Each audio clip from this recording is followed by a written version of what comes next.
Risaulah commission ni. Kalau korang beli phone dengan diorang, kau boleh jimat 50% tau. Apa yang best lagi, kau boleh dapat 12 bulan jaminan untuk phone kau. Diorang ada buat 32 quality step untuk pastikan phone kau sihat.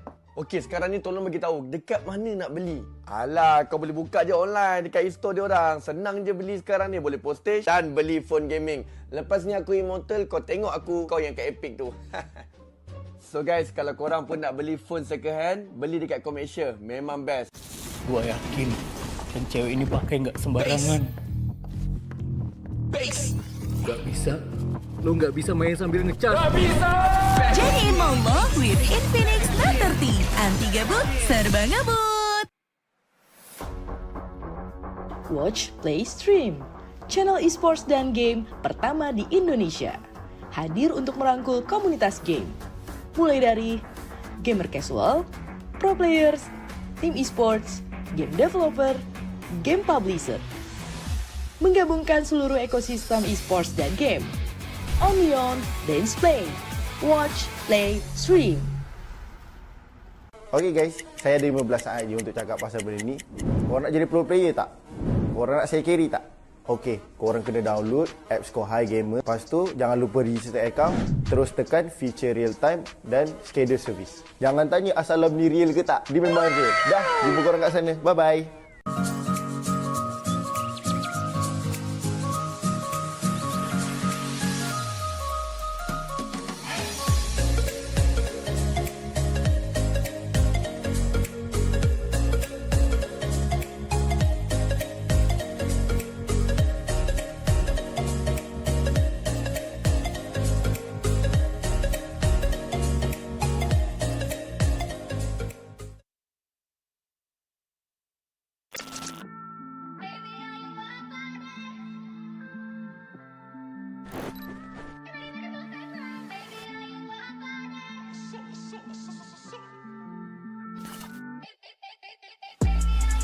Ain't it different? I'll lick my ting in LA.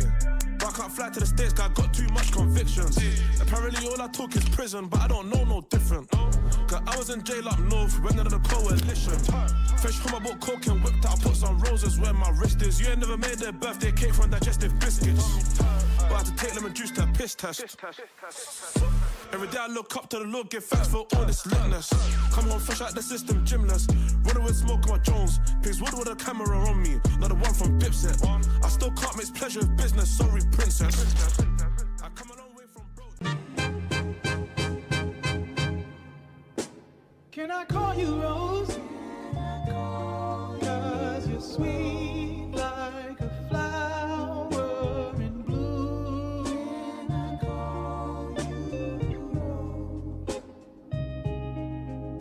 Can I call you Rose?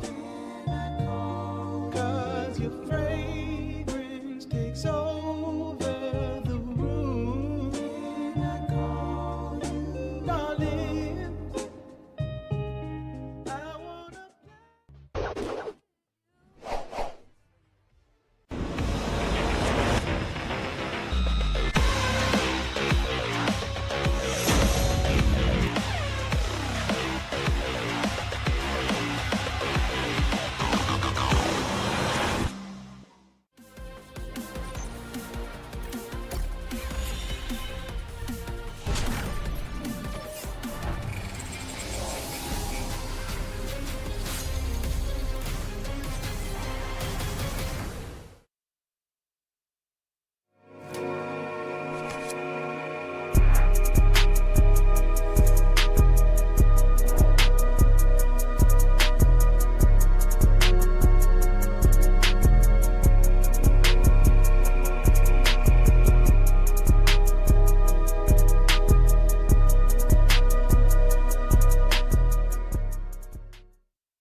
So ComAsia's latest physical store is now open here at KL Central.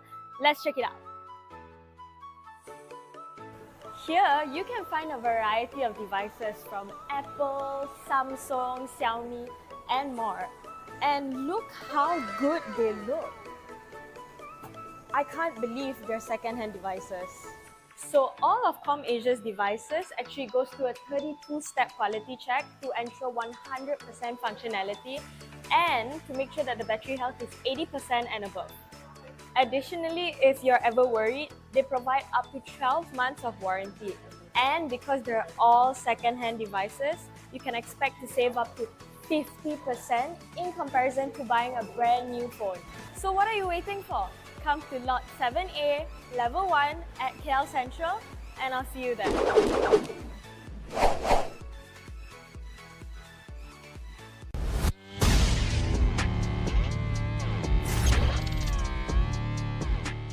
Setiap hari merupakan cabaran baru untuk saya. Kebaikan teh hijau buk dengan aroma yang segar membantu saya secara fizikal dan mental.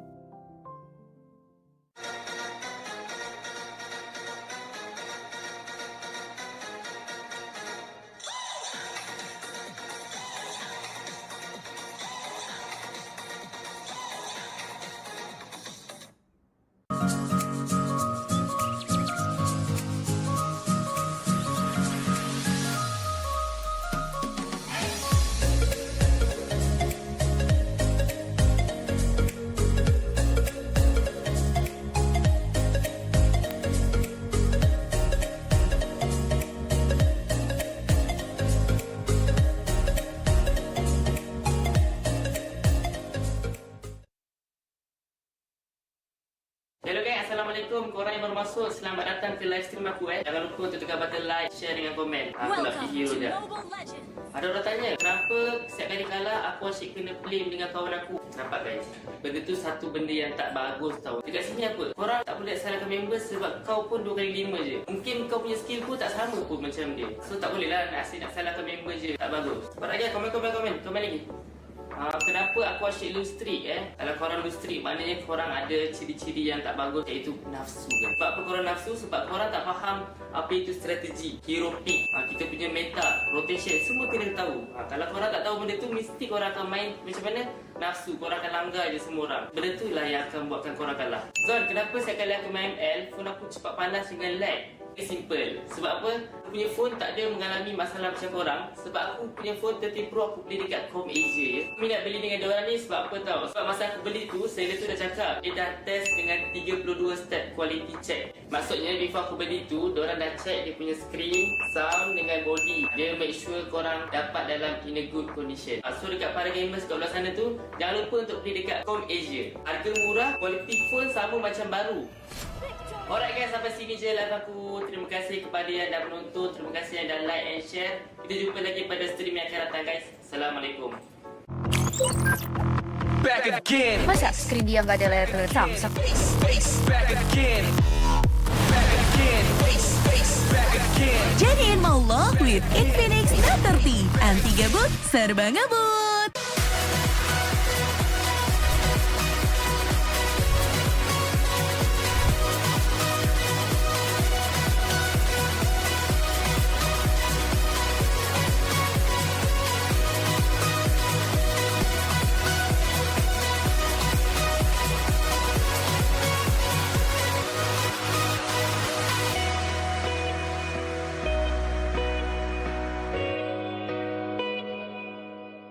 Korang tahu tak apa rutin harian saya? Saya kalau bangun pagi saya akan exercise and then mandi. Lepas tu saya breakfast lah. Babosa. Okey, saya nak babosa sekejap. Babosa, kau tengok apa Babosa? Tengah nonton turnamen. Taklah, saya nak buka Kohai apps gamer dulu lah. Dengan Kohai gamer ni guys, kita boleh bermain dengan pro player yang macam saya yang akan push rank sama-sama dengan korang. Lepas tu nak tahu apa lagi menarik? Setiap minggu ada tournament combat arena, iaitu tournament yang free 24 jam dan korang berpeluang menang prize pool RM RM1,000. Nanti akan ada upcoming future di mana korang boleh berinteraksi dengan influencer ataupun gamer kegemaran korang melalui profile diorang. Korang even boleh book direct terus dan paling best korang boleh beli mencerdas diorang. Yang buatkan Chibi enjoy sebab diorang ada komuniti diorang sendiri, iaitu Discord dan WhatsApp tau.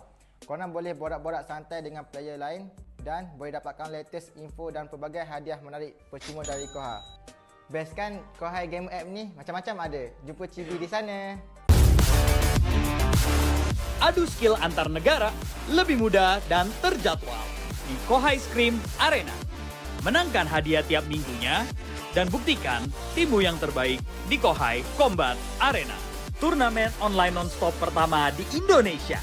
Hanya di Kohai Combat Arena. Ikuti kapan saja, di mana saja. Kohai Infinity, saatnya jadi pemenang. Tersedia di Play Store dan App Store.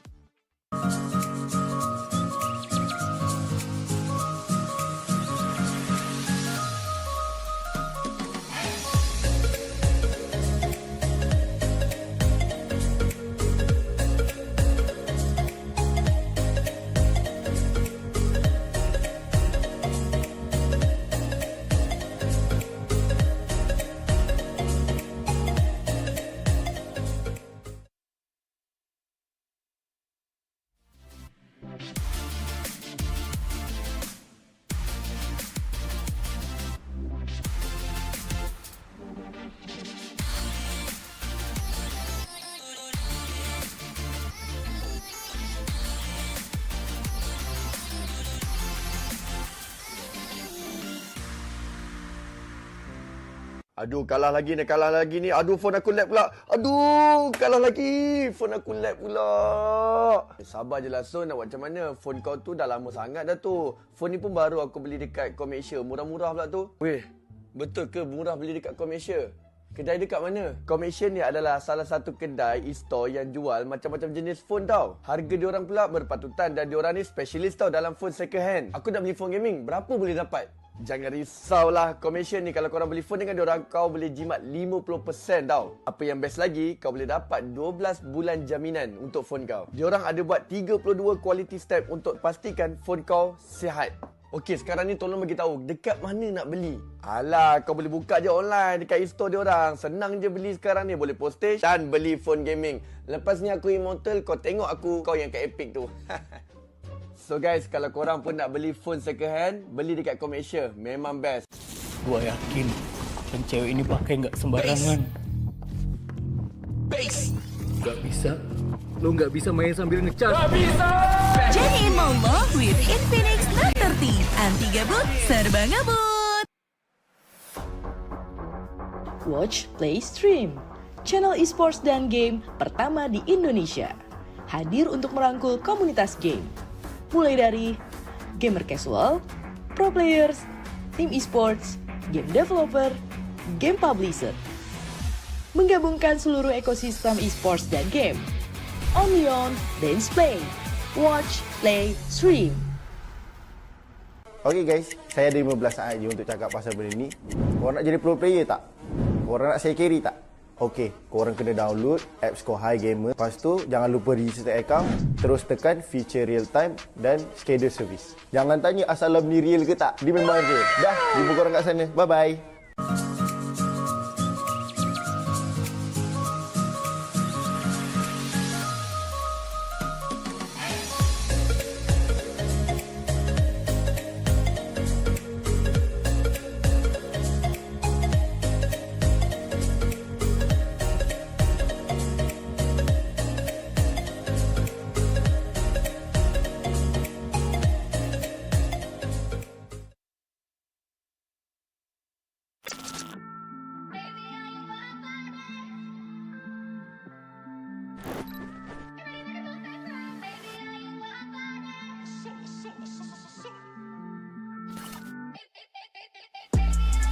Ain't it different? I'll link my ting in LA. But I can't fly to the States, cause I got too much convictions. Apparently all I talk is prison, but I don't know no different. Cause I was in jail up north, went under the coalition. Fresh from my book, coke and whipped out, put some roses where my wrist is. You ain't never made their birthday cake from digestive biscuits. But I had to take lemon juice to a piss test. Every day I look up to the Lord, give thanks for all this litness. Come home fresh out the system, gymless. Running with smoke on my Jones. Pigs wood with a camera on me, not the one from Dipset. I still can't mix pleasure with business, sorry princess. I come a long way from broke. Can I call you Rose?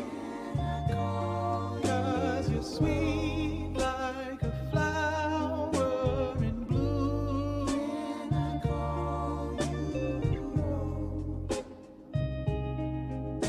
Can I call you Rose? 'Cause your fragrance takes over the room. Darling, I wanna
Guys, so ComAsia's latest physical store is now open here at KL Central. Let's check it out. Here, you can find a variety of devices from Apple, Samsung, Xiaomi, and more. And look how good they look. I can't believe they're second-hand devices. So all of ComAsia's devices actually goes through a 32-step quality check to ensure 100% functionality and to make sure that the battery health is 80% and above. Additionally, if you're ever worried, they provide up to 12 months of warranty. And because they're all second-hand devices, you can expect to save up to 50% in comparison to buying a brand new phone. So what are you waiting for? Come to Lot 7A, Level 1 at KL Central, and I'll see you there.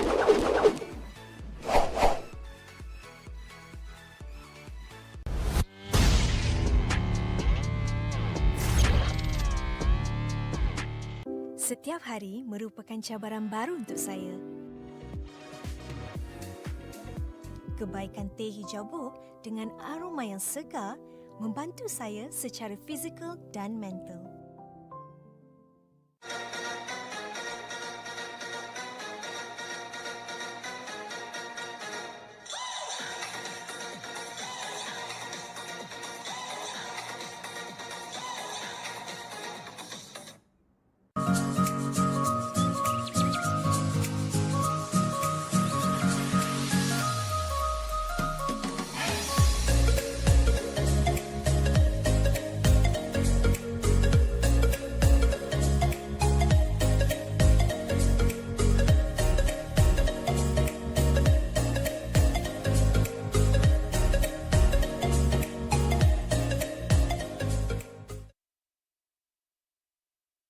Hello guys, Assalamualaikum. Korang yang baru masuk, selamat datang ke live stream aku. Jangan lupa untuk tekan button like, share dengan komen. Aku nak video je.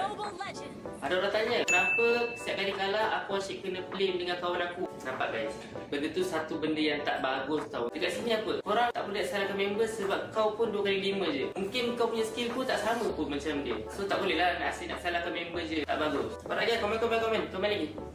Kenapa aku asyik lose streak Kalau korang lose streak, maknanya korang ada ciri-ciri yang tak bagus, iaitu nafsu. Sebab apa korang nafsu? Sebab korang tak faham apa itu strategi, hero pick, kita punya meta, rotation, semua kena tahu. Kalau korang tak tahu benda tu, mesti korang akan main macam mana? Nafsu, korang akan langgar je semua orang. Benda tu lah yang akan buatkan korang kalah. Zon, kenapa setiap kali aku main ML, phone aku cepat panas dengan lag?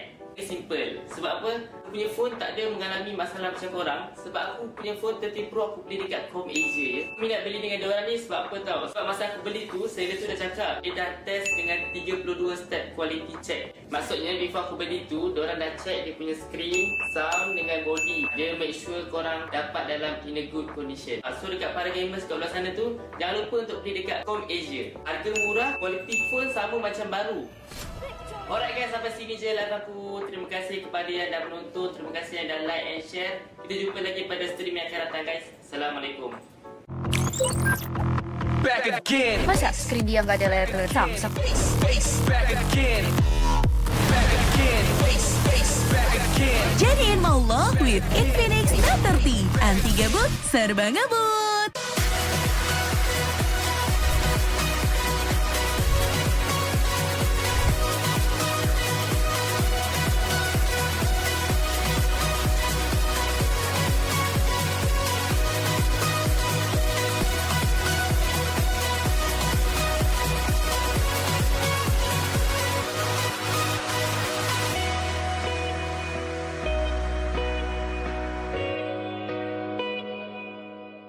Korang tahu tak apa rutin harian saya? Saya kalau bangun pagi saya akan exercise and then mandi. Lepas tu saya breakfast lah. Babosa. Okey, saya nak babosa sekejap. Babosa, kau tengok apa Babosa?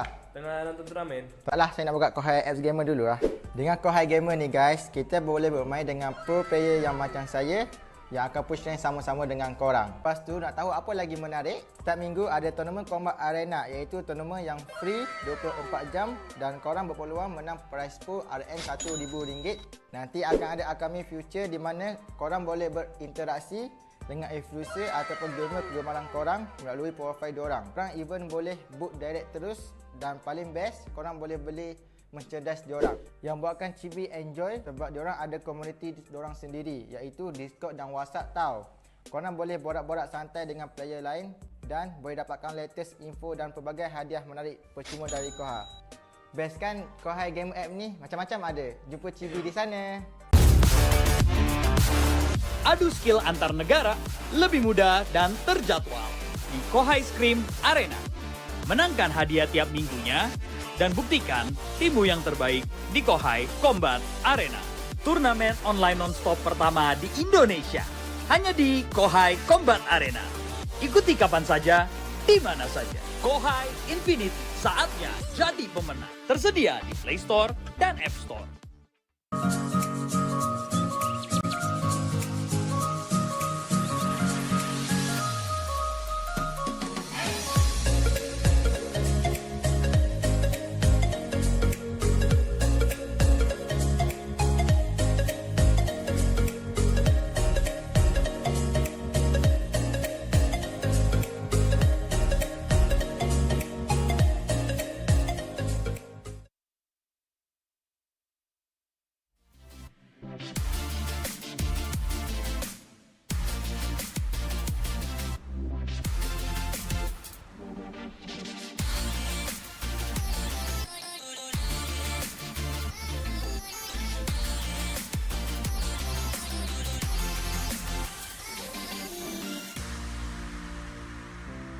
Aduh, kalah lagi ni. Aduh, phone aku lag pula. Aduh, kalah lagi. Phone aku lag pula.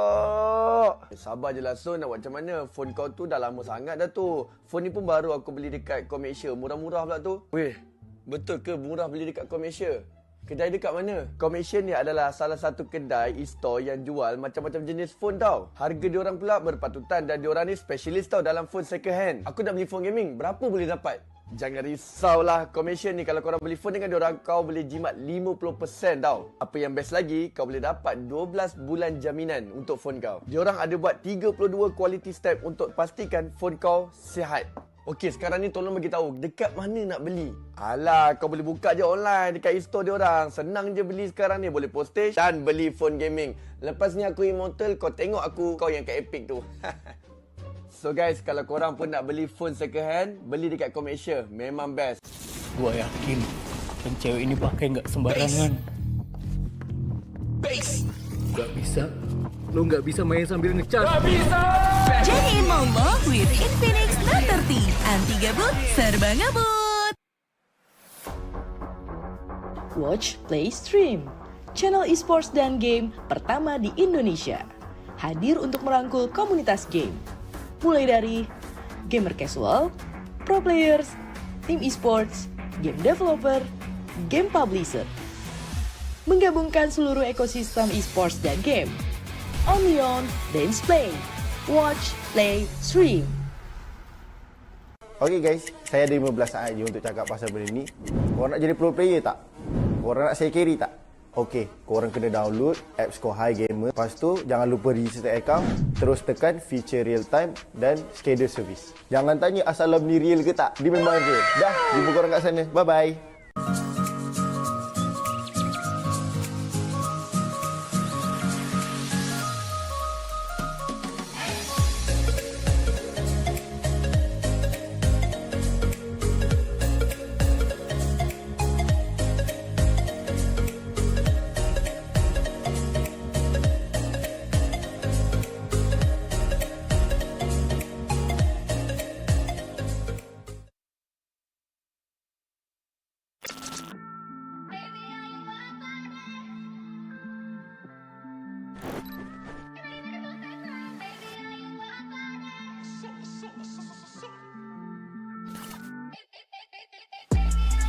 Ain't it different? I'll link my ting in LA.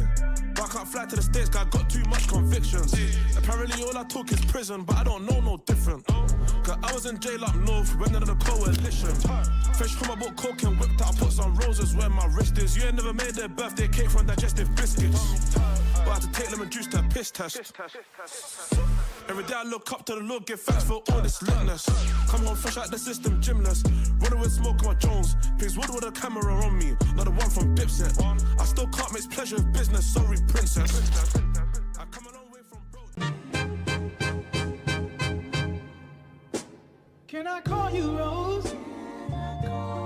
Cause you're sweet like a flower in bloom.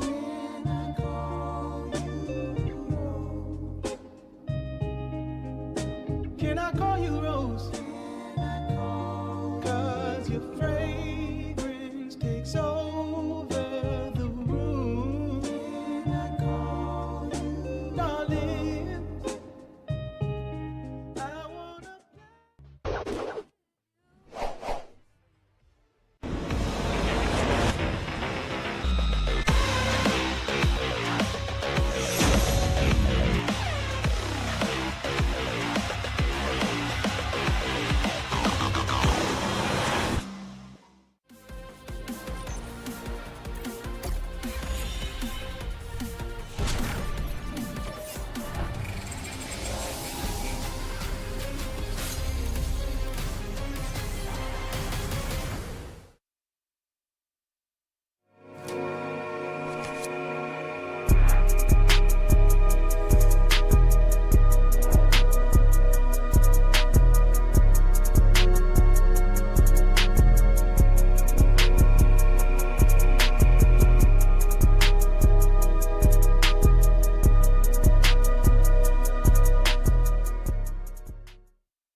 Guys, so ComAsia's latest physical store is now open here at KL Central.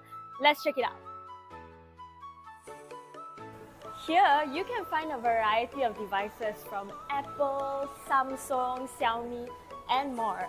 And look how good they look. I can't believe they're second-hand devices. So all of ComAsia's devices actually goes through a 32-step quality check to ensure 100% functionality and to make sure that the battery health is 80% and above.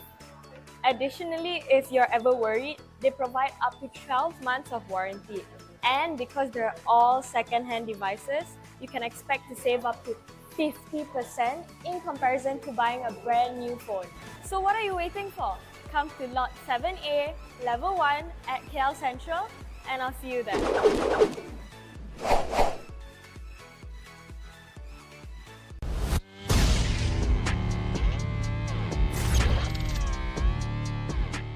Setiap hari merupakan cabaran baru untuk saya.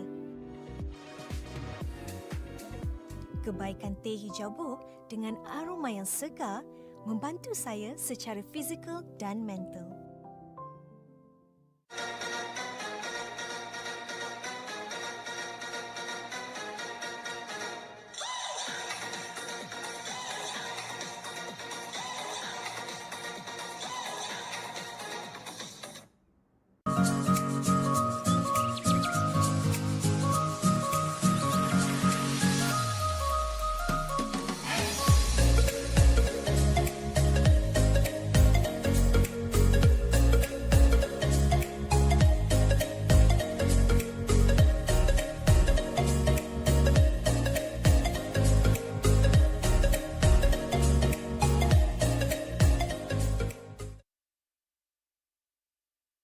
Hello guys, Assalamualaikum. Korang yang baru masuk, selamat datang ke live stream aku. Jangan lupa untuk tekan button like, share dengan komen. Aku nak pergi hero je.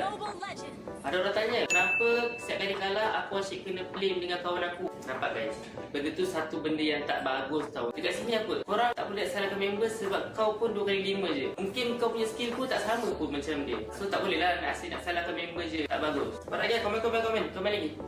Kenapa aku asyik lose streak Kalau korang lose streak, maknanya korang ada ciri-ciri yang tak bagus, iaitu nafsu kan? Sebab apa korang nafsu? Sebab korang tak faham apa itu strategi, hero pick, kita punya meta, rotation, semua kena tahu. Kalau korang tak tahu benda tu, mesti korang akan main macam mana? Nafsu, korang akan langgar je semua orang. Benda tu lah yang akan buatkan korang kalah. Zon, kenapa setiap kali aku main ML, phone aku cepat panas dengan lag? Simple. Sebab apa? Aku punya phone tak ada mengalami masalah macam korang. Sebab aku punya phone 30 Pro aku beli dekat Com Asia je. Aku minat beli dengan diorang ni sebab apa tau? Sebab masa aku beli tu, seller tu dah cakap dia dah test dengan 32 step quality check. Maksudnya before aku beli tu, diorang dah check dia punya screen, sound dengan body. Dia make sure korang dapat dalam in a good condition. So dekat para gamers kat belah sana tu, jangan lupa untuk beli dekat Com Asia. Harga murah, quality phone sama macam baru. Alright guys, sampai sini je live aku. Terima kasih kepada yang dah menonton. Terima kasih yang dah like and share. Kita jumpa lagi pada stream yang akan datang guys. Assalamualaikum. Back again. Masa skrin dia nggak ada layar Samsung?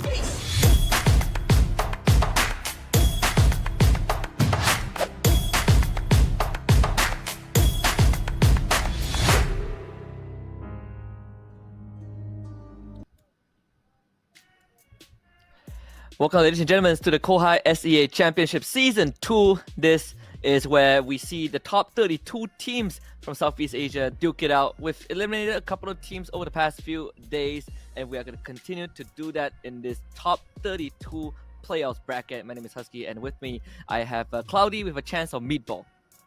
Oh, wow. Okay. Speaking about meatballs, it is about lunchtime, and I hope everyone had their lunch because we are in for a expected long series. And if you happen to clip any of this content from the live stream, don't forget to use the hashtag challenge the Titans, hashtag born to be pro, hashtag Kohai C Championship S2. You can also catch us either on Facebook, TikTok, and YouTube. Just search for Kohai Esports. Yeah, and of course, at the same time, we got to thank all the people who made this a reality. Our organizers, Kohai Esports, our official second-hand specialist, Comp Asia, our partner, Infinix, apparel and merchandise partner, TNT Co, our official digital telco, Udo, our official tea partner, Boti.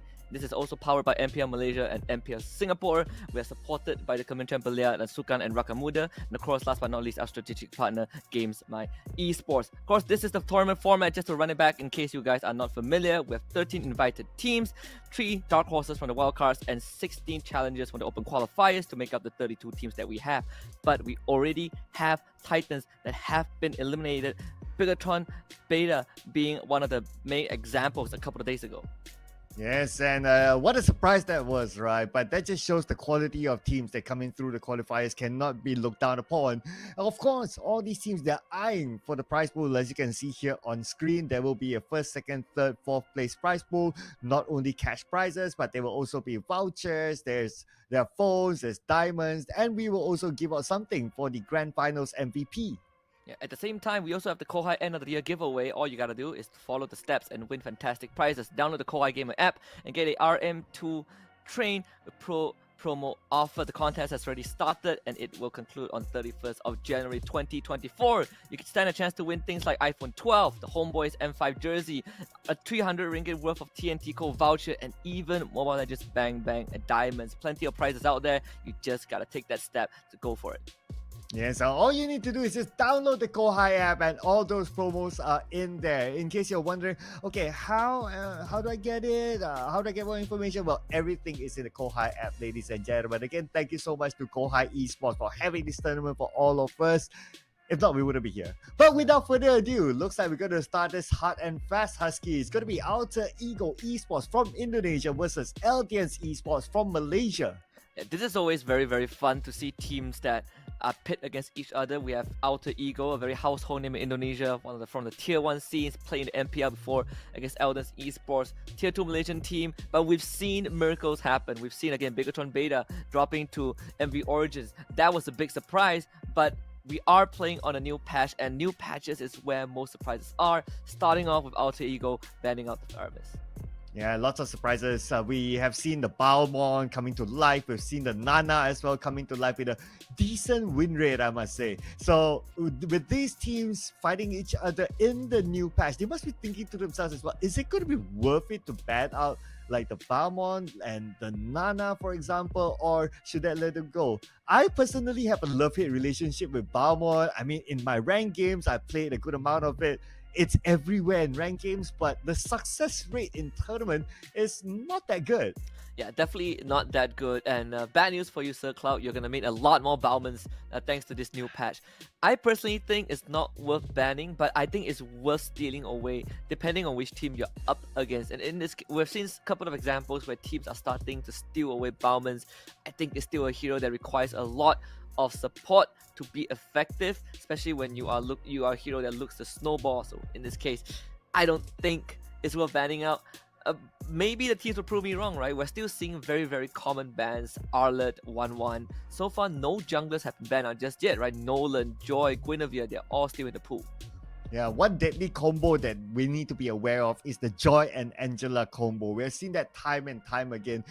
With that sort of combo, it's easy for teams to go to the backline to catch whoever the goal laner is, and now one of the popular goal laners is a Bruno, and Bruno is very vulnerable to that kind of combo. So far from the bans, we don't see any of them banned just yet, so perhaps Alter Ego may be interested to pick that kind of combo.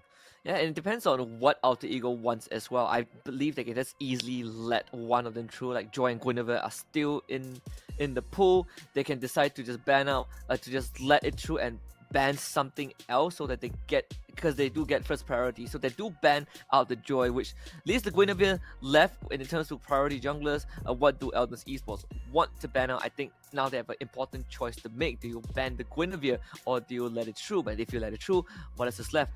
I think in this case, you probably might want to go for the ban. Yeah, we're starting to forget like some of the used to be top banned heroes like Matilda, for example.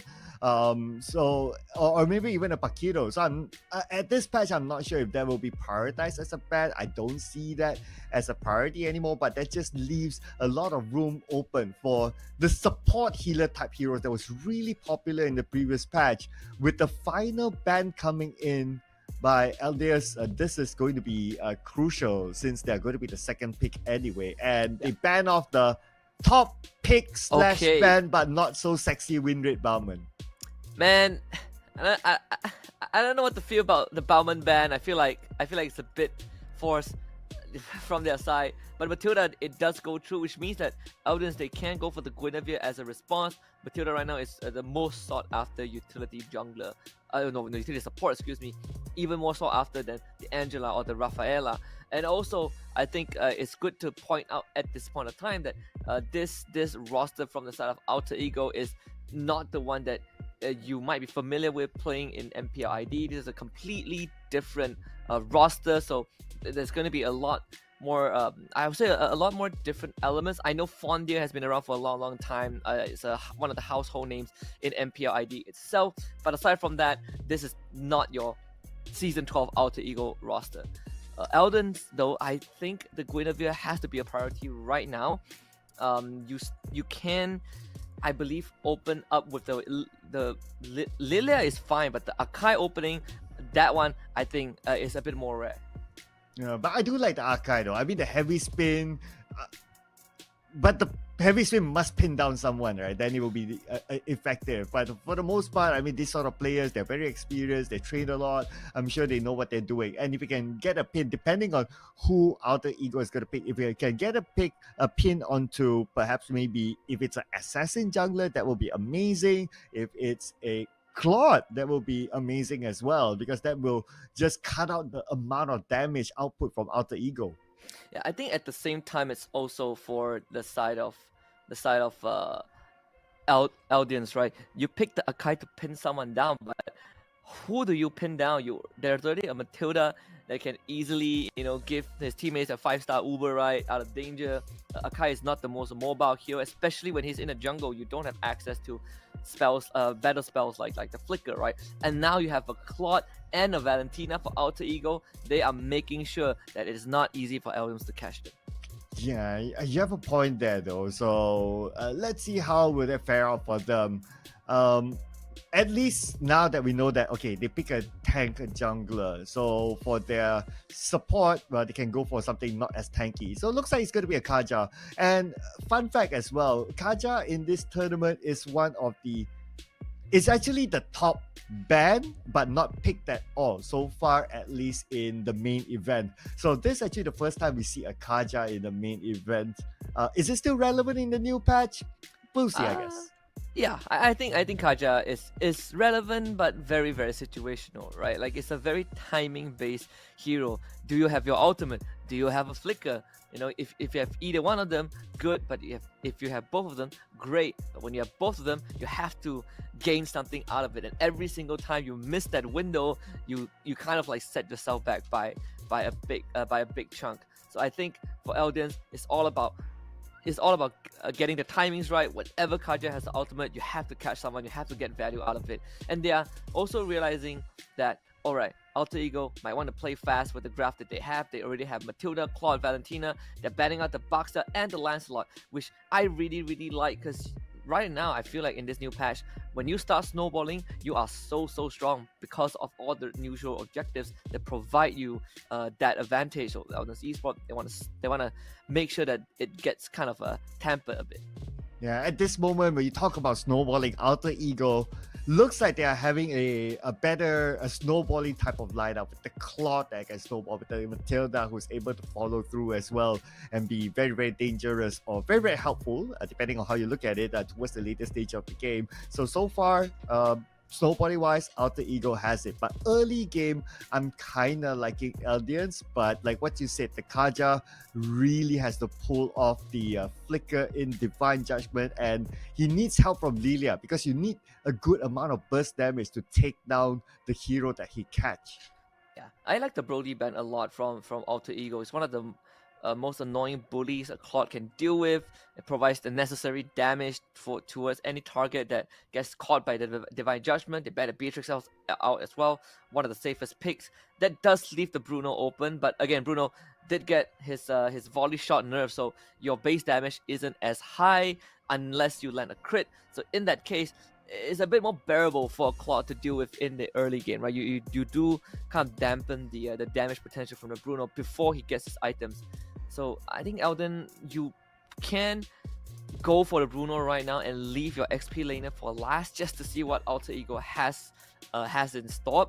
But they're gonna go for the Edith, so they are gonna decide to keep that gold laner for last.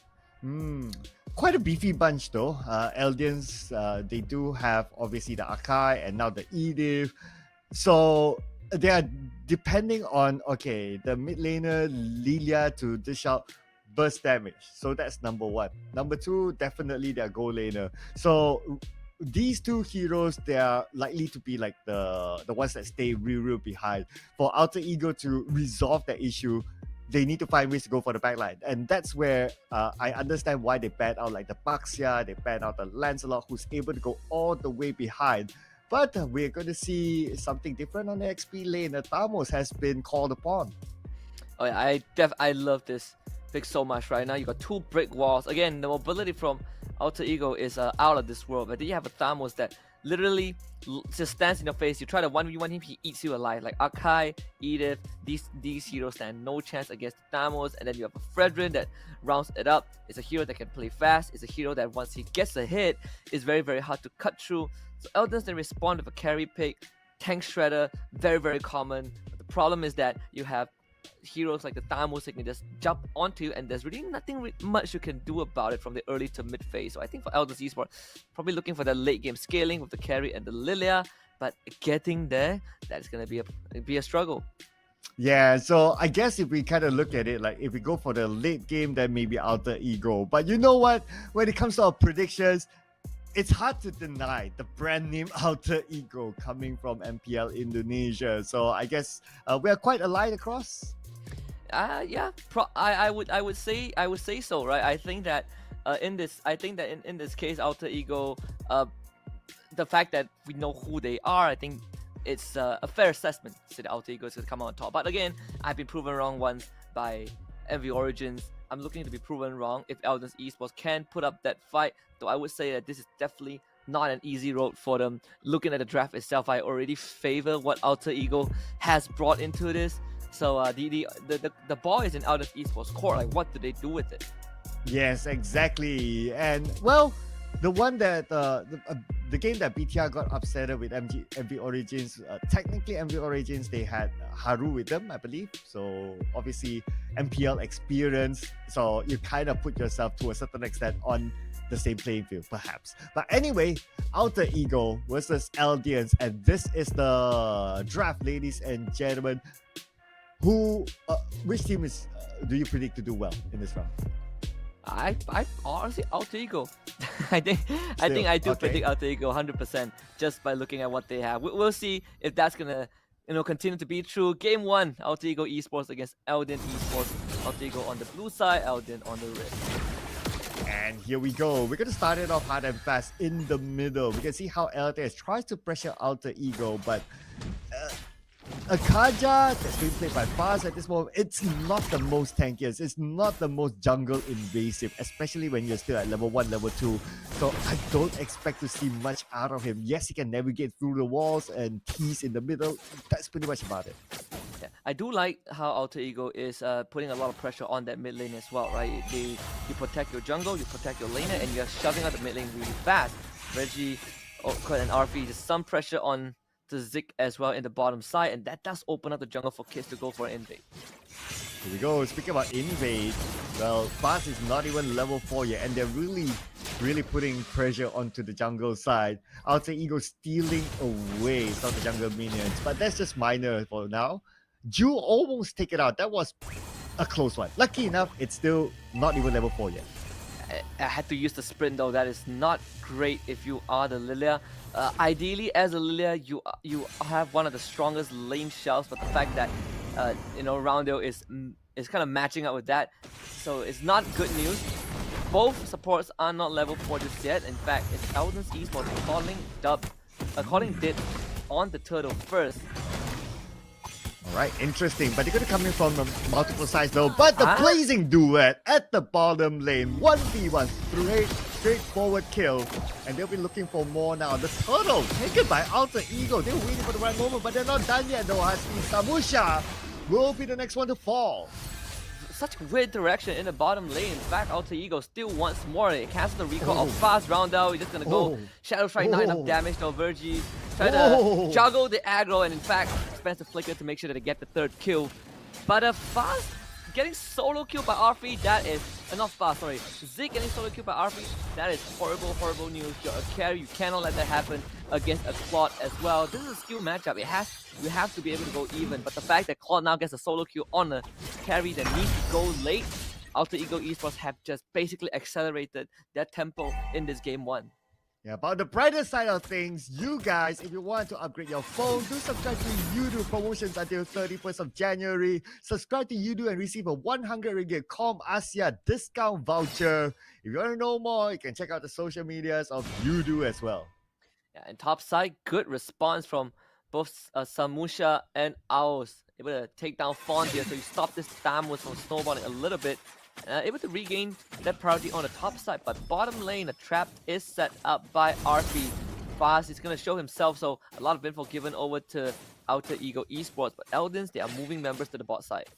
Yeah, they want to take that aggression onto Alter Ego now. And it's understandable because Fast now, he has the Divine Judgment. It's his time to shine. 4 members, Kids is going to get suppressed by the Divine Judgment. Damage being pumped up, blazing to wet. RP straight to the back. The Appraisal's Grab just slammed down in the face of ELDIANS Esports. There's already 2 of them getting taken out. Ziggs and Fast both die in a blink of an eye. Ju just runs away from Virgil of all people, and Aos has to use a heavy spin to escape from round out as well. Man, an ambush set up by ELDIANS Esports turned very sour very quickly. Oh, it could turn even more sour at the bottom lane. Ju is all alone, 2v1, another kill given towards Alter Ego Esports. They try to take it back by taking out Virgil, but to no avail. Alter Ego Esports, they're in the driver's seat. Literally just running away with the game right now. RP is having his game off his life. Virgil supporting with the guiding wins. Second turtle going over to Alter Ego Esports. I mean, ELDIANS, they are not finding any avenues in this game at all. Again, you pointed it out during the draft, Cloud. When you get the Divine Judgment, damage has to be there, but ELDIANS Esports do not have the damage, especially not enough to kill this Frederick. Yeah, and the fact that the Ju did not have a good time in the mid lane, that really doesn't help to scale the burst damage, the potential of Lilia. But for you guys have the potential of getting something free. Do redeem the code shown on the screen right now. Go into your in-game profile icon, go into the settings and catch this redemption code. I was just going to lose that bottom tier 1. Unfortunately, I was going to be found out as well. So Alter Ego Esports systematically taking over the jungle of ELDIANS. And if you got ELDIANS Esports right now, you are not having a fun time playing this game at all. Every single lane is suffering. Samusha just barely holding on. But again, against the Thamus, if you're trying to 1v1 him, Fondia has a weakness finder for some reason on this Thamus. So he is looking to literally just ego challenge 1v1 you, bottom lane, solo kill coming out again, RP. I mean, that's the 3rd death for this carry. You know what? It almost feels like every time he pops out the Blazing Duet, he gets at least a kill. So far, it does seem to me like he's having a perfect game at this moment. And ELDIANS, what answer do they have? If they allow him to scale the Blazing Duet, will deal a lot of damage as time goes by. I mean, ELDIANS Esports needs to kind of find ways to control the map again. That's what makes the Charger strong, but they are not able to do that in any capacity. This purple buff can get fully reset though. I believe Kids will be taking that buff away. A constant 2-level lead compared to his counterpart, which is this Kohai. ELDIANS Esports right now, they have to protect this mid-tier 1 as much as they can. And what is Fast going to do about it? Because he's supposed to initiate, but you can see that there's no room for him to do so. If he jumps in with the Divine Judgment, he'll be easily countered because of the level of scale that Alter Ego has at this moment. They need Zig with them. Zig is the main damage leader right now. Circling Ego used onto Ao. He's gonna get suppressed. Stolen Divine Judgment will be there. ELDIANS Esports with a heavy spin. Doesn't even get to use the Retribution as he gets destroyed. Alter Ego taking the 3rd turtle, and now they get the Energy Eruption. Taunt Ju also falls. Zig just gets solo killed this time by Fondia. We talk about the Thamus running the carry down. Now they're losing 3 in the process. Alter Ego, they're at a 5k goal lead at this moment, and we're about 7 minutes into the game. Looking for more. We can see Kids coming from behind. Where is Fast going to go from here? Definitely going to go down. Even the turret cannot save him. Back to the fountain, a one-way trip to base. As right now, this game has spiraled out of control. I mean, Alter Ego Esports 7,000 goal advantage at 7 minutes. That's an average of 1,000 gold net worth advantage per minute. For ELDIANS Esports, that's death sentence because this carry is not getting anything done. It's 2 levels below the tall counterpart. Aos tries to get an engage going and has to use the heavy tree to get away, and RP decides, you know what, it's time to dance, baby. Gets the kill onto Aos. Virgil even shows up, doesn't even die, even through the turret aggro, and Ju uses the black shoes only to get a stain on his KDA. 3 more kills for Alter Ego. Bruh, they went through 2 turrets and still survive, and they're not done yet. Now around the purple bar area, Samusha's in trouble. How much damage can he tank? Flickers away to safety, and thanks to the amount of shield that he still has, he survives. Barely survives. Not a proud moment for ELDIANS Esports though. Again, the gold lead extended by another 2,000. So that's what, 9,000 gold advantage for Alter Ego Esports. Lord's about to spawn in 20-ish seconds, and Alter Ego might be able to end it in one fell swoop if this continues. Kiss even has the Guardian's helmet, so good luck trying to cut through his health bar. Well, good luck to you guys who wants to join the giveaway for the Infinix GT10 Pro. All you need to do is download the Kohai app. There's a banner there related to the event, and you'll find out more details there how to take home that precious phone. Just like how Alter Ego is trying to take the win here against ELDIANS Esports. Yeah, they basically have this game under control. I feel like ELDIANS Esports needs to pull off a miracle play, maybe steal this lore and buy a lot more time, but Alter Ego, they are just on lockdown. Lore is gone. Alter Ego having the objective, they have just set themselves up to win the game. Oh yeah, with the Lord in hand. I mean, so far the objective, it's perfect for Alter Ego Esports. In fact, they have yet to lose a single turret. If I would look at the minimap, even the turrets are untouched. Let's try, see what they can do. The Lord is coming in from the top side. And Ziggs, what he's like 0 and 5. I'm not sure how much items he has, but he's definitely quite far away from the ideal carry build right now. But they need him more than ever to dish out the damage. Also try to hold this mid tier 2, but I don't think that's going to be possible. Alter Ego is way too strong. Starts to brute force this structure, and Alter has to back off. As well. This could be his death, so he has to flicker to safety. Oh, lucky enough he had that flicker, but that also means that he cannot flicker in and use the Divine Judgment. He was probably thinking about that, but after expanding the flicker, now there's a cooldown of about 2 minutes. It's going to take a while, and it's going to be hard for them to defend. Dude is dead for sure, right? Use the black shoes. He's gonna get dove on, so barely runs away thanks to Sprint, but at least Vince to get through. They're gonna try to push Frederick down underneath Crystal, but he has immortality, so Kiss comes back to life anyways. Alter Ego Esports need to clean up the match. But ELDIANS, they will be able to hold on just barely for now. Takes the other Lord, brings Alter Ego Esports low enough to stay alive for a while longer. Ooh, they took down the top turret. Bottom turret has minions there, but it's cleared out by ELDIANS Esports. Right now, no map control at all by ELDIANS Esports. And even if you want to take back the map, you pointed it out. The gap is just too big. They are just losing in terms of network, right? Alter Ego is so rich, they could just throw money at ELDIANS and take them out. Look at the Earth Shadow though, good onwards, and the damage just enough. They needed that shutdown for this carry, and Ziggs finally showing some sort of a damage numbers, but that bottom inhibitor will be under pressure, down to half health. Okay, disciplined gameplay now by Alter Ego. They know that they do not have Kids with them. They're going to back off for now. Lucky enough, Kids will be back by the time the Lord is available, so they can still challenge for it. But they're going in for it. Out to Aus. Aus has to use the heavy spin at one point to use it on the spawn here. The man has a vengeance to Aus. Ends up having to run away. They get the Divine Judgment, but it's actually RP who is running down Ziggs all alone. Alter Ego Esports, they have just baited out resources from ELDIANS. Oh, Aus miraculously got away. But like what you said, resources expanded, he used his heavy spin, and now they know they have the advantage. Alter Ego is going to press onto ELDIANS Esports. RP almost taking down fast as well. This Claude is going on a killing spree right now. 3-0 and 8, a clean game. And Lord will be up in 5 seconds. Alter Ego Esports setting up on the top side. ELDIANS, they do use the conceal, but Fast, he's all alone. Even with the Divine Judgment, he's not going to find anything. The stolen heavy spin from round down to secure a monster kill streak for his friend. A double kill for this Valentina. And it's 7-0. Bottom lane being shoved in by Fondia. We have yet to see a heavy spin pin down, but the moment we saw it, it did not come from Akai itself. It came from Roundel.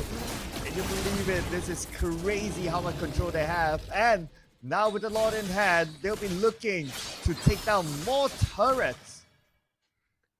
And ELDIANS Esports, what do you have left? 13,000 gold advantage for Alter Ego. Main inhibitor is going to fall for sure. Ziggs will be back. But this is going to be a tough defense. The Lord still not spawning just yet, but Alter Ego has enough firepower to break the entire base of ELDIANS open. Okay, at this moment, Ju has to stay alive. If Ju goes down, ELDIANS Esports don't have enough burst damage to clear off the minion waves, so they need to keep it alive. Zig is probably the secondary one just to clear off minion waves, but Zig must be kept alive as well because you need to take down the hero. Again, Carry doesn't have the best range as well. Again, the Divine Judgment pull onto Kids. Good heavy spin to take him out. Zig pumping out the damage for Alter Ego. They've already had the minion wave and Lord showing up. Can ELDIANS Esports even clear out all of these neutral objectives? The minions and the Lord slamming the crystal already. Zig pumping out the damage as best as he can, but the Lord will just work on the structure, and Alter Ego gets a quick game 1 win. There you go, ladies and gentlemen. Alter Ego 1-0 to our best of 3 series. And towards the end, I think it's quite clear to us that when the waves are being shoved in from 3 entrances, they don't have an answer on how to clear it. Yeah, you got the Lilia, but the Lilia cannot clear everything that quickly when it all comes together. I mean, at the same time, it's also this Lilia didn't even get to play the game much, right? So you don't even have the items to clear the wave. Alter Ego, just again, the more experienced team, systematically clearing out ELDIANS. This is the fight that ELDIANS Esports thought that they had a chance. It was probably one of the better chances, but Alter Ego turned it around in a blink of an eye. It's just a very, very tough game. Alter Ego showing great macro game, and I mean, all these solo kills, especially from RP onto Zig, those every single time it happened, it is just a major setback for ELDIANS. A quick shout out to Asia for bringing us this highlight as well. And like what you said, this is a very one-sided game. It was dominant pretty much from the start. The mid lane, Lilia couldn't play. The carry, Zig, at the gold lane couldn't play. Arguably, maybe the top lane was kind of left. But other than that, even like Fast could not play. There was not that one time that he was able to come up with a good Divine Judgment. Yeah, absolutely not. I mean, Alter Ego, again, we talked about the Kaja being a hero that really requires timing, but when you're behind, finding these timings becomes exponentially harder. And then on top of not having map control, not having enough damage, it is just rough. I mean, this one as well, the consume from ELDIANS, they are just not on the same page. Fast split from his team, walks into the bush and just dies. So Alter Ego, there's again a clean showing in game number 1, shows us how experienced they are as a team. And again, this is not even the team that play in MPL. This is not even the same roster they play in the major league, and still they are showing up big time. Oh yeah, if you put aside like the player's name, just look at the team name, you would still think that, okay, this is MPL standard sort of dominance that they have shown. But anyway, now that we look at the overall, it's a 13k goal difference. Items completed, it's probably like what, 3 or 4 versus maybe around an average of 2 to 3? Yeah, it's again, it's just a major gap in terms of like the macro and micro play. And of course, our MVP for game number 1 is RP on this Claude. This complete force of nature, uncontested the whole game. All these solo kills that he pulls off, fast tracking his progress in the game as well. Just immaculate gameplay. And in fact, he's almost complete with his item. Probably like one more just to make it complete. And that is like what, within a 13-minute time frame. So that was crazy. And if you gotta think about it, his solo gameplay at the bottom lane, he got a couple of kills on his own without his teammates with him. So it just shows that his individual mechanical skills is definitely up there. Yeah, it's understanding the limitations of what Claude can do, right? It's very rare you see a Claude get a solo kill in the early game, but every time that happens, you just look at yourself and you're like, wow, what went wrong? We are in a bit of a trouble if every time that happens. Because Claude has one of the weaker early games as a hero, but if you get solo killed by him, something is wrong.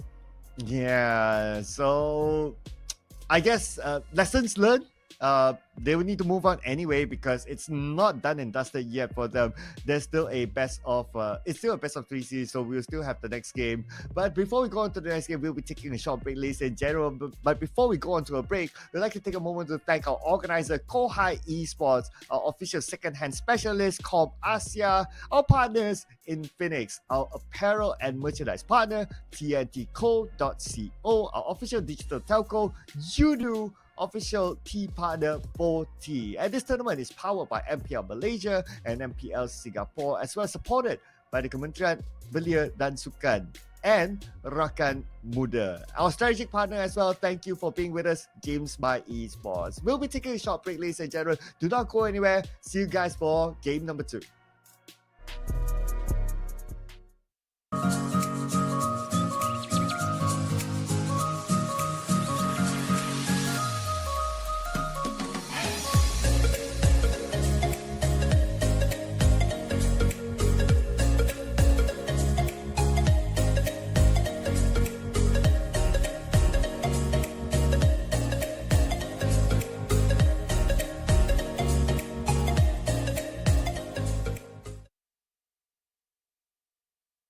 So ComAsia's latest physical store is now open here at KL Central. Let's check it out. Here, you can find a variety of devices from Apple, Samsung, Xiaomi, and more. And look how good they look. I can't believe they're second-hand devices. So all of ComAsia's devices actually goes through a 32-step quality check to ensure 100% functionality and to make sure that the battery health is 80% and above. Additionally, if you're ever worried, they provide up to 12 months of warranty. And because they're all second-hand devices, you can expect to save up to 50% in comparison to buying a brand new phone. So what are you waiting for? Come to Lot 7A, Level 1 at KL Central, and I'll see you there.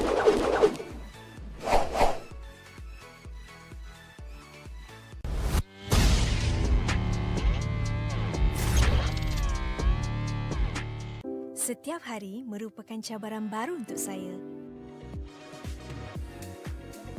Kebaikan teh hijau buk dengan aroma yang segar membantu saya secara fizikal dan mental.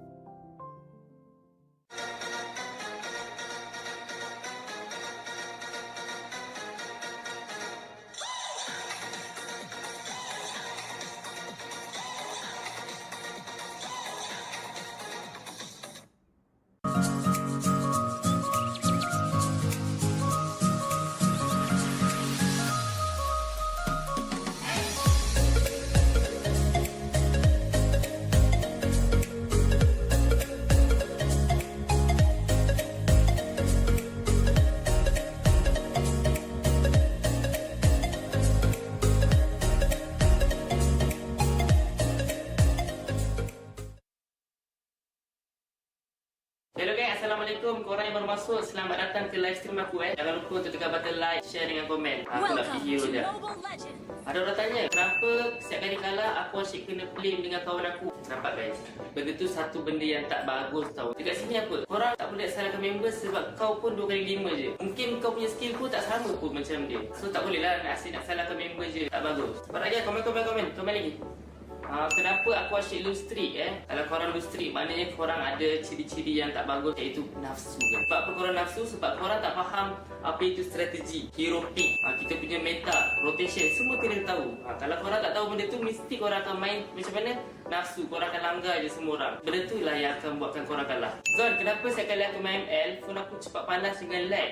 Simple. Sebab apa? Aku punya phone tak ada mengalami masalah macam korang. Sebab aku punya phone 30 Pro aku beli dekat ComAsia. Aku minat beli dengan diorang ni sebab apa tau? Sebab masa aku beli tu, seller tu dah cakap dia dah test dengan 32 step quality check. Maksudnya before aku beli tu, diorang dah check dia punya screen, sound dengan body. Dia make sure korang dapat dalam in a good condition. So dekat para gamers kat belah sana tu, jangan lupa untuk beli dekat ComAsia. Harga murah, quality phone sama macam baru. Alright guys, sampai sini je live aku. Terima kasih kepada yang dah menonton. Terima kasih yang dah like and share. Kita jumpa lagi pada stream yang akan datang guys. Assalamualaikum. Back again. Masa skrin dia nggak ada layar Samsung? Back again. Back again. Back again. Jadiin maulah with Infinix Note 30. Anti gabut, serba ngebut.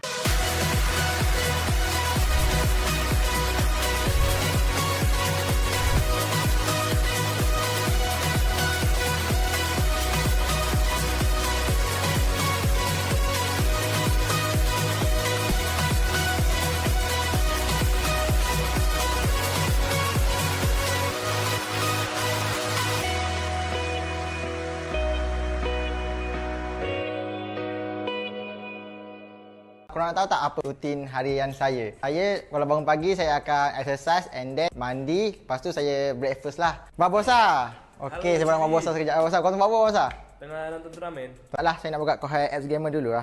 Dengan Kohai Gamer ni guys, kita boleh bermain dengan pro player yang macam saya yang akan push rank sama-sama dengan korang. Lepas tu nak tahu apa lagi menarik? Setiap minggu ada tournament Combat Arena, iaitu tournament yang free 24 jam dan korang berpeluang menang prize pool RM RM1,000.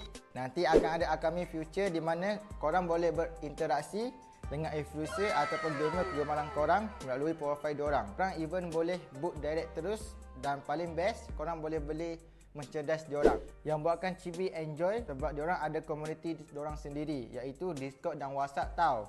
Korang boleh borak-borak santai dengan player lain dan boleh dapatkan latest info dan pelbagai hadiah menarik percuma dari Kohai. Best kan Kohai Game App ni? Macam-macam ada. Jumpa Chibi di sana. Adu skill antar negara lebih mudah dan terjadwal di Kohai Scream Arena. Menangkan hadiah tiap minggunya dan buktikan timmu yang terbaik di Kohai Combat Arena. Turnamen online non-stop pertama di Indonesia. Hanya di Kohai Combat Arena. Ikuti kapan saja, di mana saja. Kohai Infinity, saatnya jadi pemenang. Tersedia di Play Store dan App Store.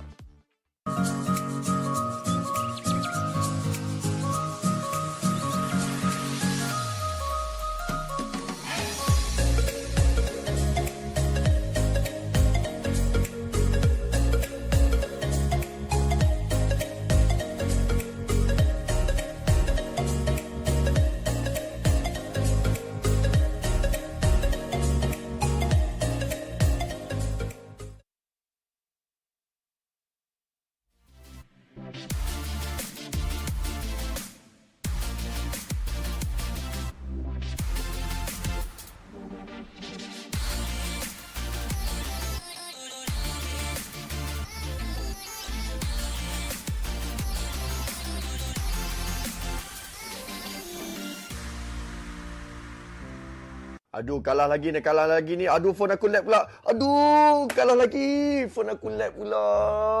Sabar je lah, Son. Nak buat macam mana? Phone kau tu dah lama sangat dah tu. Phone ni pun baru aku beli dekat Komersia. Murah-murah pula tu. Weh, betul ke murah beli dekat Komersia? Kedai dekat mana? Komersia ni adalah salah satu kedai e-store yang jual macam-macam jenis phone tau. Harga diorang pula berpatutan dan diorang ni specialist tau dalam phone second hand. Aku nak beli phone gaming. Berapa boleh dapat? Jangan risaulah, Komersia ni kalau korang beli phone dengan diorang, kau boleh jimat 50% tau. Apa yang best lagi, kau boleh dapat 12 bulan jaminan untuk phone kau. Diorang ada buat 32 quality step untuk pastikan phone kau sihat. Okey, sekarang ni tolong bagi tahu dekat mana nak beli. Alah, kau boleh buka je online dekat. Welcome back, ladies and gentlemen. This is game number 2 in the Kohai Southeast Asia Championship Season 2. Whenever you create any content, don't forget to hashtag challenge the titans, hashtag born to be pro, and hashtag Kohai SEA Championship S2. Yes, it's exactly how it is, ladies and gentlemen. My name is Sir Cloud. Together with my favorite pup, Husky, we'll be together at the casting desk for today. Thank you very much, Sir Cloud. Also, we gotta thank all the people that made this happen. Our organizers, Kohai Esports, our official second-hand specialist, ComAsia. We also partner with Infinix, our apparel and merchandise partner, TNT Co, official digital telco, Udu, official tea partner, both tea. This is also powered by MPL Malaysia and MPL Singapore. We are supported by the Kementerian Belia dan Sukan and Rakan Muda. And last but not least, our strategic partner, Games My Esports. Just now we watched a Slaughterfest in game number 1 where Alter Ego just had a walk in the park and completely dismantle ELDIANS Esports in a dominant pre-14-minute game. But I think it's to a lot of people's expectations, judging by the repertoire that Alter Ego Esports have. But I'm excited to see what Game 2 has in store. ELDIANS Esports has to buckle up that macro game a little bit. Yes, I think it's there needs to be a major adjustment with the draft that ELDIANS Esports had, especially when I see the idea, right? Like you have a Lilia and you have a Kaja, especially for the early game when you hit level 4 to catch somebody, burst damage, and then you just go around the map. But they had zero chance of doing that just because of how Alter Ego lock them back, and instead Alter Ego was the one to press them from the start. Yeah, absolutely. And again, I think that the decision making from Alter Ego was also quite impeccable, right? The macro play from them, we saw like a couple of solo kills that were very, very disastrous for ELDIANS Esports. Credits to ELDIANS though, they did try to take initiative to make certain plays to kind of wrestle back the lead, but Alter Ego were just 2 steps ahead of them every single time. So I do want to see in the second game, I want to see ELDIANS Esports on their blue side. Maybe them having the first pick is going to give them a lot more control over the game. Yeah, and hopefully they'll be able to pick perhaps something that is a little bit more comfortable to them. We can see that they're not that comfortable with the picks and the execution. And now looking at the draft, look at the band, ladies and gentlemen, the Matilda, who was played earlier by Alter Ego, been taken out. We won't see the Joy as well. So no Joy Angela combo here. But after looking at the first 3 bands, the Bauman is open. My mixed feelings, but I guess you'd like to see it. Yeah, the part of me would like to see the Bauman, but the Guinevere is also open, right? So you do have 2 power picks that are available. The Bruno as well, that is sort of still a first phase pick material, despite that minor nerf to him. So ELDIANS Esports, I think right now, if you want to pick the Bauman, this is the chance, right? Because they were the ones who banned out the Bauman in the first game. For you look at Alter Ego, they didn't make any adjustments. It's still the same 3: Nolan, Joy, and Faramis. Yeah, so our first pick, we'll see in a couple more seconds. Will it be the Balmond? But they're really taking the time, or they want to cut something out. Oh. Looks like we're going to see something fresher, the Kadida. But this could be a mid or a roam. I personally prefer to see it at the mid rather than a roam. It always feels very, very weird to see a Kadita first pick, not because that of the flex capability or not, but it does tell your opponents a lot, a big chunk of what you want to go for, right? Kadita as a hero, she's almost the same like a Kaja. It's all about the timing. It's all about whether you have your resources or not. But most importantly, it is a hero that struggles when playing from behind, and it is a hero that needs to control the map. So the fact that ELDIANS Esports showed that in the first pick, really kind of really does put them in a kind of a difficult spot, because if you put Kadita mid, Alter Ego can pick heroes that just out-shovel and move faster. If you put it in roam, Alter Ego and just put another roamer that takes control of the map better than the Kadita. They do get the Arlott and the Bruno, and ELDIANS, they just reviewed the Diggy, so it's Kadita mid, Diggy roam, and a Brody gold lane. Okay, very interesting. So they're forced to pick something tanky, perhaps for the jungle. Now, if we look at the current options, the Baxia is still available. The Fedrin is still available. So that's something that you can consider as well. XP laner, yes, you're definitely going to go for something chunkier, but you still need another tank. So with that in mind, Alter Ego might want to consider to ban off some of the tanky, chunky junglers. They're going to ban out the Bauman first, so that ELDIANS Esports can't just take advantage of having this Bauman Diggy that is just going to be very, very obnoxious. You probably will be looking at a potential Baxia ban as well, just to make sure that ELDIANS doesn't have a hero that is going to start snowballing. I mean, to be fair to Alter Ego, they are also still looking for a jungler. In this case, you still have like Fredrin, the Lancelot, which was banned by ELDIANS in Game 1, and we still don't know where this Arlott is heading. Now, I wonder if they want to ban out like assassins, but yeah, I don't think so, because if ELDIANS picks an assassin, then they will have very little protection, especially for the backline. To a certain extent, I'm just reflecting a little bit on the Kadita pick. I think that they have a similar mindset of how they played the Kaja before. Early game, go around, do one-shots and try to get kills. Especially, they might want to try to target the Bruno. But I think based on what we learned from the previous round, that kind of strategy didn't really work out for them. So this kind of draft, I'm honestly a little bit worried. Yeah, and I mean, at the same time, it's also, you pick the Diggy means that you want to make sure that big crowd controls are slightly less effective, right? Like Tigreal, Kufra, Ruby, all these heroes that has big engages, they're not going to be as effective as long as you have the time journey. This one also applies for the Arlott. But at the same time, there's always this saying, if you deal with a Diggy, you overload him with crowd control, right? When do you want to press your time journey? You press it too early, oh well, now your team is dead. You press it too late, now your team is dead as well. There are multiple ways to bait it out. So I still feel like this draft sequence with Eldins is a bit weird.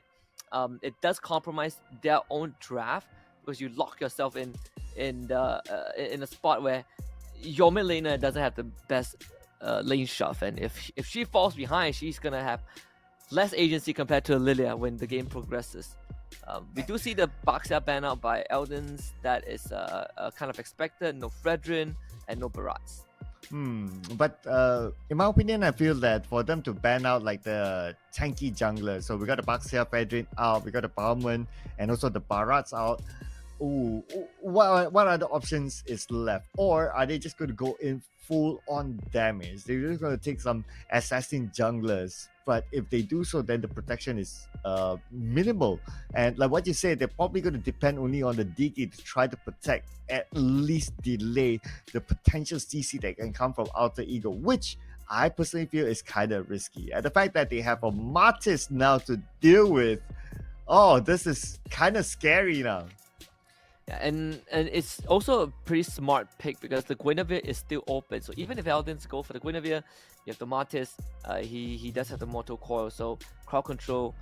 He's going to be able to kind of negate and ignore the crowd control from the Guinevere. Not just the Guinevere, in fact. All the Diggy, the reverse time, and the full combo from Kadita.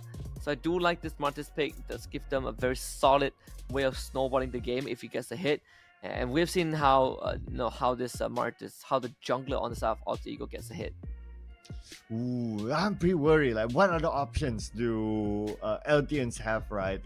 That can be tanky enough for them. Okay, I mean, I wish I could say some. Okay, yeah, the Akai, yes, kind of forgot about that. However, if we learn something from the previous round, like the Akai was just okay, but there was not many opportunities for the Akai to come up with a heavy spin and pin down someone. And now their opponent Alter Ego has a Hilda. Akai is not going to have a good time in the jungle. Not just Akai, but Hilda is also one of the heroes that, man, Diggy, when you have a Diggy +1, is always very, very, very oppressive in lane. But Hilda just does not care, right? Like, he runs at the Kadita, what are you going to do about it? He runs at the Diggy, what are you going to do about it? Absolutely nothing. We also got to look at the caster predictions brought to you by Calm Asia one more time. All of us unanimously think that Alter Ego is going to take this. And after watching game 1, I think that could be a reality very, very soon, unless Eldins Esports pulls out something. This is their tournament lives on the line. If one more loss and they're out.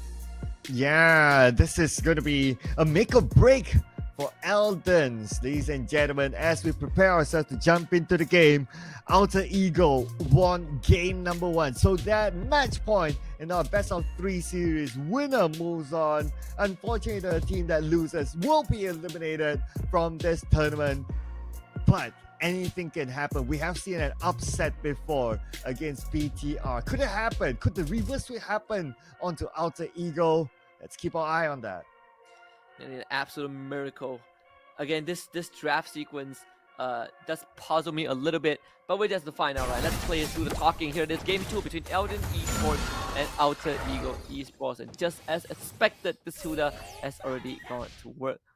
Yeah, I mean, it's common for Hilda to kind of like be annoying in the jungle, and he went to the purple buff. Now he's on the way to the orange buff. But first blood, wait, that just happened. We're only at level 1.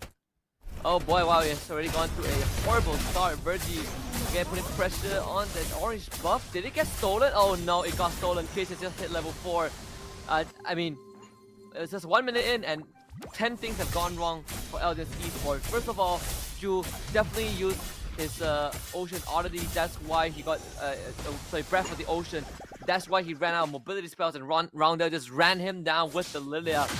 They lost the orange buff, and this Martin is going to clear the bottom side of the jungle for Alter Ego. And worse yet, Virgie doesn't even care. I believe he was controlled by the time reverse, but he's just going to put pressure on this Akai. Yeah, he is. I mean, he doesn't need to do much. Right? He just needs to show himself poke a little bit, but now there's an opportunity. Another one goes to Alter Ego, and we're not even 2 minutes in. Yeah, first blood brought to become Asia. That one goes, well, not first blood actually, the second kill. Going over to the kids with that easy decimation. Oh boy, Eldians Esports, what are you gonna do about this? No level 4 for this Akai, no purple buff, no orange buff, the entire jungle cleared out, and with his purple buff just spawning, this turtle is gone. Yeah, there's no way for Eldians Esports to challenge for this turtle at this moment, especially with the fact that the Hilda is still in their jungle. Virgie is just wrecking havoc. Look at this, he's pulling 3 players to him and they can't do much. And here he goes, Mission, easy kill, second one for Kid. Instantly, beeline towards the bottom side, pull back for the time reverse. Lovely stuff from Fast to make sure that you gets the kill, but still they're running down past the tier 2 at 2.5 minutes. 4 members, Alter Ego still cleans up with 2 extra kills. Meanwhile, Zig on the top side does have more memories. Forward gets the solo kill on RP. I mean, just as you mentioned, 2 kills, it became 3, it could become 4. Anytime soon. Now the heavy spin, managed to pin down one. Enough damage? Yes! Samusha gets onto Virgie, at least a little bit of revenge, but one more to go. Bondia tries to get away, and lucky enough, him as an R-Lord can save himself. A bit messy and scrappy for Alter Ego Esports. Certain moments could have done better in certain moments, but again, credits to Eldens for finding that opportunity. RP set up a trap, but forced to be spotted out. 2 members of Eldens Esports showing up the top side, but all just got executed by Kiss and Virgie again. Oh, maybe Zeke as well will be taken out. They're going in for him. Counterpart memory to clear off, but still not able to clear off. It wouldn't help him anyway if we clear out all of the minions there, as Alter Ego has him surrounded anyway. And this goal lane has already favored RP. He just got the Haas Claw, so able to heal up no problem. Virgie showing up again. Like, what is Khadija gonna do about it, right? This Hilda is gonna be an absolute nuisance unless he can just 100 to 0 her. But Kids is 2 levels ahead of also. Does get the purple buff with the retribution, but multiple flickers used by Eldian just to get away. But the retribution used and the turtle is up. That means even more so of a reason for them not to challenge for the turtle. Definitely, Alter Ego Esports going to secure this. Without a shadow of doubt as well. Alter Ego already at 3,000 gold lead. Still extending. Round down on the other hand. Getting chased by Alter Samusha. Pops the sprint. He's out of there. Yep, not an issue there as long as you still have the sprint. But now Fondia could take advantage of it. They've expanded a couple of skills onto him. But putting focus onto the top lane now. RP being pushed back, but backup is on its way. Fondia has arrived. And that's gonna make sure that Elder can continue to put pressure, but you can't say the same for Alter Ego though. They're continuing to just kind of just poke at all, so just making his life as hard as possible. This Hilda is a menace. Did get the orange buff though, but here comes Kid. Not able to get close enough.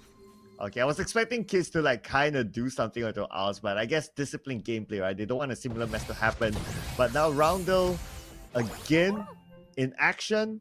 Roundel has to be careful. Going to make a U-turn here. Virgie is going to be the one to secure the kill onto Fast.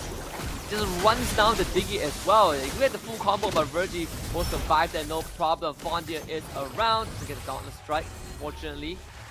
And 1 kill for the side of Alter Ego Esports onto the Diggy. The bottom tier 1 has been taken out by RP.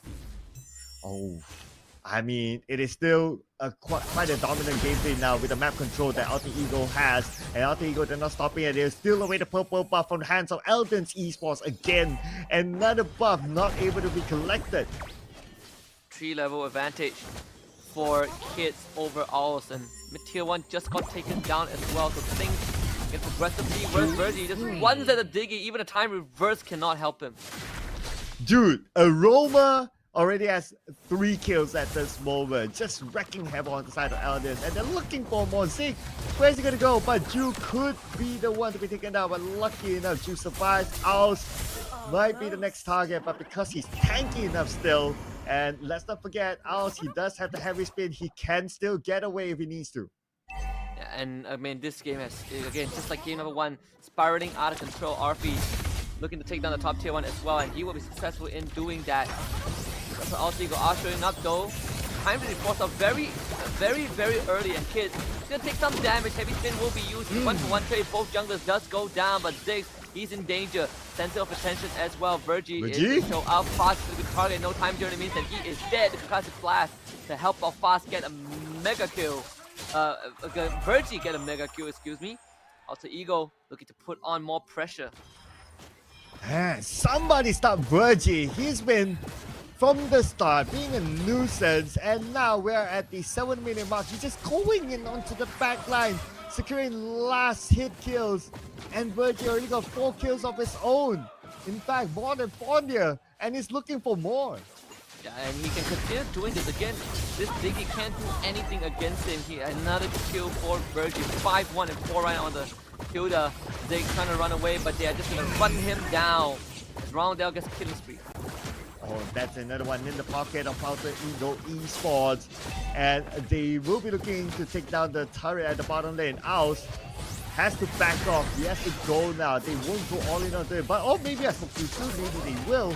But anyway, Aus, he does have the heavy spin. So, Alter Ego Esports, they realize that every spin not expanded yet. They're not going to go all in onto him yet. Bide your time. Be patient. Alter Ego, known for that. I mean, look at all the Alter tier 2 has been down like what, in under 8 minutes. Lord's gonna be spawning pretty soon. Alter Ego, they're gonna be looking for that as well. Roundel is pushing the envelope all the way through the inhibitor. RP works on the bottom one. Samusha clears out the wave, but still the structure took a lot of damage. So much pressure now onto ELDIANS Esports. At 8 minutes, they are already pinned down in their own base. Aus goes out, heavy spin, comes back in, almost taken out, last tick of health, survives it. Lord is currently up. Perhaps Alter Ego may back out to secure the Lord anytime soon. It's always a fallback plan. Okay, no heavy spin means that Alter Ego, they are going to be a bit more safer. Let's go in for full combo. Inhibitor does drop, but no kills though. This Kadita is quite behind. The decimation from Kiss, not enough. Time journey saving Ju. So Kiss does go down. Fondia dashing around with vengeance, taking some damage. Fondia flickers to safety. The RP is pumping up some of the numbers. This Bruno and ELDIANS managing a solid defense. And Roundel with the black shoes saving himself, but now ELDIANS trying to gain control of their jungle again. Virgil is still waiting in the bush, but found it out by his opponent. Samusha is in trouble, and now Samusha falls to RP. This could be the moment. We can see the movement from Virgie. Virgie's going for the backline. He's going in, and he's going to take out all the damage while Roundel dish it out onto ELDIANS Esports. I mean, RP was free hitting everyone, and Virgie with a big fat flank to completely demolish ELDIANS Esports, and Alter Ego now gets to again reassert control on this map. Roundel does end up going down, or this guy overextended by a mile, so Alter Ego decides, you know what, we're gonna just go for the Lord. Yeah, but we're just gonna go for One Piece Asia Tour as well. Do check out the special ticket offer here, ladies and gentlemen. Buy one, get one free as long as you use the promo code Kohai One Piece. Now, on to the Lord. Easily secured by Alter Ego Esports. Fondia, nice Samusha. Here comes Virgie again. Alter Ego, we're gonna play it slow. They don't have Roundel with them, so they're not gonna take that 4v5. Still showing a lot of respect to ELDIANS Esports despite being 8,000 net worth ahead. Yeah, very disciplined gameplay here shown by Alter Ego Esports, awaiting for the Lord to come out with them. And the Lord definitely will push onto the bottom lane. They will start to focus onto the top lane instead. Let the Lord do its work, and they will push in from multiple entrances into the base. Yeah. I mean, Alter Ego, they do have some housekeeping they need to do. They need to shove the top wave and also let the mid wave slowly push as well. It's a good move from ELDIANS Esports. I believe Samusha did push the top wave. That's how they got the tier 1 for ELDIANS. But that's pretty much it. So Alter Ego perfectly syncing up all 3 waves. They might be able to take the whole ELDIANS Esports base in one fell swoop.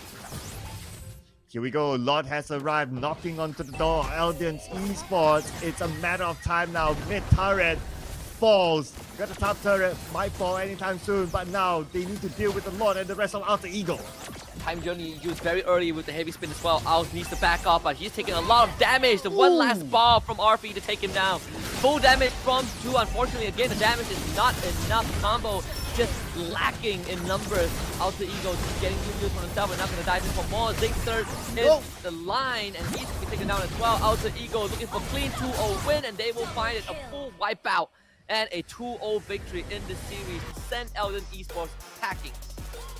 Big dominance again by Alter Ego Esports from the beginning with the presence of Virgie as the Hilda jungle invading, making their opponent not able to secure the first orange buff, almost losing the first purple buff as well, and getting a couple of kills in the process. This is again full dominance by Alter Ego from the start. But let's check out the highlights brought to you by Com Asia.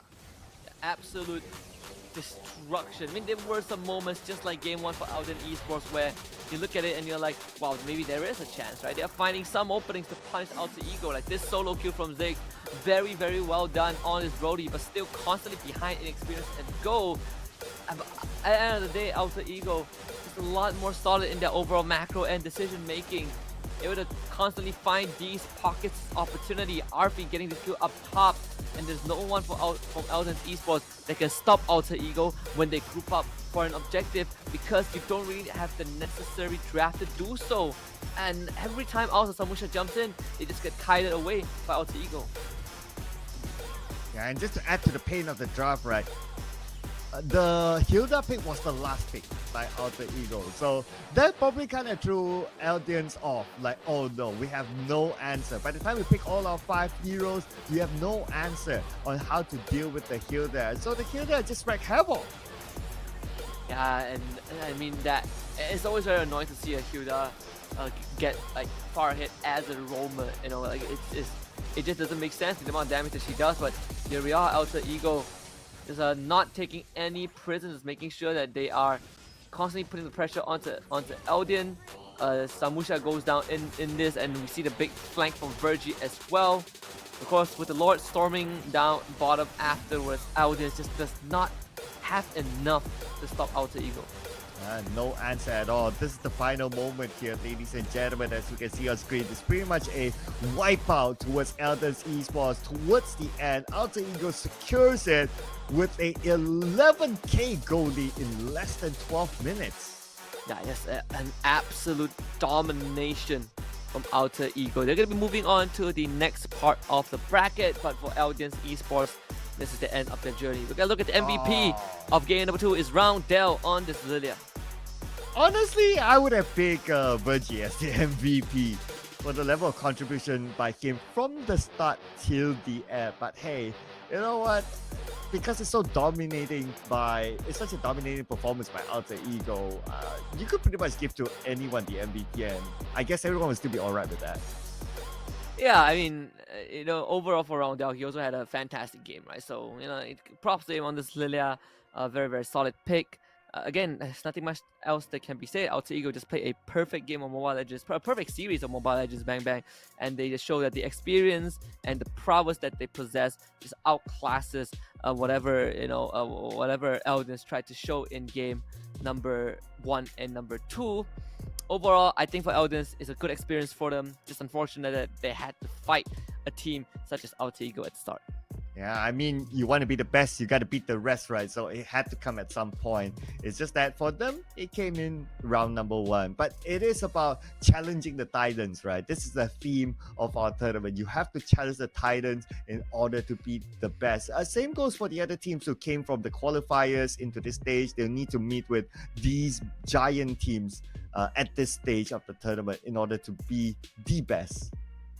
Yeah, absolutely. So, I mean, with that being said, I hope that, you know, ELDIANS Esports, they take something away from this. I do hope to see ELDIANS Esports, along with all the tier 2 teams that we've seen so far, you know, try to participate in open qualifiers for upcoming MPLs, because we do have a lot of potential, and it's just waiting to be discovered. But this is just the first series, right? We have IDNS Esports against AOSHI esports coming up next. That is going to be very interesting because this is one of the few Thailand Mobile Legends team which we don't see very often, right? It's a region that is in Southeast Asia but doesn't have their own MPL because it's such a scarce thing there. So I'm looking forward to see how IDNS takes on AOSHI.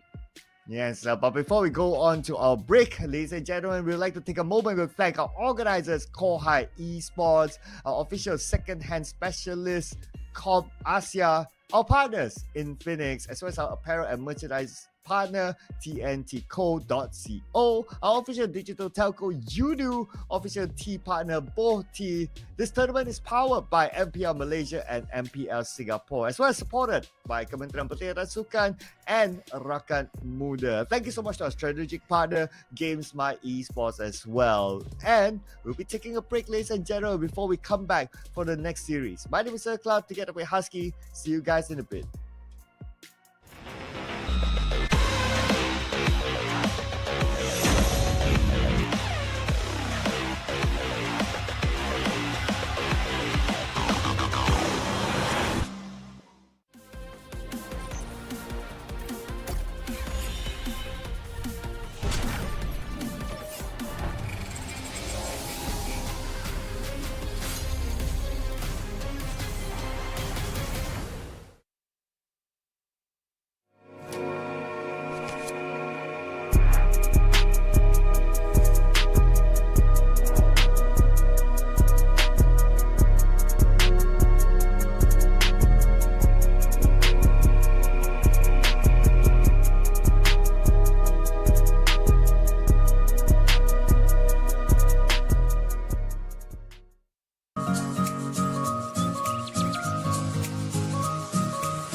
So ComAsia's latest physical store is now open here at KL Central. Let's check it out. Here, you can find a variety of devices from Apple, Samsung, Xiaomi, and more. And look how good they look. I can't believe they're second-hand devices. So all of ComAsia's devices actually goes through a 32-step quality check to ensure 100% functionality and to make sure that the battery health is 80% and above. Additionally, if you're ever worried, they provide up to 12 months of warranty. And because they're all second-hand devices, you can expect to save up to 50% in comparison to buying a brand new phone. So what are you waiting for? Come to Lot 7A, Level 1 at KL Central, and I'll see you there.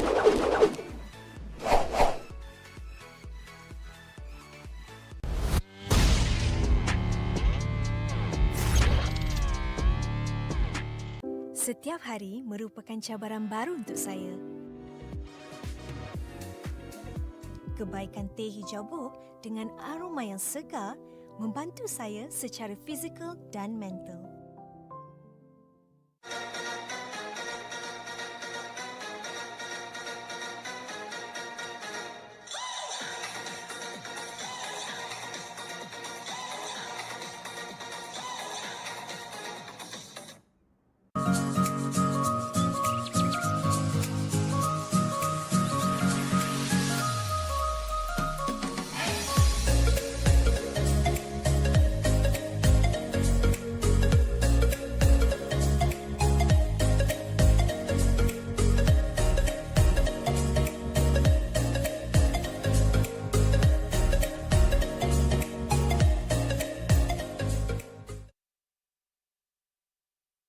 Hello guys, Assalamualaikum. Korang yang baru masuk, selamat datang ke live stream aku. Jangan lupa untuk tekan button like, share dengan komen. Aku nak pergi hero je. Ada orang tanya, kenapa setiap kali kalah aku asyik kena blame dengan kawan aku? Nampak guys? Benda tu satu benda yang tak bagus tau. Dekat sini apa? Korang tak boleh salahkan member sebab kau pun 2x5 je. Mungkin kau punya skill pun tak sama pun macam dia. So tak boleh lah nak asyik nak salahkan member je. Tak bagus. Cepat lagi, komen lagi. Kenapa aku asyik lose streak Kalau korang lose streak, maknanya korang ada ciri-ciri yang tak bagus, iaitu nafsu. Sebab apa korang nafsu? Sebab korang tak faham apa itu strategi, hero pick, kita punya meta, rotation, semua kena tahu. Kalau korang tak tahu benda tu, mesti korang akan main macam mana? Nafsu, korang akan langgar je semua orang. Benda tu lah yang akan buatkan korang kalah. Zon, kenapa setiap kali aku main ML, phone aku cepat panas dengan lag? Simple. Sebab apa? Aku punya phone tak ada mengalami masalah macam korang. Sebab aku punya phone 30 Pro aku beli dekat Com Asia ya. Aku nak beli dengan diorang ni sebab apa tau? Sebab masa aku beli tu, seller tu dah cakap dia dah test dengan 32 step quality check. Maksudnya before aku beli tu, diorang dah check dia punya screen, sound dengan body. Dia make sure korang dapat dalam in a good condition. So dekat para gamers kat belah sana tu, jangan lupa untuk beli dekat Com Asia. Harga murah, quality phone sama macam baru. Alright guys, sampai sini je live aku. Terima kasih kepada yang dah menonton. Terima kasih yang dah like and share. Kita jumpa lagi pada stream yang akan datang guys. Assalamualaikum. Back again. Masa skrin dia nggak ada layar Samsung? Back again. Back again. Back again. Jadiin maulah with Infinix Note 30. Anti gabut, serba ngabut.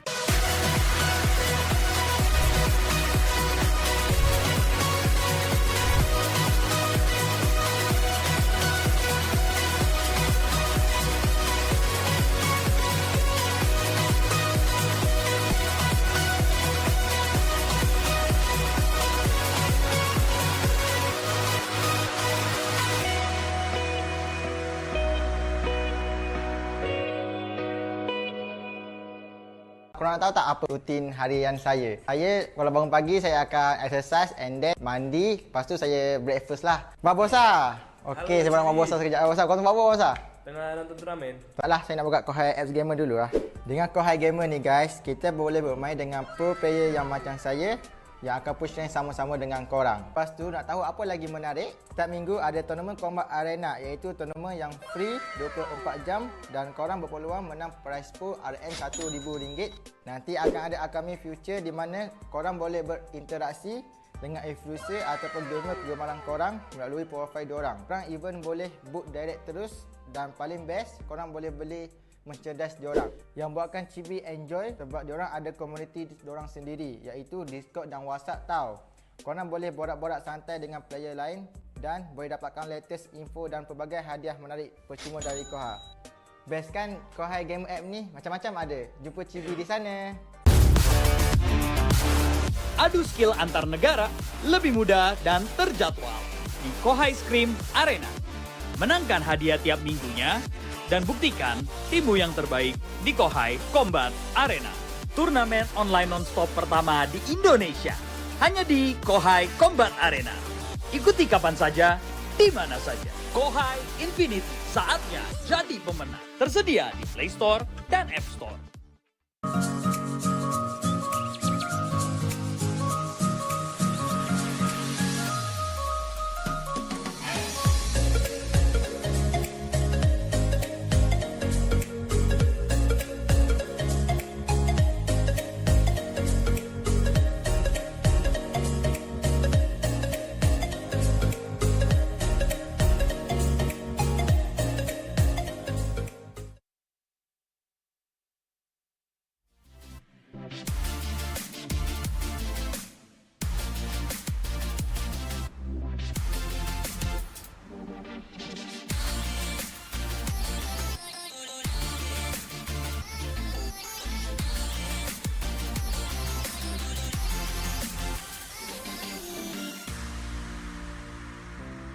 Aduh, kalah lagi ni. Aduh, phone aku lag pula. Aduh, kalah lagi. Phone aku lag pula.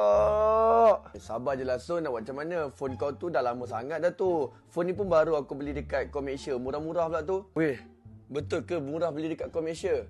Kedai dekat mana? Komersia ni adalah salah satu kedai e-store yang jual macam-macam jenis phone tau. Harga diorang pula berpatutan dan diorang ni specialist tau dalam phone second hand. Aku nak beli phone gaming. Berapa boleh dapat? Jangan risaulah, Komersia ni kalau korang beli phone dengan diorang, kau boleh jimat 50% tau. Apa yang best lagi, kau boleh dapat 12 bulan jaminan untuk phone kau. Diorang ada buat 32 quality step untuk pastikan phone kau sihat. Okey, sekarang ni tolong bagi tahu dekat mana nak beli. Alah, kau boleh buka je online dekat e-store diorang. Senang je beli sekarang ni, boleh postage dan beli phone gaming. Lepas ni aku immortal, kau tengok aku, kau yang kat Epic tu. So guys, kalau korang pun nak beli phone second hand, beli dekat Komersial. Memang best. Gua yakin yang cewek ini pakai nggak sembarangan. Nggak bisa. Lo nggak bisa main sambil ngecas. Nggak bisa! Jadiin Momo with Infinix Note 30. Anti gabut, serba ngebut. Watch, Play, Stream. Channel esports dan game pertama di Indonesia. Hadir untuk merangkul komunitas game. Mulai dari gamer casual, pro players, tim esports, game developer, game publisher. Menggabungkan seluruh ekosistem esports dan game. Only on Dance Play. Watch, Play, Stream. Okay guys, saya ada 15 saat je untuk cakap pasal benda ni. Korang nak jadi pro player tak? Korang nak saya carry tak? Okey, korang kena download apps Kohai Gamer. Lepas tu, jangan lupa register account. Terus tekan feature real time dan schedule service. Jangan tanya asal ni real ke tak. Dia memang real. Dah, jumpa korang kat sana. Bye-bye.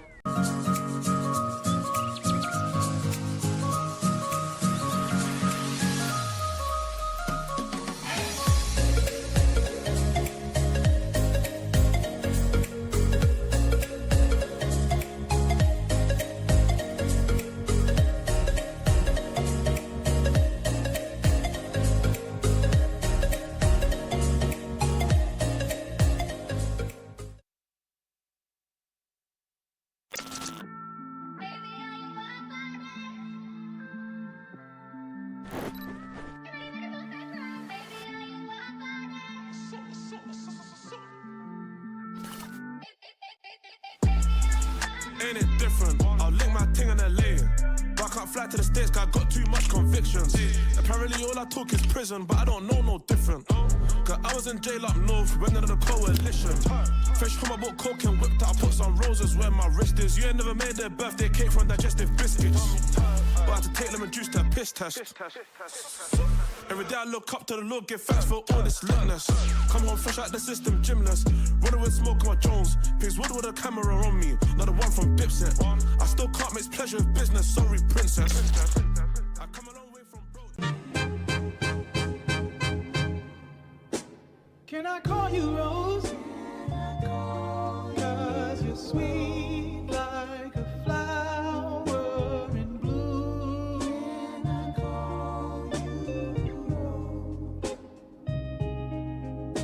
Can I call you Rose?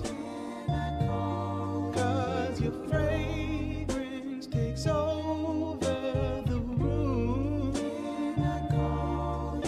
Darling, I wanna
Guys, SOCOM Asia's latest physical store is now open here at KL Central. Let's check it out. Here, you can find a variety of devices from Apple, Samsung, Xiaomi, and more. And look how good they look. I can't believe they're second-hand devices. So all of ComAsia's devices actually goes through a 32-step quality check to ensure 100% functionality and to make sure that the battery health is 80% and above. Additionally, if you're ever worried, they provide up to 12 months of warranty. And because they're all second-hand devices, you can expect to save up to 50% in comparison to buying a brand new phone. So what are you waiting for? Come to Lot 7A, Level 1 at KL Central, and I'll see you there.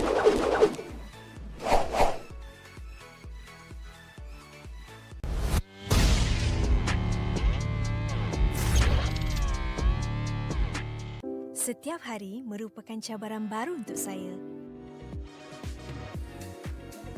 Kebaikan teh hijau buk dengan aroma yang segar membantu saya secara fizikal dan mental.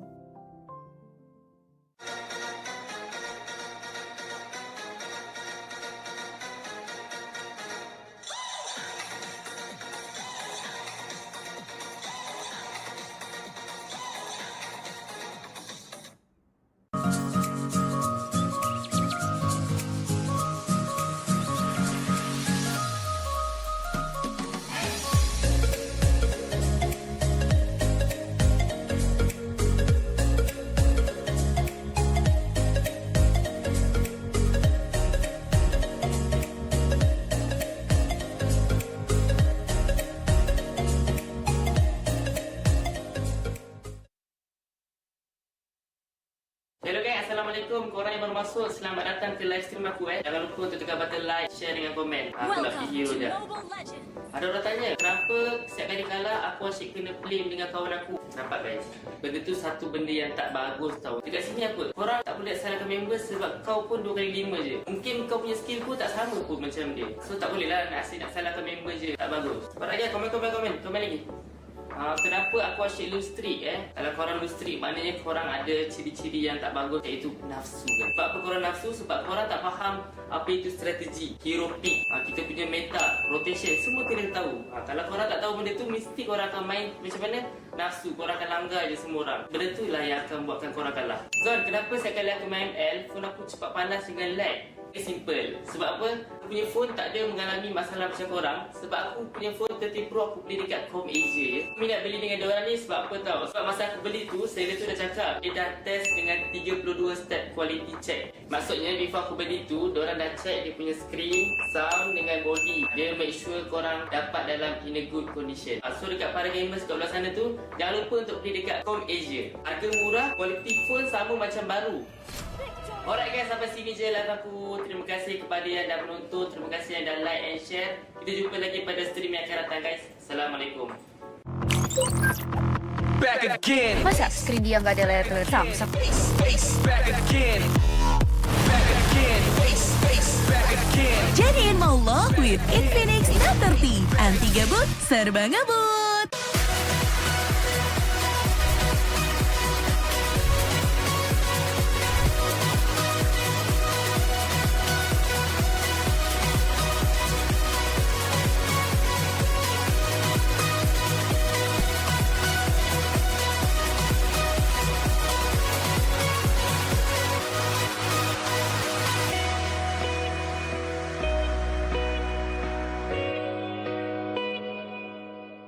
Korang nak tahu tak apa rutin harian saya? Saya kalau bangun pagi saya akan exercise and then mandi. Lepas tu saya breakfast lah. Babosa. Okey, saya nak Babosa sekejap. Babosa, kau tengok Babosa? Tengah nonton turnamen. Taklah, saya nak buka Kohai apps gamer dulu lah.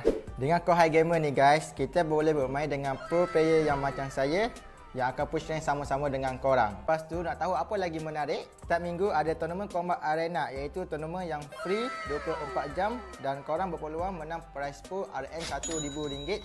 Nanti akan ada upcoming future di mana korang boleh berinteraksi dengan influencer ataupun gamer kegemaran korang melalui profil diorang. Korang even boleh book direct terus dan paling best, korang boleh beli merchandise diorang yang buatkan Cibi enjoy sebab diorang ada komuniti diorang sendiri, iaitu Discord dan WhatsApp tau.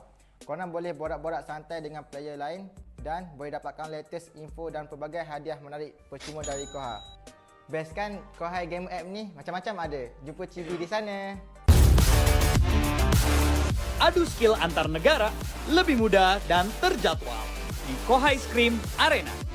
Menangkan hadiah tiap minggunya dan buktikan timmu yang terbaik di Kohai Combat Arena.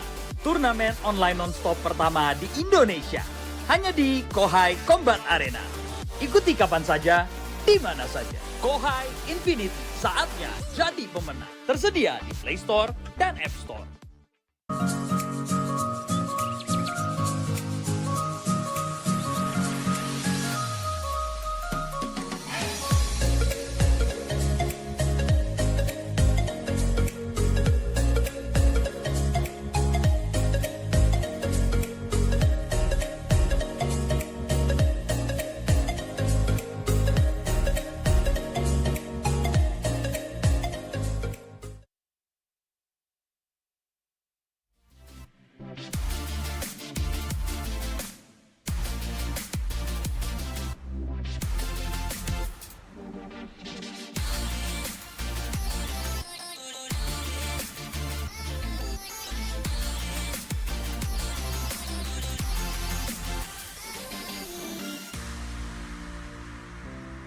Aduh, kalah lagi ni. Aduh, phone aku lag pula. Aduh, kalah lagi. Phone aku lag pula.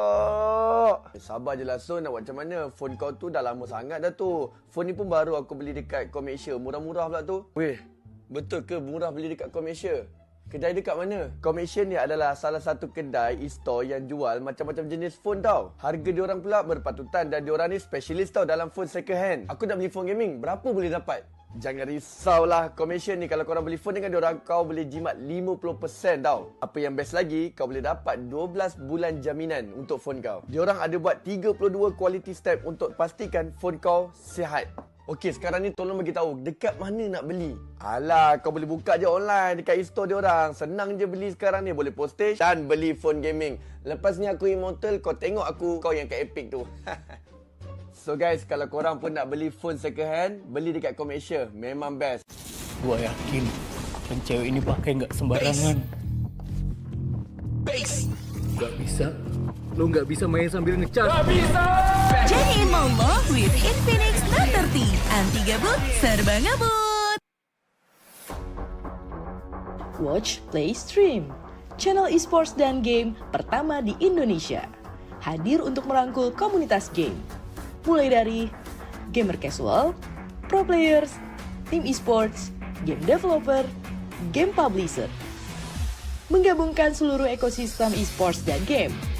Only on Dance Play. Watch, Play, Stream. Okay guys, saya ada 15 saat je untuk cakap pasal benda ni. Korang nak jadi pro player tak? Korang nak saya carry tak? Okey, korang kena download apps Kohai Gamer. Lepas tu, jangan lupa register account. Terus tekan feature real time dan schedule service. Jangan tanya asal ni real ke tak. Dia memang real. Dah, jumpa korang kat sana. Bye-bye.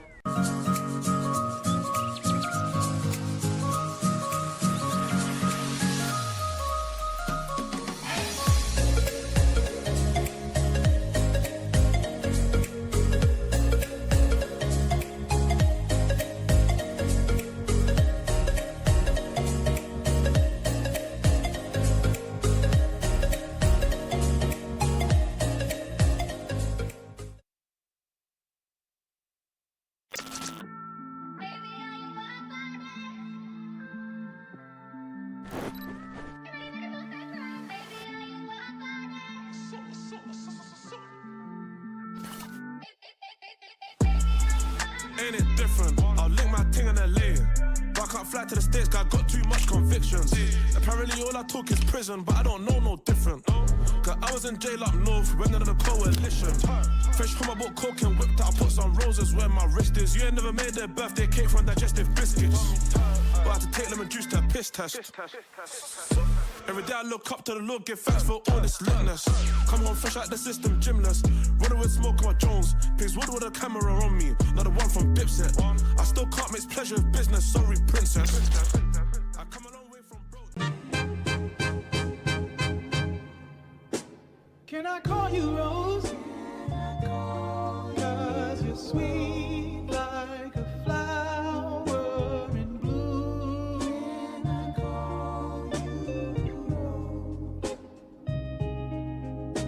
Can I call you Rose? 'Cause your fragrance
guys, so ComAsia's latest physical store is now open here at KL Central.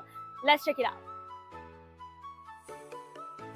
Here, you can find a variety of devices from Apple, Samsung, Xiaomi, and more. And look how good they look. I can't believe they're second-hand devices. So all of ComAsia's devices actually goes through a 32-step quality check to ensure 100% functionality and to make sure that the battery health is 80% and above. Additionally, if you're ever worried, they provide up to 12 months of warranty. And because they're all second-hand devices, you can expect to save up to 50% in comparison to buying a brand new phone. So what are you waiting for? Come to Lot 7A, Level 1 at KL Central, and I'll see you there.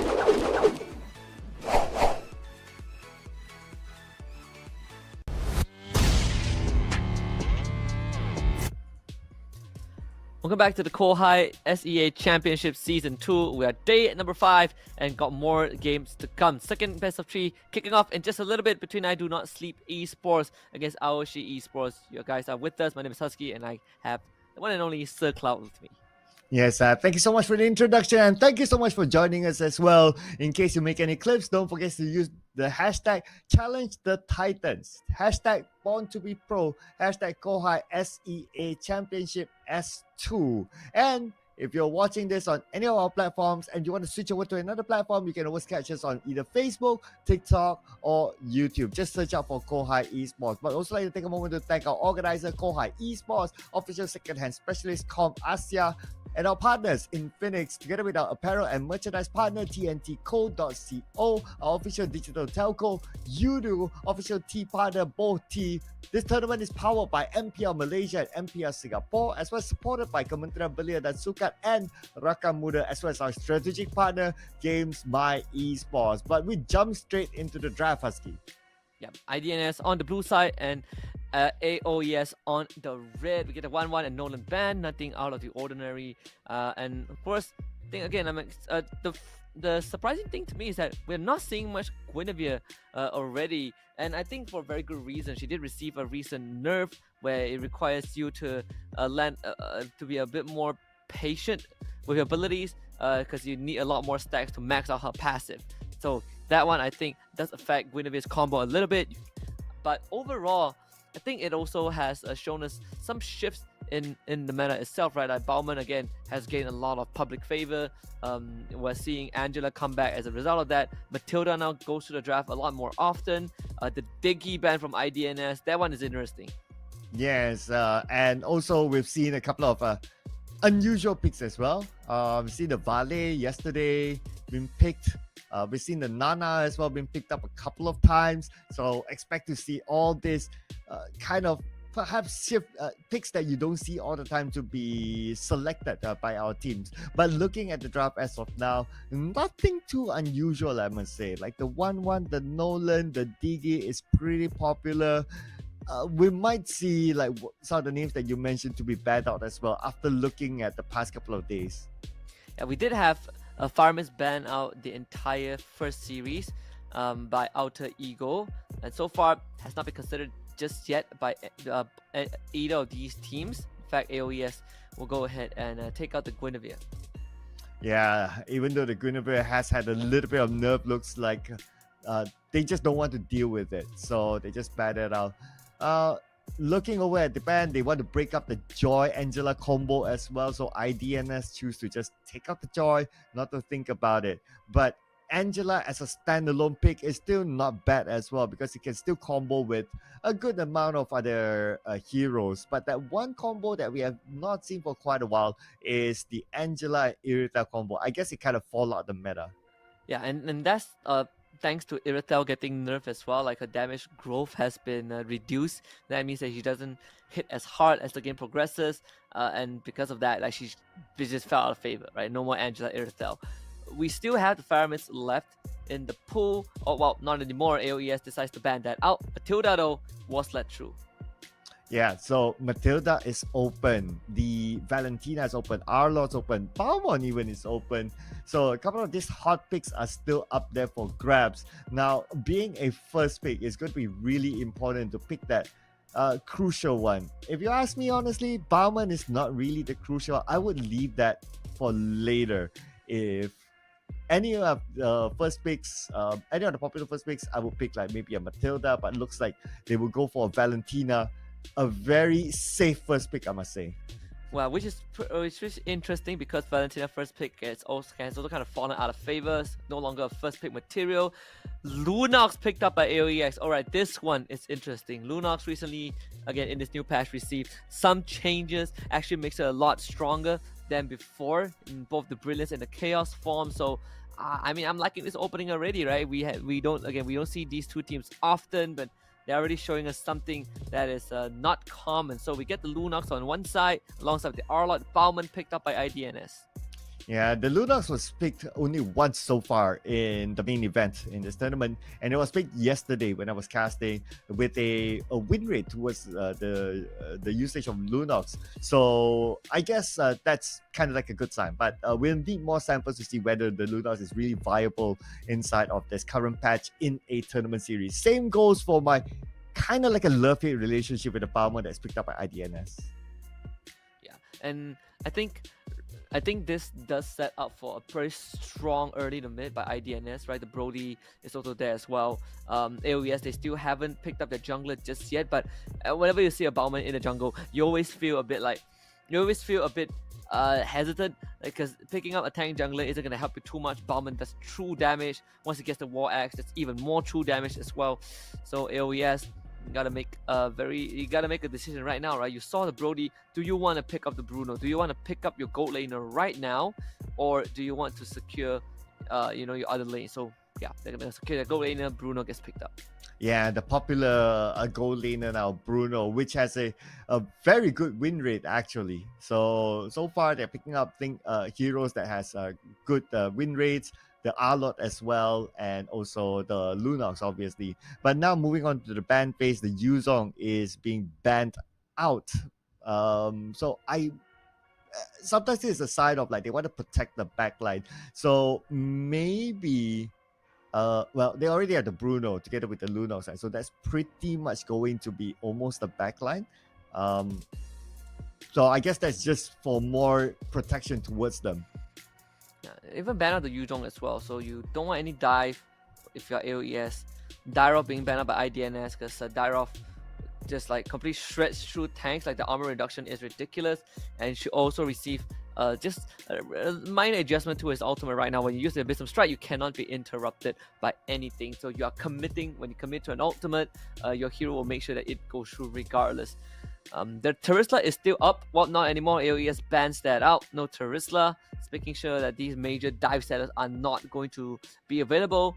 IDNS already has capabilities to start running at you, so you don't want them to have more. But when we look at the roamers, there are still a lot of options, right? Tigreal is still there. There's still the Ruby. There's still the Edith. There's still the Kufra available for both teams. The Matilda is also still up. Yeah, the absence of a Terisla, I would say a Minotaur would do a good job as well. Of course, coming in with the Minoan Fury, able to get good CC, lockdown, that would be pretty nice. I'm just wondering, like, now that they have a Bruno on the side of AOSHI Esports, like, how do you get to the backline? So far from the choices that IDNS has picked, not many good backline divers yet, and that's why the Yuzong has been banned out. So if they do go for a tanky roamer, then potentially we might see an assassin jungle for IDNS. There is a possibility, right? We're seeing the Martis ban out last by IDNS. So AOES gets to decide, right? We still don't know where this Arlott is going. Can be a roam, can be an XP. If AOES wants to reveal the jungler right now, I think that would be good. You can take priority in the jungler. Aside from assassin, for utility, there's a Kai. It's still available. There's a Baxia and a Fredrin. I do feel like Akai kind of looks decent for AOES right now, because like you don't have to deal with things like Dyrov or the Martis. But they do pick up the Lilia. Okay, so where is? Wait, Lunox hold on. roam? Lunox jungle? Lunox jungle? Bruno jungle? Okay, so Bruno Jungle is kind of a gag. Like it. No, man. I've seen it. I've seen it in public lobbies, but I refuse to believe it's a good choice, right? Because you get like someone picks the Hilda, you get run down for days. Matilda gets picked up by IDNS, but I would not be surprised if this is a Lunox jungle. Oh, okay. I'm calling a Lunox roam. I'm calling Lunox roam. Yeah, I just call it a Lunox room right now. I know. Because I've seen it before. Like again, like in a public game, I've seen it before. But I have my mixed feelings as well. It's not like I can really put my finger in. But right now, we'll only know after the last pick. And this is the beauty of the draft, right? And the draft just throws you off, especially if like you're the opponent. You start thinking to yourself like, oh, did we ban out the correct ones, or was it baited? Just like how it was done by Yudu Red Giants yesterday. It's only left to the last pick. And right now, it can shuffle around. So AOSHI Esports, I mean, draft-wise, they're playing their cards quite right. I mean, the Bandit pick, that one is good. You have a lot of mobility. You can match up with the Arlo if the Arlo is in XP lane. Who's going to be the role model? I feel like you might want to put the Arlo in Roma and have the Paquito in the XP for AOES. You need some like a big setter, right? The Tigreal actually ends up getting picked up. So they decide that, you know what, we're going to have the Arlo into Benedetta. We're going to pick a Tigreal. All these big AOEs. If IDNS decides to come into us, we have like some way to counter engage. But I don't know. I mean, I'm looking at the Lunox and the Lilia. Like, that is a lot of magic damage, by the way. A lot of magic damage. That does have percentages that goes through max HP, decent wave clear, decent early to mid damage. But overall, man, this Lunox, if it's a Lunox jungle, which I still believe it's gonna be very interesting to see. We both are not on the same page this time. I'm with IDNS. You're with AOSHI. The collaboration brought to you by ComAsia shows a very split opinion down the road for every single broadcast. Yeah, and with this sort of draft, right, I'm really honestly scratching my head as well. Like, it's kind of hard to picture like what's gonna happen or how AOSHI is going to execute it, because this is really unusual. But hey, we're all up for unusual picks, right? Especially with the current patch. Perhaps they have discovered something that we have yet to discover, and it is going to be a tall order, because between these two, IDNS is the giant and AOSHI is the team that qualified from the qualifiers, right? So it is really for them to come up with a creative draft of on how to overcome IDNS. Yeah, and that's why I love these kind of tournaments. You get to see like innovations from different teams. So yeah, it is a Lunox jungle from AOSHI Esports. I'm gonna be on the red side. I do not sleep on the blue. Right off the bat, Bauman, power farming, power clearing. Not too much of a surprise right there. I'm looking forward to see how this Lunox jungle plays out. Even running the lethal ignition, so it's all about having this big burst of damage. When you get into a team fight. But you do have that brilliance that you can use to avoid the lethal counter if you time it properly. Bottom lane as well, you did this Arlot into Benedetta. It's going to be a skill matchup. The Ace and Izzy just going at it. The Dauntless Strike. Ben just reset. Ace winning out the trade just barely. Gun's going to show up the iPhone, I guess. You petrify underneath the turret. First blood for Izzy. Brought to you by ComAsia. As Gun wants to get something, but Izzy dashes away with a passive. And outplay by IDNS. Oh my goodness, that must have felt disappointing. He thought that he would have gotten it. He went in underneath the turret to secure that kill, but my goodness, Petrify right under the turret. Totally threw him off. Massive outplay from Izzy. We're off to a hot start, Cloud.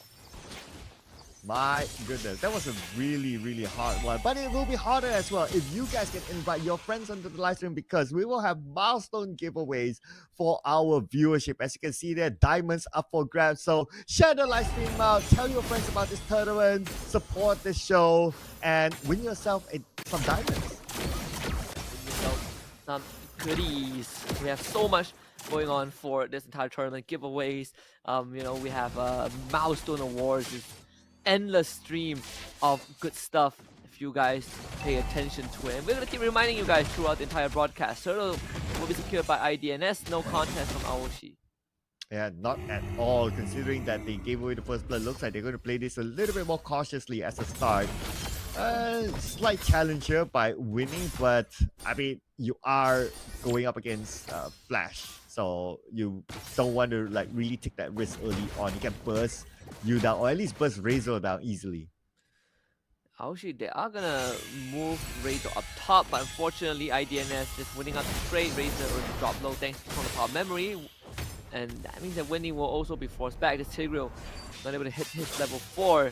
Bottom lane again, Izzy having the experience advantage, gonna bring Lloyd the stun from the eye and eye, just right on the edge. Ace, the heap of trouble has to flicker away.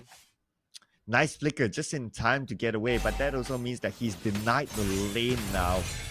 One wave could be missed out. But focusing on to the top, looks like we will have a little bit of a skirmish here. Razor is in trouble, terrified, but he'll be okay. Implosion gets used on the edge. Brilliant, stolen brilliance. Lizzie Ming able to get away with that, but X-Gun was able to take out the Matilda at least, so it's a trade in return for AOSHI. Oh man, looks like a 1-1 now. So it looks like they managed to even up the odds. Looking for more, as you guys can look for more giveaways onto our live stream. Redeem this code with the redemption code inside the game right now to not miss out this opportunity to earn something nice. Torpon memory from Flash almost takes down Razor, but Gan is in a heap of trouble. Spun to his grave by Lois. This top tier 1 is going to be gone. There's no way for Razor to defend this. In fact, Guiding Wind brings Lois underneath the tier 2. Razor will have to flicker to safety. Circling Ego gets used as well, but CG taking a lot of damage. Going to be traded back over extension from the Matilda. Looking for more right now. Lois is taking out the damage, but he'll be okay for now. Mix is there to dish out damage from the side as well, trying to give it support, but now Lois is in trouble, being chased down. Lois will be taken out for sure. Ace is going to be the one to secure the kill. Now AOSHI has the upper hand in terms of kill. Very, very well done by Ace. Final flash to make sure that Lois doesn't get to just run away like that for free. Especially the turtle goes over to AOSHI Esports. IDNS continues to put on pressure elsewhere. Flash almost taking the entire energy shield in that bot tier 1. There you go. But turtle taken though. But what else can be taken? It is by you guys. You guys have a chance to take away one of these amazing giveaways. All you need to do is follow the steps inside the Kohai app and stand a chance to take up either a new iPhone or a Kohai jersey or a TNTcode.co voucher or even diamonds. Yeah, I mean, we saw Izzy almost got a solo kill in a 2v1, in a 1v2. So, I mean, you look at the goal advantage, it's actually just a 1.5k advantage for IDNS. They do feel stronger than just a 1.5k lead. Bottom lane Flash not having a good time this time. Escan and Ace will be there to push it away. Oh, but speaking of pushing it away, Razor lucky enough Black Shoes to safety. He's okay there. Winnie just taking care of his back, but Ace has arrived. It's more of like defensive gameplay by AOSHI for now. Winnie forced out from the bush. And IDNS, they do have the mobility to just navigate around the map very fast. So Matilda Benedetta as to show up. Eye for an eye, Razor takes damage. Izzy now to be engaged on, and let's go final blow to get away. The flicker find the slash from Ace to take care of business. Circle Ego onto Ace as well. Flicker implosion from Winnie to catch on the two members, but unfortunately ends up getting dropped by Flash 007. AOSHI fighting off a bit more than they could chew. The Terrified is going to be dead. Tornapart Memories to follow up a double kill going with Flash. Nice follow-up, Tornapart Memory getting that double kill, and now they seem to be looking for more. Razor could be in trouble. Gun saved him thanks to the turret as well, but Gun will want to go down. Oh man, what a trade in the middle. Oh, for more. Oh, Razor's in trouble now. Okay, the stolen Black Shoes. Oh, Mizzy Ming, stolen Black Shoes almost get the full kill onto Razor, but I believe it did have the Haas Claw, so that was enough to keep him alive. Lois gets the turtle for his team. Bullet back in the middle lane, IDNS actually ends up trading even, right? Flash decides to stand his ground and fight underneath the tier 1, so he traded his life 1-for-1, and the go actually went over to Razor, who was free hitting for every single moment of that fight.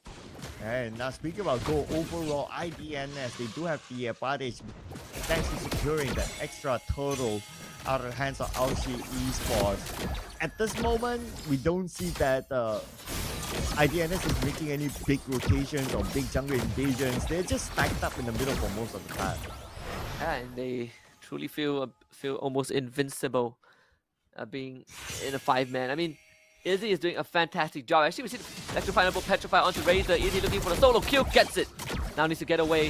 Fighting on the passive, and Winnie not able to hit it with the implosion. Good dodge at the very end. Now Izzy lost so much time that his teammate showed up, and Izzy even finds a double kill. This man is on a mission. The eye for an eye on the Razor. Izzy continues to cut him down, slice him into ribbon. Mizimix finds the third kill. AOSHI Esports reaches 3. They get the mid-tier 1. Oh man, not a worthwhile trade, but you take what you can get, right? So right now, Flash waiting for Ace. Ace comes in, 3v1. Where is Ace gonna go from here? Probably gonna be hard for him to survive this. He has the turret with him though. He can retreat down to the turret, but Ace goes in. Ace flickers away to safety. Gun is there to tank up a little bit of damage, allowing Ace to get away, but no! Behind! How? Yeah, Flash, I mean the flicker small power memory with max stack passive is absolutely deadly. IDNS looking to sneak the mid-tier 1 again, but AOSHI Esports easily clears the way out. Oh man, that was so much effort from Ace. He even used the flicker in the process, but not able to survive. It is just disappointing there. Disappointing feeling for Ace for sure. And now again, both teams stacked up in the middle. I kind of feel like to a certain extent they're like playing brawl here. Yeah, almost, right? Like both teams want to, especially for IDNS, they want to take the mid-tier 1 for AOSHI Esports, because AOSHI Esports already got the structure, while IDNS made a made a gank bottom lane. And AOSHI Esports, they have good defense. They have Final Slash, Implosion. They have the Gloom from this Lilia, Petrify, Electrifying Blow on 2 members. Izzy just dancing around the members of AOSHI, but not this time. Can't get away. Shut down. Given over to Razor. Oh, but Turtle looks like IDNS will be the one to secure it thanks to Lois. And now they're looking for kills here. Ace might be the next target, but Razor, 50% of health goes in, 20% of health left. Being burned down by the torn apart memory. But Flash is taken out at the back line. They're looking for more right now. Lois is kind of low, but he will survive. Man, so IDNS, they lose Izzy, but they sneak the Lord away. And Flash 007 somehow gets a kill onto Razor without having to use his ultimate, and a killing spree now given over to Mizimix as he just assassinates X-Gun. Razor on the run. The Hustle again, the damage is going to be there, but Mizimix dash on top of him, and here comes Lloyd. Again, Electrifying Blow used by Izzy. Razor will be taken now. Winnie provides the help. 4-man implosion, but there's no follow-up, so this Tigro is also going to be sacrificed. IDNS claps back with 2.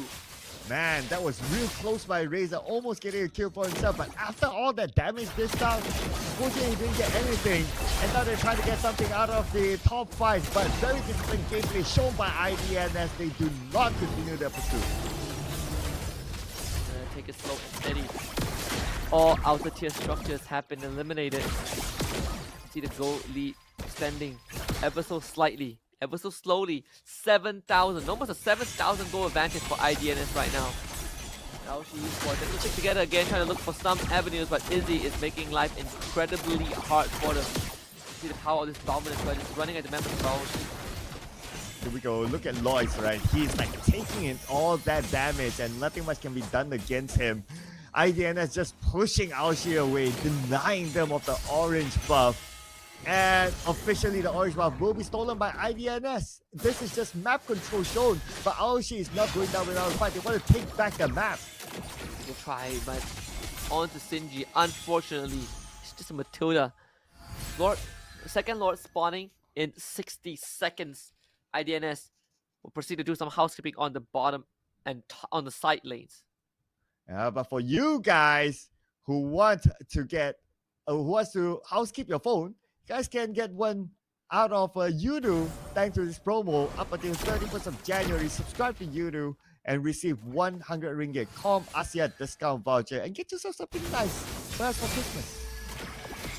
Yeah, Christmas is coming. Christmas is tomorrow. Make sure that, gotta see if you can get lucky. Maybe get rewarded by Santa. Again, IDNS having full control of the map. It's hard for AOSHI to just walk up into a bush because you might have a Brody in there, you might have a Bauman, you might have a Benedetta. Lord's going to be spawning as well. Gonna see Ace going with the Vengeance. Razor dead to provide a bit of assistance, but Ace actually dashed back in. It could be a mistake though. Losing more than half his health. Lethal counter gets used. Almost takes him out. Oh, that was a close one there. managed to just get away out of range. But now the Lord is up, and IDNS obviously they are interested for AOSHI Esports. Are they going in for a flank because they're gathering up in the middle? But there's still time to go in for the Lord. They use to conceal. Shinji and Mizumi spots that Lord is dropping low. Implosion to be used instantly by Winnie, trying to buy a bit of time for his team, but unfortunately Lord has already assassinated their jungler. Lord does get a reset in the process though. Not that it matters. IDNS trying to run at Razor as well. Razor gets attacked him, but they do lose slash 007. Good terrify from Mizumi, but Shinji doesn't have the damage to finish off Razor. Meanwhile, Ace, he's just dancing around the members of AOSHI Esports. This man has survived for long enough, looking to get away, but the lethal counter will finish him off. Mega kill for Lloyd.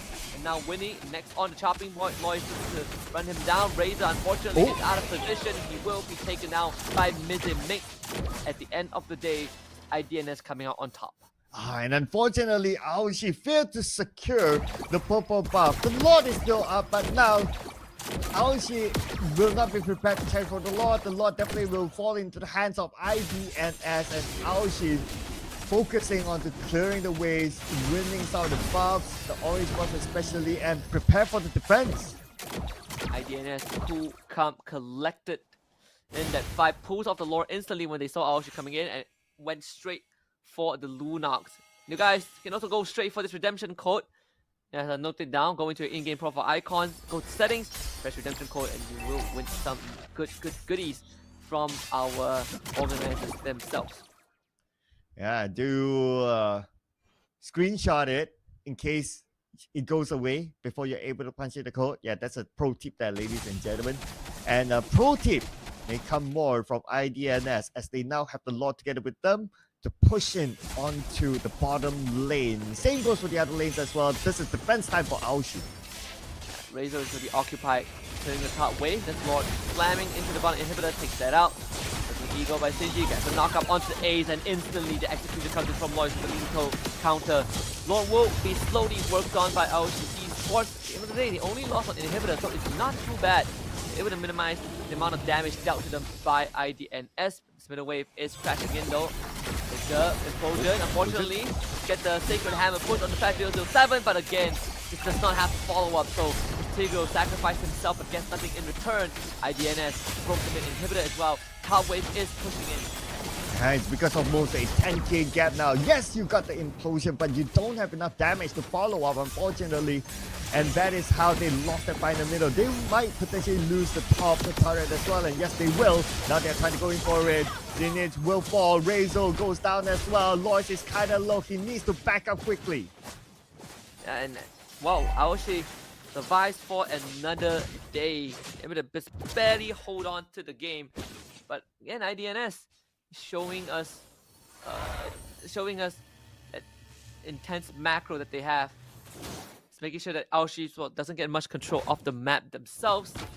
Scrappy game so far. I mean, both teams really love to fight, just like how you guys would love giveaway by our partner at Infinix. They're giving away a GT10 Pro. All you gotta do is download the Kohai app and enter this giveaway, and you might be the lucky winner.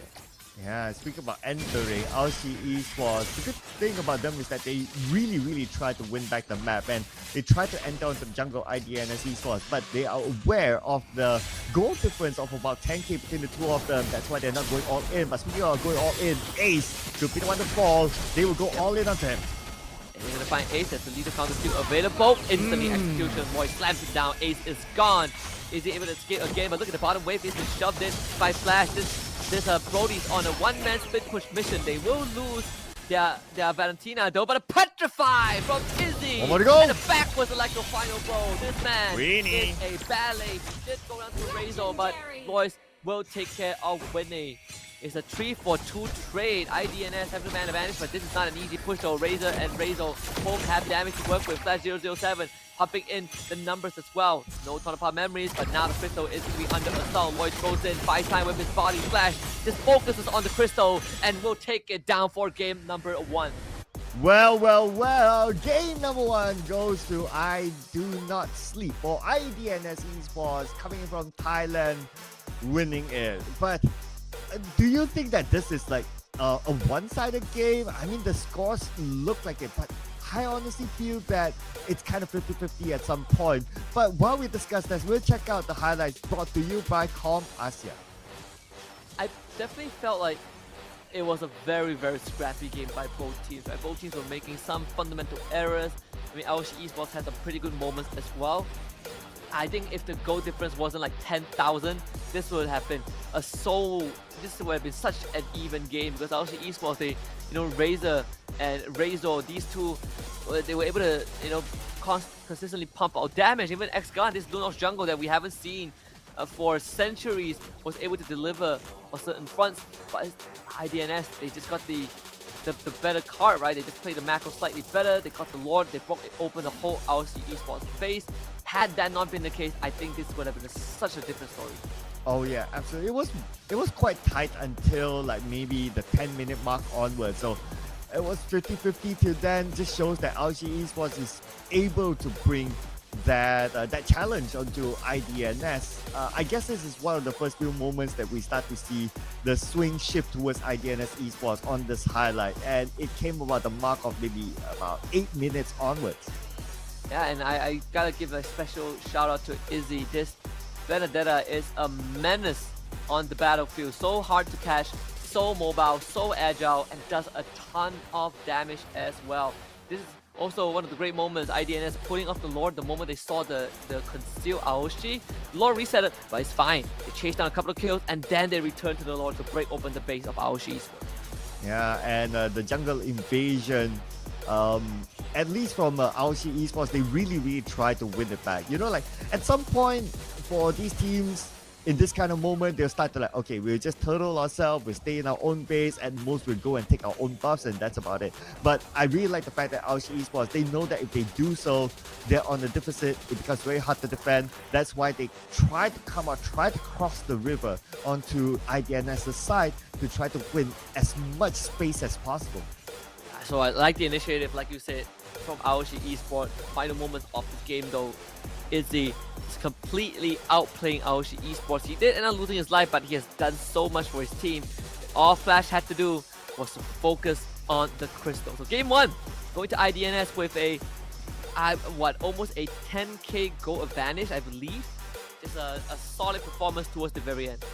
Yeah, so this was a longer game from the previous series that we had, 17 minutes 16 seconds. The goal difference is almost about 10k, about 9k or so. And when it comes to itemization, because we're just at the mark of the 50k mark, that's why you can still see a slight difference. So for AOSHI, they managed to complete like 3 to 4 items, but on the other side, almost a full package. At the MVP of game number 1, none other than Lloyd in the jungle with this Bauman, completely unstoppable, uncontrollable, power farming, taking objectives, and just taking the kills. Yeah, there you go. Bauman win. This is kind of rare, statistically speaking, that is.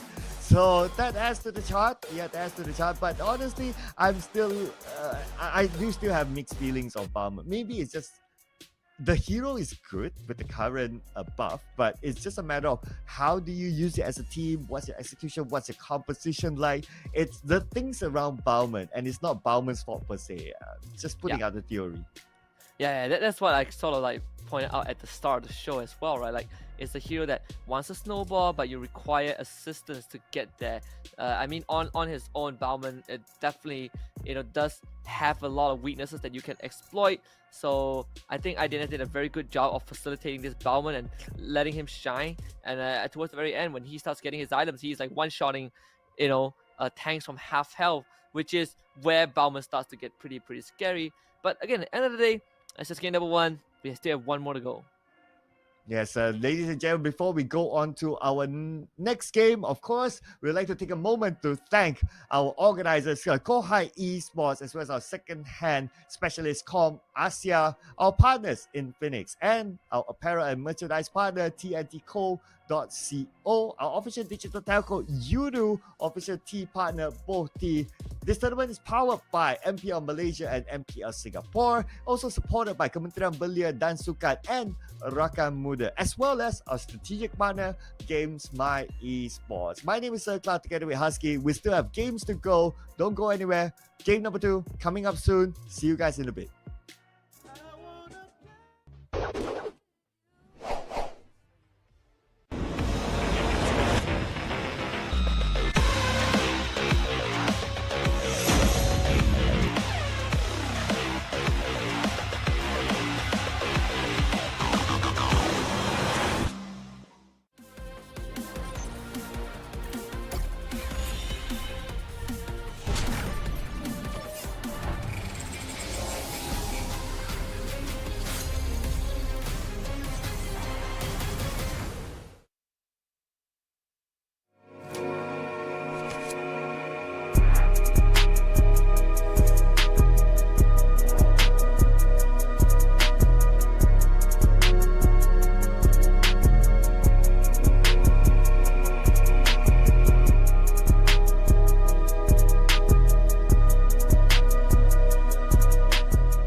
So ComAsia's latest physical store is now open here at KL Central.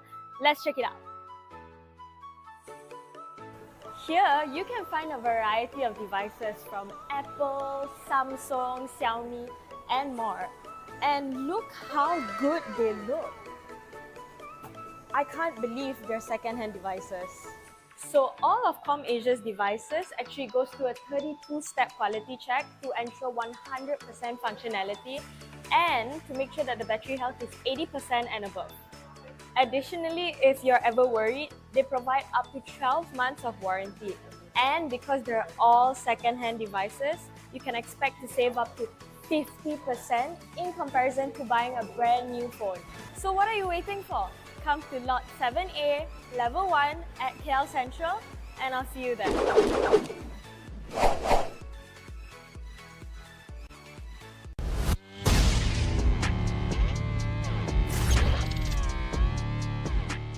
Setiap hari merupakan cabaran baru untuk saya. Kebaikan teh hijau buk dengan aroma yang segar membantu saya secara fizikal dan mental.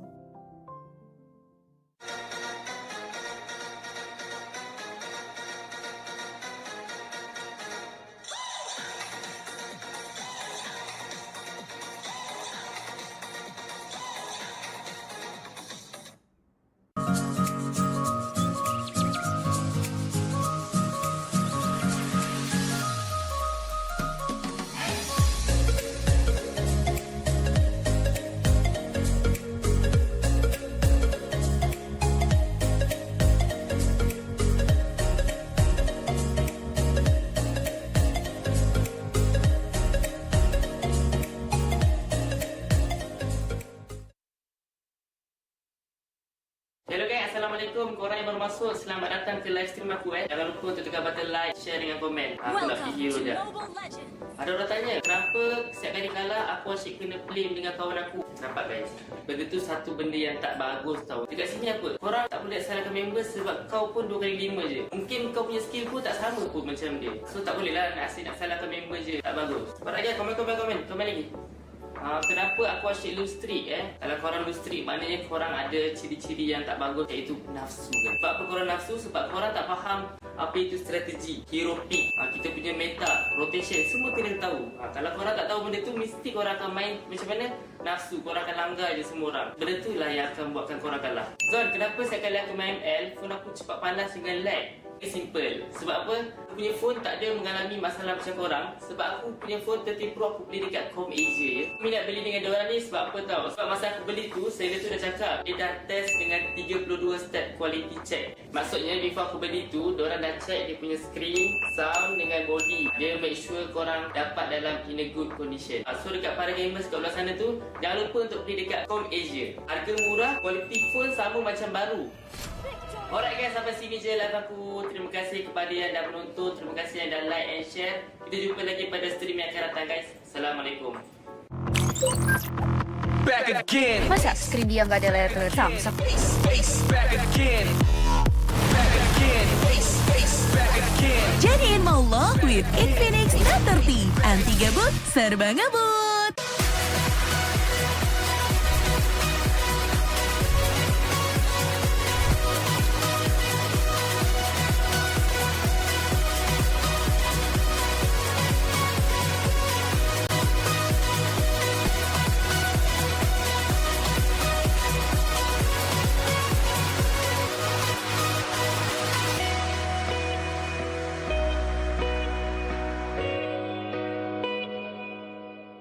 Korang nak tahu tak apa rutin harian saya? Saya kalau bangun pagi saya akan exercise and then mandi. Lepas tu saya breakfast lah. Babosa.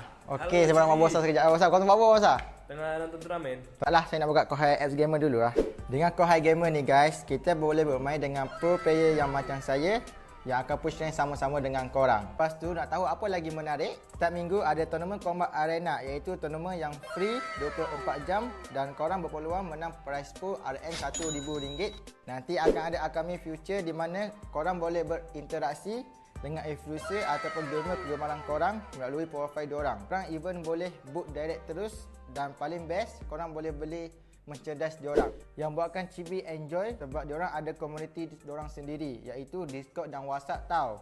Korang boleh borak-borak santai dengan player lain dan boleh dapatkan latest info dan pelbagai hadiah menarik percuma dari Kohai. Best kan Kohai game app ni? Macam-macam ada. Jumpa Chibi di sana. Adu skill antar negara lebih mudah dan terjadwal di Kohai Scream Arena. Menangkan hadiah tiap minggunya dan buktikan timmu yang terbaik di Kohai Combat Arena. Turnamen online non-stop pertama di Indonesia. Hanya di Kohai Combat Arena. Ikuti kapan saja, di mana saja. Kohai Infinity, saatnya jadi pemenang. Tersedia. And good luck guys, we are live back on the Kohai Southeast Asia Championship Season 2. My name is Serkla, together with my wonderful buddy here, Husky. And for those of you who are watching, don't forget to hashtag challenge the Titans, hashtag born to be pro, hashtag Kohai SEA Championship S2. And if you prefer to watch on other platforms, you can watch it on Facebook, TikTok, and YouTube. You can search Kohai Esports for all the action today. Absolutely. And of course, at the same time, we got to thank the people who make this happen. Our official organizers, Kohai Esports, official second-hand specialist, ComAsia, our partner, Infinix, official merchandise and apparel partner, TNT Co., our official digital telco, Yudu, official T partner, BOT. This whole thing is powered by MPL Malaysia and MPL Singapore, but also supported by the Kementerian Belia dan Sukan and Rakyat Muda. Last but not least, our strategic partner against my esports. We're in the drafting phase for game number 2. AOES on the blue side, IDNS on the red. Nolan, first one to get banned. Yeah, same goes as the first round as well. Nolan did not see the light of day during the banning phase, but we did see a win for Bauman. So potentially we might see the Bauman again, but since the side of AOSHI Esports, they do have the first pick this time, maybe they might want to consider to pick that up. That could be a possibility for AOES. I don't see why not. 1-1 also banned out as well. So very, very common ban so far. I mean, I'm still expecting something like a Farmers to get banned, to be considered to get banned at least. There's still get the Guinevere, the Joy. That's the common options for these two teams. Joy getting banned out by AOES. Yeah, and the Joy, just to break up the combination between Joy as well as Angela, that's really, really hot right now. So that's out of the window. And some of the other hot bans potentially might be Matilda, potentially might be an Arlott, and potentially maybe even like a Kinevera at some point. So now that the Faramis is out, it's still pretty much the same pattern as the previous ban. Yeah, this is nothing out of the ordinary for these two teams just yet. AOS gonna have the liberty to choose this ban. Do you want to go for the Guinevere? I mean, they did like it was a pretty interesting like game one for these two teams overall. You know, we saw like Lunox first pick by AOES. I do wonder if they would go back to that or they just stick to something that is a lot more common, right? A lot more comfortable for in the current meta. Yeah, would you say the Lunox was a comfortable pick early on? Because I don't feel that the Lunox brought significant impact to the previous game. I think it's a comfort pick for X-Gun for sure. I think not much people would just first pick a Lunox jungle, right? I first phase pick a Lunox and then put it into the jungle. But I do feel like she also has her limitations, right? Like Lunox isn't like a be-all-end-all hero, and there's also a reason why carry junglers kind of fell out. Like back then you have marksman like what carry jungle, Claude jungle, but it's fell out of favor because now junglers, they need to do a lot more than just farm up and carry the game, right? You want to be able to frontline, you want to be able to dive the back, you want to have a certain utilities built into you, and that's why you don't see like these carry only hyper junglers be meta, and it has been like that for quite a long time. Yeah, except for if you can pick up the Nolan. Yeah, that one is it's pretty nice. But Nolan is frequently being banned out, so it's very hard for us to see the Nolan, at least as of now. The DG is being banned out as well, a utility-heavy sort of hero. So looks like we will not see the light of day for that. Interesting enough, we will jump straight into the pick, and Matilda, being a very popular hero, is being picked up by AOES. Yeah, and AOES also decided to skip one ban as well, just to open up the draft a lot more. But IDNS give Mizimink his Valentina again. If it doesn't break, if it's not broken, there's no need to fix it.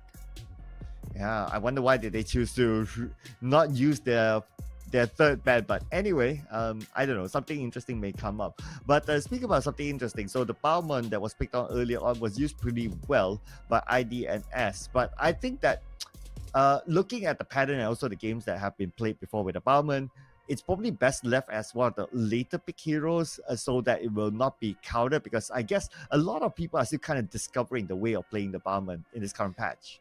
Yeah, I think like there are still players who are trying to find out like, okay, what fits the glove, right? Like what fits the glove of Bauman the best.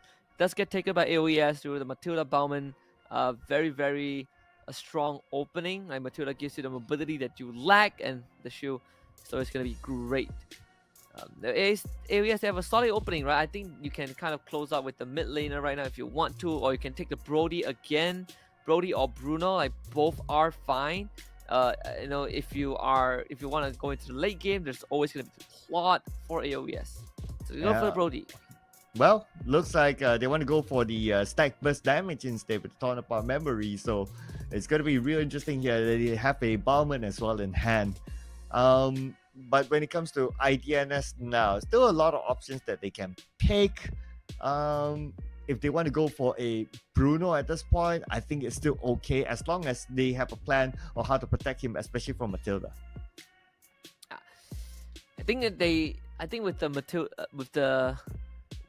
the draft so far for IDNS, I mean they have a flex pick, right? Like this Guinevere can still go into the roam road if they want to. Like the Arlott is still open. If they want to pick the Arlott, they can. It still opens up like the flex possibility because Guinevere can still go jungle. So I do wonder if IDNS will go down that route, give themselves the Arlott one more time, but they decide to go for the Claw. Yeah, the Claw, of course, one of the popular ones, aside from the Bruno in the goal lane, so being picked up as well. So the Claw also requires some level of initiation, I must say, because if it goes in with the Blazing Duet, he's quite vulnerable. So I would expect that IDNS might come in with something of a good initiator. For example, like a Terizla is still kind of open. the Minotaur is open as well. So once it's initiated by any of these, then the placing duet will come in as a follow-up. Oh yeah. We're going to the second ban phase. Kadita is the first one to get banned out. You don't want all these surprise one-shots coming out. IDNS, they probably might need to look for a bit more damage. Like most of their damage is not as prevalent as what AOES has, especially early to mid game. Like Brody Bauman, they do a ton of damage compared to what IDNS has right now. So that could be something that they're looking for the last two picks. You see the Paras being banned out by AOES as well. You don't want this big tanky jungler-ish frontline to just stand there. And the best part is that the latest change to his ultimate, right? Daytona's Welcome. Now he charges up, he runs at you, and he gobbles you up as well. And he can even run through walls while charging up his using his ultimate. So that is an interesting mechanic that will catch people off guard. Yeah, and I'm just thinking of like, okay, how are they going to deal with the Bauman, assuming the Bauman is able to scale, right? So short dashes, I guess that's one, just to avoid Bauman. Number two is probably good CCs, so that is one as well. So far, as we can see from IDNS, they don't really have strong CCs yet. Maybe they're going to figure out depending on how she's being played. But I guess if we get another one tanky put in front, they'll make a pretty solid lineup. Yeah, I mean, they do ban the Novaria just because, again, AOS already has a lot of damage, so Novaria adds on to that a lot more. And the members of IDNS, they don't want to get hit by a Star Shatter in the late game. And of course, Novaria also gives you like a lot of vision, right? So IDNS wants to eliminate that. I think the RDNS, I mean, you still have the Arlot available. Tigro gets banned out by AOES, so one of the setters is already gone. There is still the Minotaur left in the pool for IDNS if they wish to go for that. Yeah, Minotaur, but it looks like they're going to go for the Arlot. Right. Teresa was a good pick, but okay, Arlot is pretty nice as well. So with that being said, I would say that potentially there's going to be a Rome as a last pick. So Minotaur, starting off the fight, I think that's going to be pretty nice, especially when Bauman is going to be the frontliner to kind of stop him from advancing further. It's good to have a big chunky guy in front. Yeah, I think, I mean, there's a universe where maybe like AOES somehow decides to put Matilda mid again, though I don't think that's a good idea because Matilda did get nerfed, so magic damage not as much anymore, can't clear waves fast enough. But I believe there was a team that actually did that. They put the Matilda mid. I don't remember which team it was already. They will pick the Yuzhong though, some backline dive, and again the Lunox. Oh. So this time it's going to be a Lunox mid, I believe. Yeah, it should be. Considering that we have a Bauman, right? Unless they're going to blow our minds again. I don't know. But it has been a while. It has been a while since I last seen a Cho on this tournament at least. So great to see it. So this Cho is going to be the Rome Cho. Yeah, which is pretty crazy, right? Because like, I thought that they would go for something like a Minotaur, but then I guess they saw the Lunox and they realized that, okay, Minotaur is probably not going to do too much. So Cho, single target catch. It's going to allow them to be able to play faster as well. The caster prediction brought to you by Com Asia shows that actually most people siding with IDNS, you and Fariza, our friends on the BM side, going with AOSHI. It's a 4-2 distribution. I mean, it did felt like a close game earlier on, right? Yeah. It took a while before we start to see the gap, right? So I'm pretty chill with my prediction, right? I mean, we have seen a 2 reverse sweep before, a 2-1 reverse sweep before, and Bigatron happened to be the victim of that reverse sweep. Let's see here if this is going to be the start of the reverse sweep or not, because of course the draft is a little bit different from what we're used to seeing, but sometimes a different draft is what you need to throw off your opponent. Yeah, we've seen that, over the course of these few days. Some of them worked out perfectly. Some of them kind of hit a dead end. We'll see if this Lunox is going to pay off one more time, being put in a different role. This time in the middle lane, with the Bauman being taken by AOES instead into the jungle. You get to see that show put into action as well. A Rome Guinevere. A lot of exciting things as we head into game number 2 between IDNS and AOSHI Esports. Here we go. So as a start, both teams respecting each other, but not really. At the top, Razor is in trouble. This is going to be probably an early first blood, but lucky enough, everyone's still level 1, so they will not commit underneath the turret. Good stuff from IDNS. XNYJ able to help out Flash 007, put some pressure onto Brody. That first blood would be the cherry on top. But Brody expected to win the lane, but mid-side, Mizumi getting the first blood, brought to you by Com Asia. Well. Not only the first blood, the second blood as well from IDNS. Man, that was fast. Okay, it felt kind of similar. Right? I believe earlier on it was also like, okay, 2 kills in less than 2 minutes as a start. But anyway, that's just the start.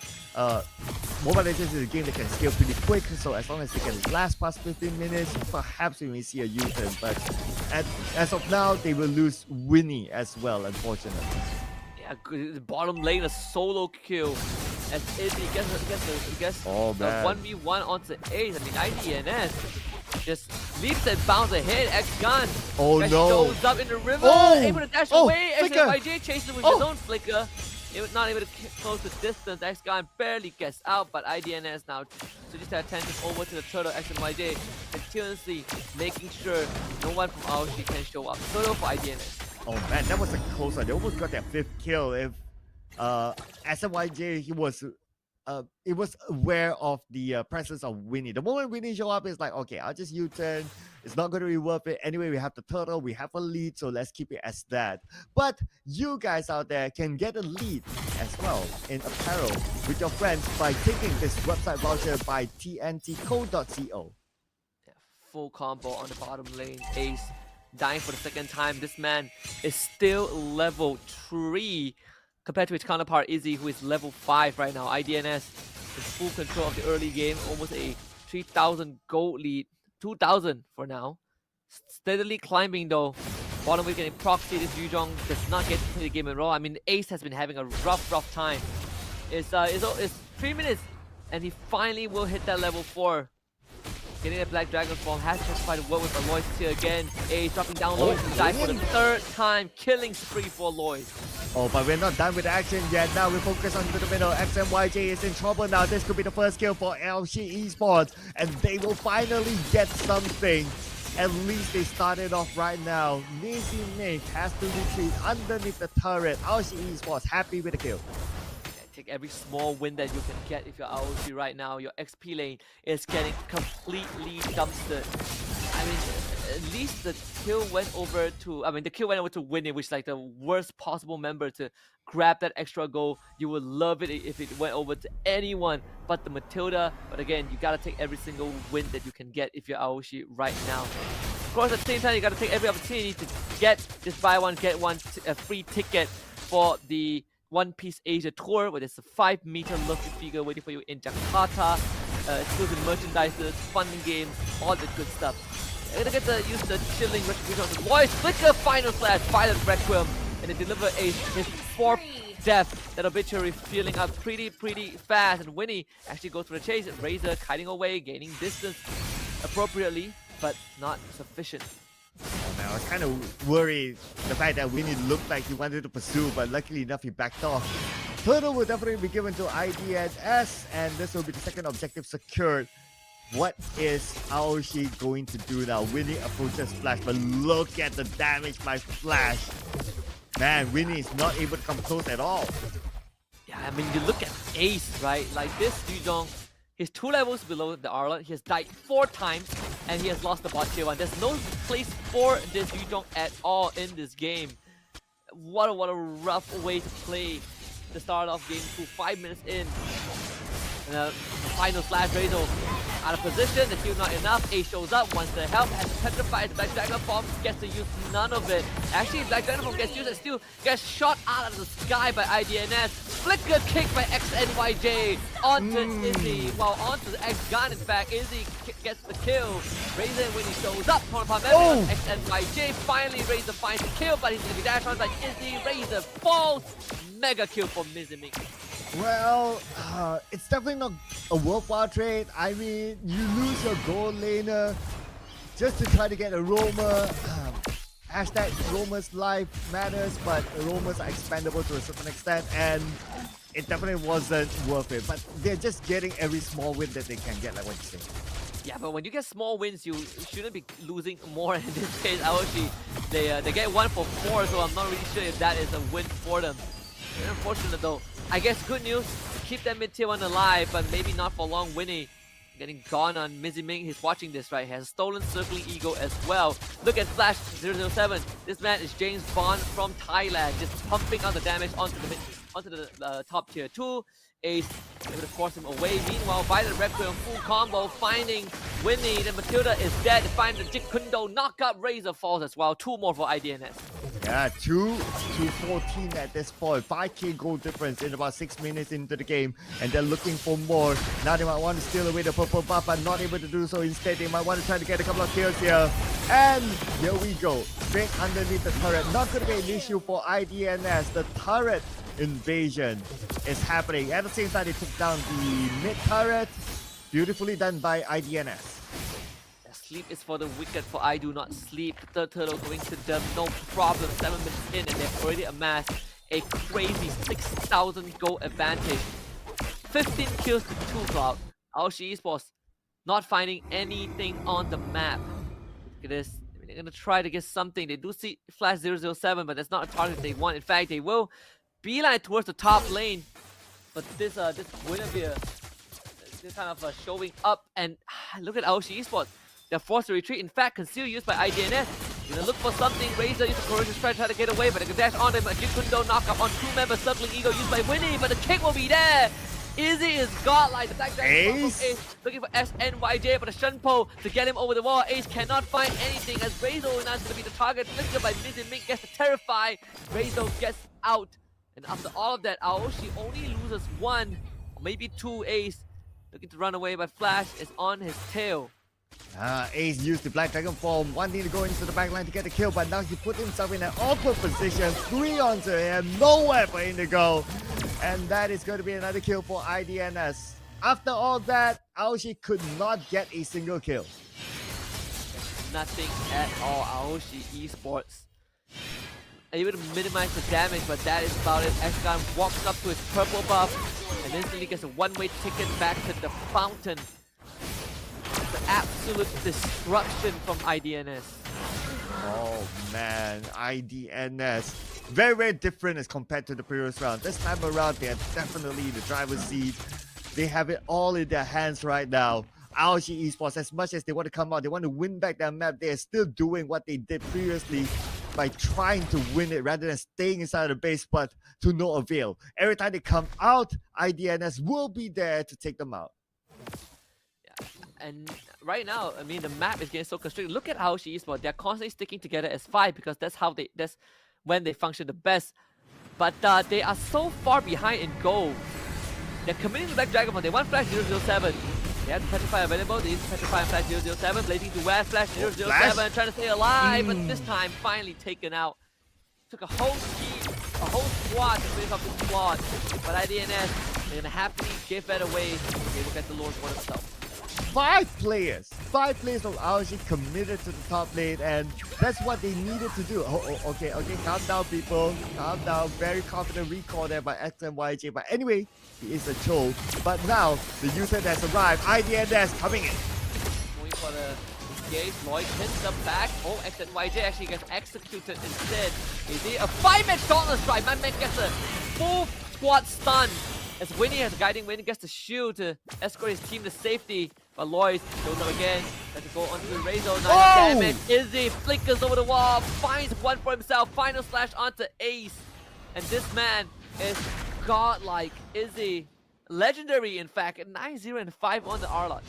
Oh, at the same time, the Lord is pushing onto the top lane. They will take the mid turret. And the minions at the bottom lane is pushing as well. Looking at the item, we can start to see a gap here. I mean, it's a 10k gold gap, average of about 2 items completed by AOSHI's side, but for IDNS, it's like 3 to 4.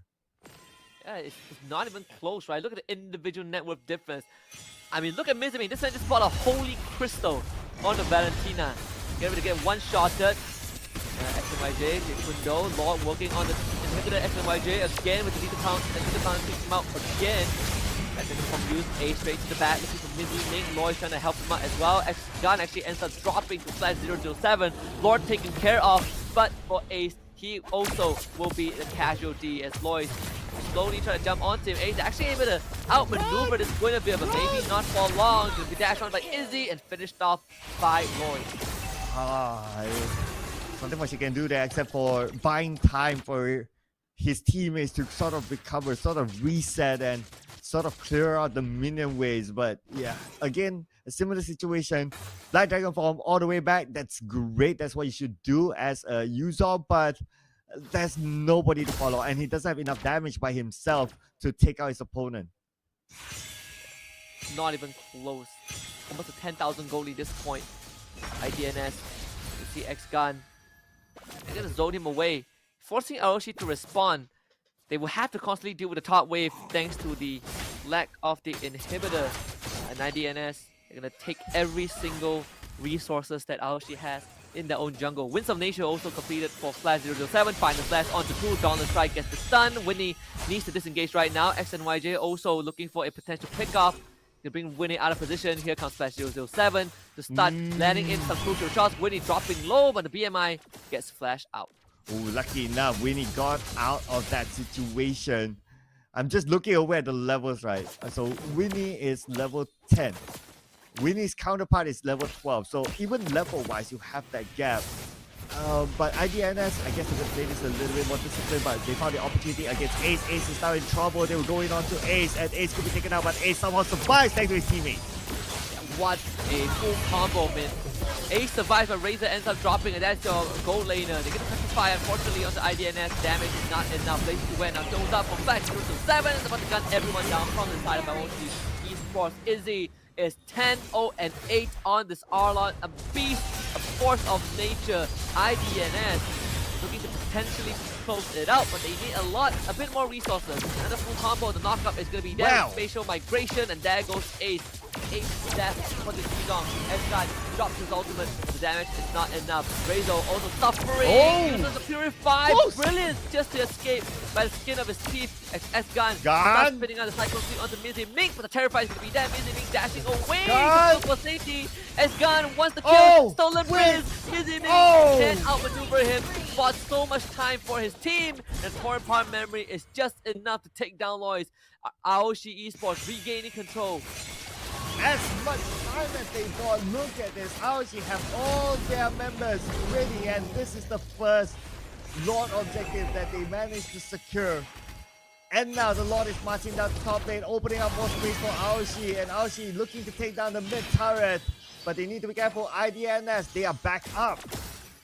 Glimmer of hope for AOSHI, but they need a lot more than just that. Lord getting quickly worked on by Flash 007. They can send a 2-man gang squad on in Flash 007. Blazing Duet, Winds of Nature goes for solo. 1v2, X-Gun misses the lethal counter of Flash 007. He's in the base of AOSHI Esports and they cannot catch onto him. The RFD should be able to give it enough movement speed. He needs the BMI, hangs a couple of curse shots and finally finished off.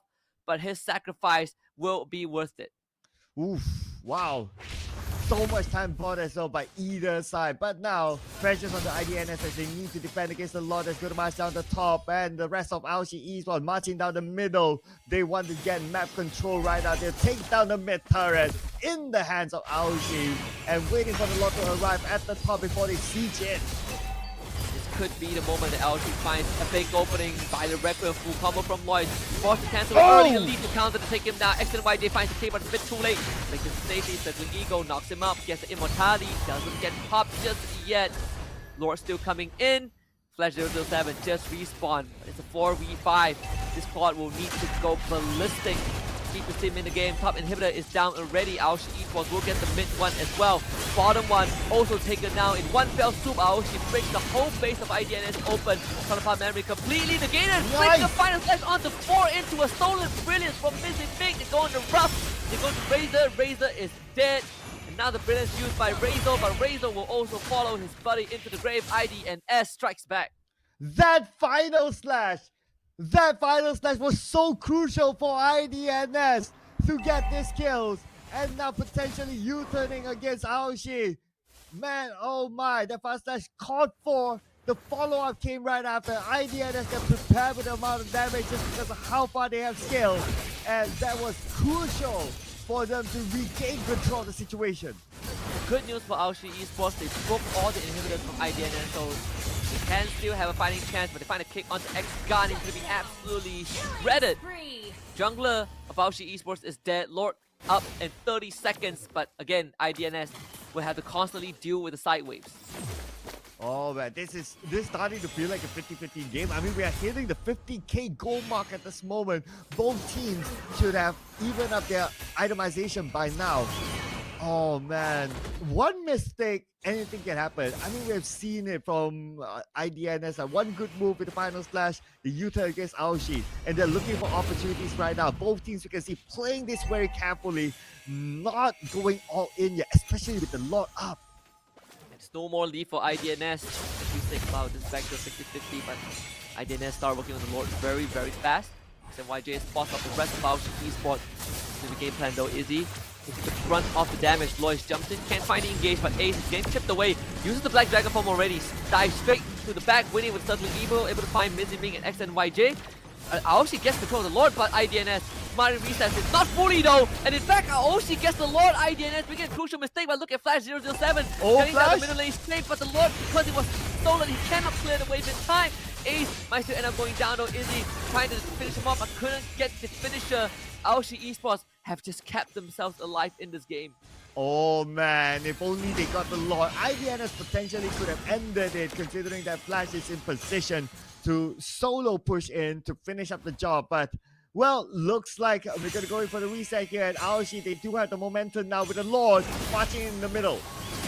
Boys find the backline instantly, missing to follow up, but they couldn't find a kill. X and YJ, the first to go, turn for memory. Final slice is dead from Izzy, but where's the damage though for the blazing West Flash 007 straight to the back with the ultimate. But it needs a bit more than that. The immortality is assigned to get caught, but Izzy will be the first to fall. Flash 007 forced to run away. It's AOSHI Esports who has the damage. The BMI takeover Flash 007 onto Razor, but the immortality will pop. Corner pop memory is not enough, but the Lord will slam on the crystal, and AOSHI Esports finds a lifeline in the series to push us to game 3.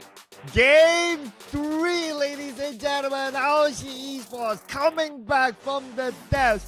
It looked like an absolute one-sided game, but AOSHI Esports, they held it well. It was a very disciplined gameplay. They took advantage of situations and they pushed it back onto IDNS, granting us the third game in the series.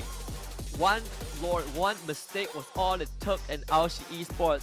Oh, the Lord secured at the very end. IDNS were not on the same page. They resetted the Lord midway through, didn't finish resetting it, and Flash 007, he was completely isolated from his team. He was like, you know what guys, you guys will take the Lord, I'm gonna try and run down mid, and the Lord was lost to AOSHI, and that was the death of IDNS. I mean, you would think that this game would have ended with such a one-sided performance, and yet AOSHI Esports able to hold on for just long enough to turn this game around. Yeah, and this is what we did talk about, right? But while we talk about things, thank you so much to Com Asia for bringing us this highlight.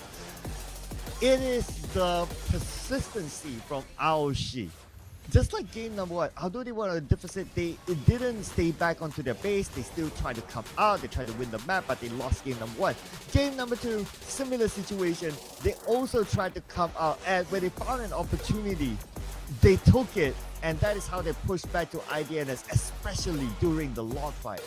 Yeah, absolute crucial performance, and you look at this, right, the full commitment from IDNS Esports, and I mean, you see the Bauman actually show up big time.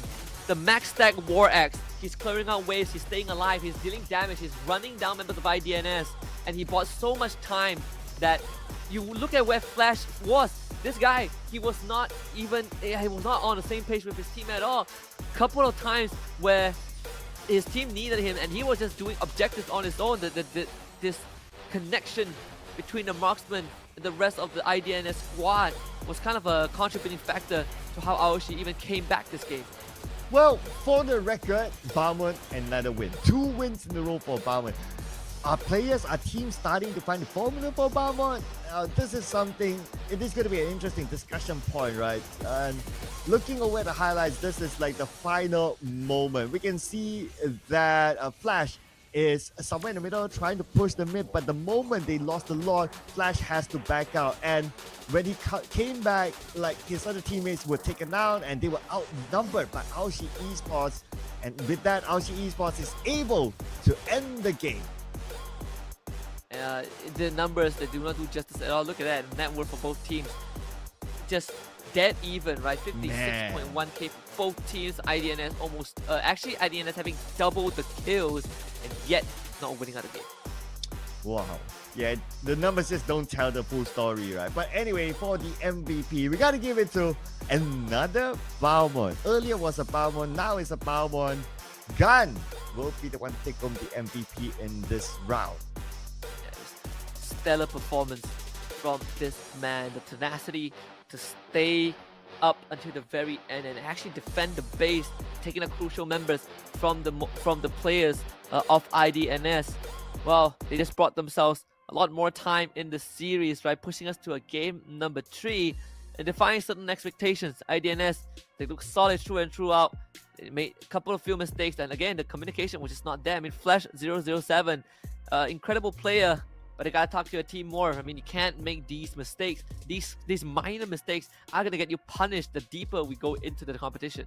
Yes, what did I tell you guys? Be prepared for a long day, ladies and gentlemen. Expect more games as we head on to game number 3 for our second series today. But before we do so, I'd like to thank our official organizer, that is Kohai Esports, and our official second-hand specialist, ComAsia, together with our partners in Phoenix, our apparel and merchandise partner, TNTco.co, our official digital telco, Udo, official tea partner, Bohti. This tournament is also powered by MPL Malaysia and MPL Singapore and supported by Kementerian Belia dan Sukan and Rakan Muda. Thanks so much to our strategic partner, Games My Esports. We need to take a breather. The team needs to take a breather. We'll see you guys in a bit for game number 3. Itu diorang dah check dia punya screen, sound dengan body. Dia make sure korang dapat dalam in a good condition. So dekat para gamers kat belah sana tu, jangan lupa untuk beli dekat ComAsia. Harga murah, quality phone sama macam baru. Alright guys, sampai sini je live aku. Terima kasih kepada yang dah menonton. Terima kasih yang dah like and share. Kita jumpa lagi pada stream yang akan datang guys. Assalamualaikum. Back again. Masa skrin dia nggak ada layar hitam? Back again. Jadi involved with Infinix Note 30. Anti gabut, serba ngebut.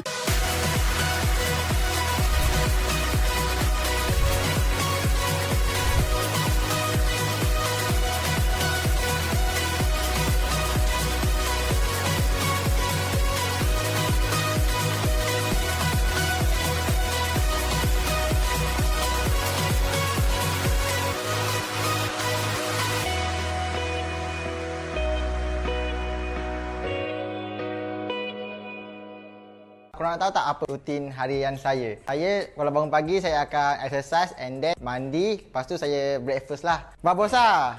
Okey, saya barang Babosa sekejap. Babosa, kau tengok Babosa? Tengah nonton turnamen. Taklah, saya nak buka Kohai Apps Gamer dulu lah. Dengan Kohai Gamer ni guys, kita boleh bermain dengan pro player yang macam saya yang akan push rank sama-sama dengan korang. Lepas tu nak tahu apa lagi menarik? Setiap minggu ada tournament Combat Arena, iaitu tournament yang free 24 jam dan korang berpeluang menang prize pool RM1,000. Nanti akan ada upcoming future di mana korang boleh berinteraksi dengan influencer ataupun gamer kegemaran korang melalui profil diorang. Korang even boleh book direct terus dan paling best, korang boleh beli merchandise diorang. Yang buatkan Chibi enjoy sebab diorang ada komuniti diorang sendiri, iaitu Discord dan WhatsApp tau. Korang boleh borak-borak santai dengan player lain dan boleh dapatkan latest info dan pelbagai hadiah menarik percuma dari Kohai. Best kan Kohai Game App ni? Macam-macam ada. Jumpa Chibi di sana. Adu skill antar negara lebih mudah dan terjadwal di Kohai Scream Arena. Menangkan hadiah tiap minggunya dan buktikan timmu yang terbaik di Kohai Combat Arena. Turnamen online non-stop pertama di Indonesia. Hanya di Kohai Combat Arena. Ikuti kapan saja, di mana saja. Kohai Infinity. Saatnya jadi pemenang. Tersedia di Play Store dan App Store.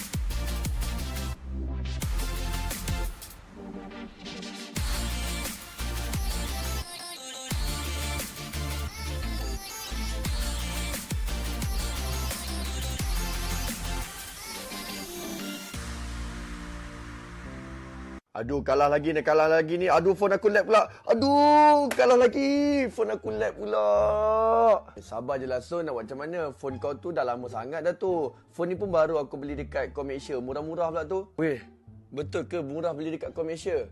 Kedai dekat mana? Komersia ni adalah salah satu kedai e-store yang jual macam-macam jenis phone tau. Harga diorang pula berpatutan dan diorang ni specialist tau dalam phone second hand. Aku nak beli phone gaming. Berapa boleh dapat? Jangan risaulah, Komersia ni kalau korang beli phone dengan diorang, kau boleh jimat 50% tau. Apa yang best lagi, kau boleh dapat 12 bulan jaminan untuk phone kau. Diorang ada buat 32 quality step untuk pastikan phone kau sihat. Okey, sekarang ni tolong bagi tahu dekat mana nak beli. Alah, kau boleh buka je online dekat e-store diorang. Senang je beli sekarang ni, boleh postage dan beli phone gaming. Lepas ni aku immortal, kau tengok aku, kau yang kat Epic tu. So guys, kalau korang pun nak beli phone second hand, beli dekat Komersia. Memang best. Gua yakin yang cewek ini pakai nggak sembarangan. Nggak bisa. Lo nggak bisa main sambil ngecas. Nggak bisa! Jadiin Momo with Infinix Note 30. Anti gabut, serba ngebut. Watch, Play, Stream. Channel esports dan game pertama di Indonesia. Hadir untuk merangkul komunitas game. Mulai dari Welcome back to the Kohai Southeast Asia Championship Season 2. This is day 5 of the playoffs, and you're here with us. My name is Husky alongside Sir Cloud, bringing you guys IDNS versus AOSHI Esports Game 3 coming up. Yes, don't forget to use the hashtag Challenge the Titans, hashtag Born to be Pro, and hashtag Kohai SEA Championship S2S. You can watch us on multiple platforms, Facebook, TikTok, as well as YouTube. Do search out Kohai Esports as well. But we also like to take a moment to thank our organizers, Kohai Esports, for having this tournament for all of us to enjoy. Our official second-hand specialist, Asia, our partners in Phoenix, our apparel and merchandise partner TNTco.co, our official digital telco Udu, official tea partner Boti. This tournament is powered by MPL Malaysia and MPL Singapore, and also supported by Kementerian Belia dan Sukan and Rakan Muda. Thank you so much to our strategic partner Games My Esports as well. Now we are going into the draft of game number 3. Joy, Nolan, ban out, nothing out of the ordinary. Now, after game 1 and 2, I think Bauman is a major point of contention, right? We've seen Bauman win both games on different teams. Clearly, they were able to make it work, and for the enemies, they couldn't really find a way to stop it. IDNS taking initiative to ban out the Bauman themselves. Yeah, I was wondering if they would want to take it for themselves, but it looks like they choose to ban it. Now, with the Bauman ban, potentially we might see the Faramis open as of these picks. So that's one. Other hot picks as well. I would say like the Arlot, the Matilda could be open because you kind of trade off one ban for another hero, right? So that could be the opportunity. But anyway, IDNS, because they do have the first pick, so it is to their advantage in a certain extent to, even though if they do leave out something that they did not ban, they can pick it for themselves. Yeah, 1-1 ban. Now, still have, I think, the Faramis, Arlot, still within the pool. Let's see what AOES have in store. I mean, they were they the one? Yeah, they were the one who kind of like skipped one ban in the previous game to open up a lot more options.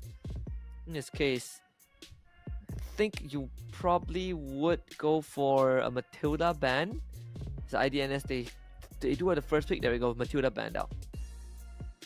Yeah, so Matilda's out. So first pick, well, some of the good first pick options. Arlot is pretty decent as well. We've seen the Valentina first pick before, although not that often. But with the Faramis open, because it was banned out in the 2 previous series, so it looks like this is an opportunity for IDNS to pick it up. Yeah. So Faramis first pick, or first time in a long time that this hero got through. So you do have like some sort of a safe haven for a team. There's an insurance plan with another realm, but there are certain ways to deal with the Faramis, right? Big AoE is always an option. Big burst damage. Heroes like Arlot, Tigreal, even to a certain extent, Minotaur, Gore, they are all pretty decent against the Faramis, because Faramis would require you to clump up together, and those heroes love dealing with heroes that are clumped up together. Diggy and Bruno getting picked up though, and AOES, they're sending a very clear message: we want to dominate the gold lane. Yeah, they're picking popular gold laner now in Bruno, but that also leaves like the big AOE that you mentioned, right? So looking at the bans currently, the Terizla is still open, potentially AOES might want to consider that, as it can go for a big group CC with a penalty zone coming in. With that in mind, now that Lapu Lapu has been picked up, XP laner is done for IDNS. So AOES, I guess if they want to go for a third pick, it'd probably be a Terizla. Very early pick, honestly, from the Lapu pick from IDNS, but they also picked the Beatrix for themselves. So just some constant, solid damage. Very stable, balanced hero, a gold laner, in fact, for IDNS. Yes, I mean, I'm looking at Terizla right now, right? Terizla, Yuzhong, I think both are pretty good, pretty decent heroes. You can big setup, big AoE. You can even take like your roamer right now. I think if you want, seeing what IDNS already has, I think they can even take, so they take the Yuzhong. I was thinking like either Yuzhong or like the Tigreal. So Yuzhong goes over to AOES. Okay, all right. So the Yuzhong, we've seen it earlier on, like how the Yuzhong was used, going all the way to the back line, just being a distraction, sometimes just pulling players away, buying time for the rest of AOES to just, depending on the situation, right? Like clear off waves or whatever. So he did use the Black Dragon form really, really well just to go onto the battle. He knows how to target them. So the Beatrix has to be really careful of the fact that the Yuzhong can be up to him. But they do have protection in the name of Faramis. So not too bad for the Beatrix, I must say.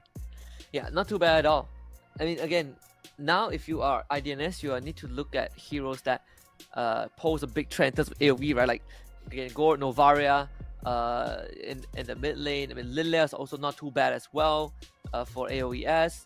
Earlier on, I was talking about like big AoE like setters like Minotaur and Tigreal. I completely forgot that there was a Diggy on AoES, so those roamers would not make any sense. But in terms of junglers that could do like big AoE damage, or at least pose a threat, I think Fredrin would be nice. The Baxia as well, though they would have to contend with being pulled away by the Faramis if they make contact with the Shadow Stampede. So I think the jungler is something that AOES will need to consider. There's no more Bauman already. I don't like the Lunox jungle this time, so they will have to kind of find an alternative to that. Yeah, honestly, I wasn't a fan as well. But looking of the Lunox jungle, that is. But looking at what they do have at this moment, utility in a Digi as the roamer, I would expect like the jungler that they will pick up is a tanky jungler, something that can stay in front, maybe like a Fedrin or maybe like a Baxia, because right now it is still, the two options are still open. IDNS instead, they choose to ban out the mid laner Valentina. That one more ban that they can use in hand if they want to ban out something. I guess one of the tank junglers would be okay. Yeah, we even see like the Fanny getting banned out, right? So AOES, they ask. This Fanny ban also kind of came out of nowhere as well. We didn't see it in the first 2 games. So I think, what does that tell us? Do they want a jungler that might struggle getting snowballed? It could be an assassin jungler for AOES. On IDNS side, I think they can stick with the Baxia. I think Baxia could be a pretty solid pick for them. Now that because you do have a capability to dive with Lapu, you have the farmers to keep you alive, so it wouldn't be a bad choice either way. Yeah, but they do show respect to AOES. They banned the Lunox. Yeah, I honestly I wouldn't expect a Lunox pick here. But I guess like what you said, that's just more like a respect ban other than anything else. So with AOES, I don't think they'll be too worried about the Lunox ban as well. I think they'll go for something tanky. And there you go. Barats, yes, a tanky one, chonky one, because they definitely need something to be in front. Considering that Yuzong with the Black Dragon form will go all the way behind, you need someone to be able to protect the Bruno. Yeah, well, and Barats, it's so much easier to stack up his passive right now. And in fact, he does have decent AoE damage. And if he somehow able to find the Daytona's Welcome onto the Farmers, you can basically just render this entire hero useless in a fight. So the Franco will be the choice for IDNS. That is interesting. And the Fredrin, that one I'm fine with it. But this Franco, all about those hooks, baby. Can you get the hooks onto the important targets of AOES? And it's not going to be an easy task to do, because if you can't get your bloody hunt on, if it's just the iron hook, they can still use the time journey of this Diggy to get their teammates out of danger. Yeah, I'm kind of worried. Like the hook, the best is probably Diggy, but even so, it's probably not going to be as easy because Diggy can keep a good distance. Yuzong is pretty tanky, Para's pretty tanky, and the Bruno can keep a good distance as well.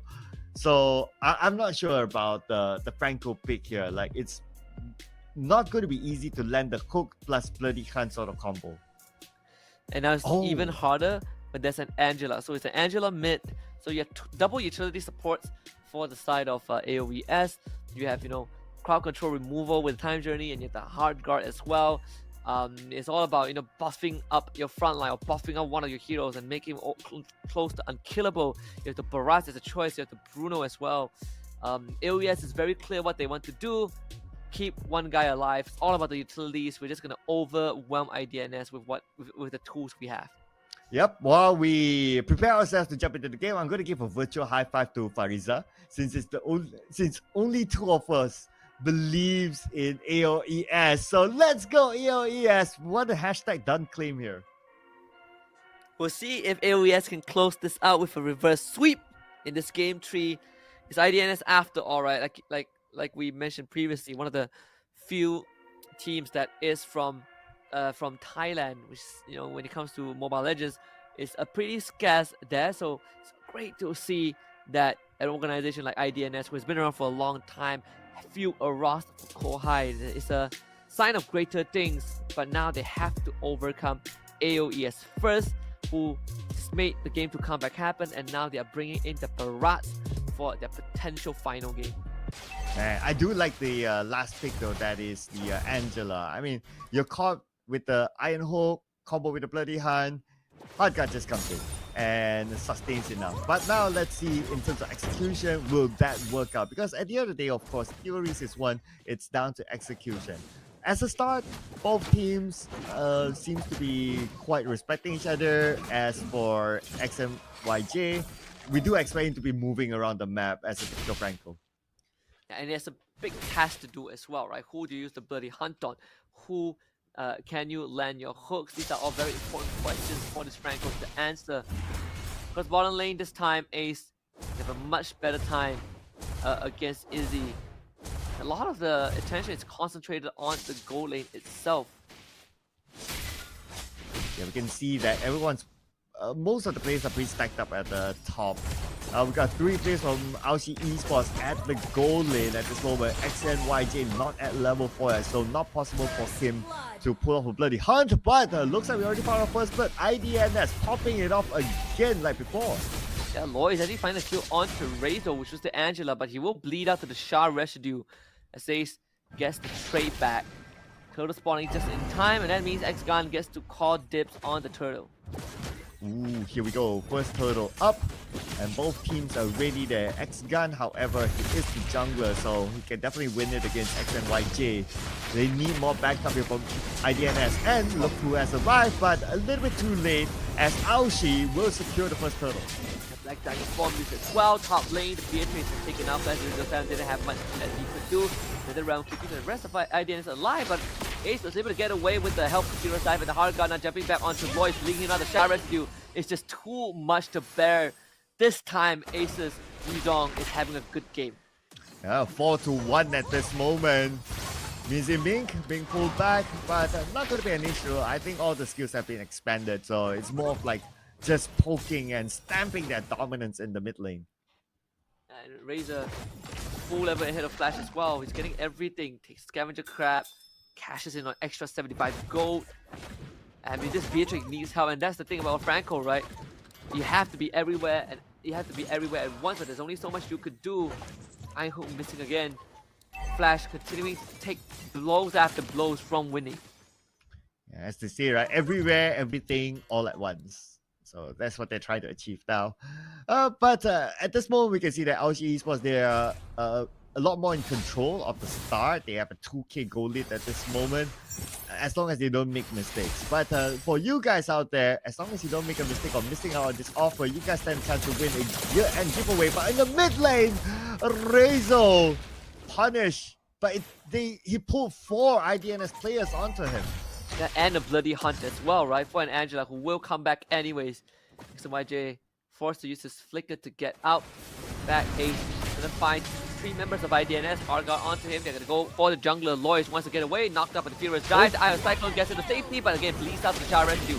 In the Nether Realm now. Pops Mizzy Mink flickers away, but Razor and Ace actually decides to chase bottom. Oh! Finds the jump, and Ace will get a double kill. Meanwhile, Izzy having a rough time in the middle lane to defend the structure, but AOSHI able to push him away. In fact, Izzy dropped low. Razor with a flying tackle finds the kill with the balls, and Razor will walk away from the Beerus Passion. IDNS slowly falling apart.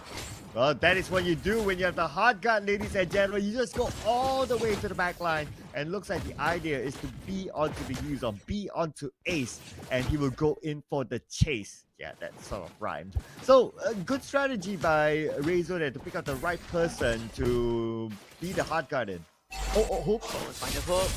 Maybe massive damage. Razor because the safety Flash 007. He does have the Renner with him, but not enough damage. The Hospital is gonna help Razor heal back up. Turtle gets reset again as Ace puts pressure in the middle lane, and Razor he's going to be able to get a lot of gold from the top lane. It's an Angela after all, can always join with the hard guard if he wants to. That's the benefit of an Angela. Gun immediately takes the turtle. Oh, that's going to be the turtle in the bag for AOSHI Esports. They got both turtles, in fact. So what a start for AOSHI Esports. Very different as compared to the first 2 games. They are having a momentum right now, but they need to maintain that, of course. And do not look down to IDNS Esports now. They're looking onto the bottom lane jump, and looks like one of them caught. Oh no. YJ gobbled up. Serve hot and fresh out the oven of this Barats. That means the bot tier 1's been gone. AOSHI easily takes that. Now turn the attention to the mid tier 1. What a nice siege there. And they're not done yet though. Now Ace 50% of health, but he's still going in. He believes in his teammate. They're splitting up right now. Ace with the Black Dragon form retreats. Forces out to come outside at this moment on the Nether Realm. And now IDNS forced to push back. XMYJ arrives looking for that hook, but nobody is in his range. IDN is able to slow down the momentum of AOSHI Esports, which is good. You don't want them to start running away, especially when they have a Barat, which is a hero that once she starts snowballing, it's gonna be very hard to take him down unless you hit the late game. And he just got the brute force breastplate as well, so even more damage, extra movement speed, and crowd control, resistance, and max stat. It's gonna be even harder to take down. 2 tanky heroes. But oh, what happened at the top? Ace got taken out, and now he's got alright this opportunity, but it's gonna be excellent X and YJ, not the target that they want to go full in on, considering there are other members of IDNS around. But look at the backline now. Razo is in trouble. They're going to use it to save him, and he's alive as of now. Winnie down to 40% of health, but X-Gun will be the one to take out Lois instead. Yeah, the hard guard just keeping Razor alive. Izzy, I'm not really sure if you want to fight this though. It's a horrible idea, and he's gonna be given away for free. Killing spree for Razor. AOSHI Esports should be able to do it. Yes, no one can contest it. Considering that Lois is the one to go down, and even if Lois is around, I mean, the retribution is on cooldown still. So AOSHI Esports securing the third total. I mean, so far, again, very, very good gameplay by AOSHI Esports. And now, not only the turtle, they're looking to steal away the purple buff. And they'll be successful in doing so. It's gone. Great pathing as a jungler. AOSHI Esports is still a 3k gold advantage only, so it's not the end of the world for IDNS. If you guys want to get some 100 ringgit voucher for Comp Asia for a discount, just know that they are partnered with our official digital telco right now. Yudu, all you gotta do is to sign up and subscribe to Yudu. Receive a 100 ringgit Comp Asia discount voucher. Only eligible for the first 200 customers. Ace gone on with the help of the hard guard. Petrify Sun cancels the individual fashion and trying to bleed them out with the shower rescue. Actually finds the kill onto Flash. Razor will be in danger. He's going to be sacrificed for sure. Petrify slam down a double kill for Lois, but in the meantime, top lane also under assault. Razor finds the crit. Not enough to take down Izzy. Oh man, that was so close. Easy almost eliminated. If they manage to get Easy, at least you can say that, okay, somewhat of a worthwhile trade, because likely they might get the turret at the same time, but unfortunately not able to do so. But anyway, thanks to the Nether Realm as well, that sort of bought time for IDNS at the bottom lane to win the fight against AOSHI. Guardian helmet for X-Gun already. This man continues to kind of just beef up. Again, the goal disadvantage isn't too much. X-Gun look at the contest purple buff. Ooh, Lois back can't get it. Daytona's welcome. Actually, able to use the retro to get the purple buff and eat up Lois and then around to keep Lois alive for a bit. But here we go, the hard guard. Here it is on the members of AOSHI Esports to take down Lois. Already, the front line is already gone. Izzy jumps in to the bravest fighter, only to take a couple of balls in the face and ends up going down. Winnie will be traded back to get the pull.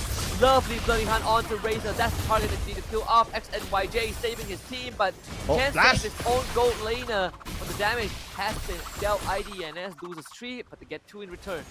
Yeah, and everyone's kind of low at this moment. So Richard, oh, the iron hole! But the hard guard is there. So anyway, now the U-turn will continue. And Razor will be the one to get the kill. On to the member of IDNS.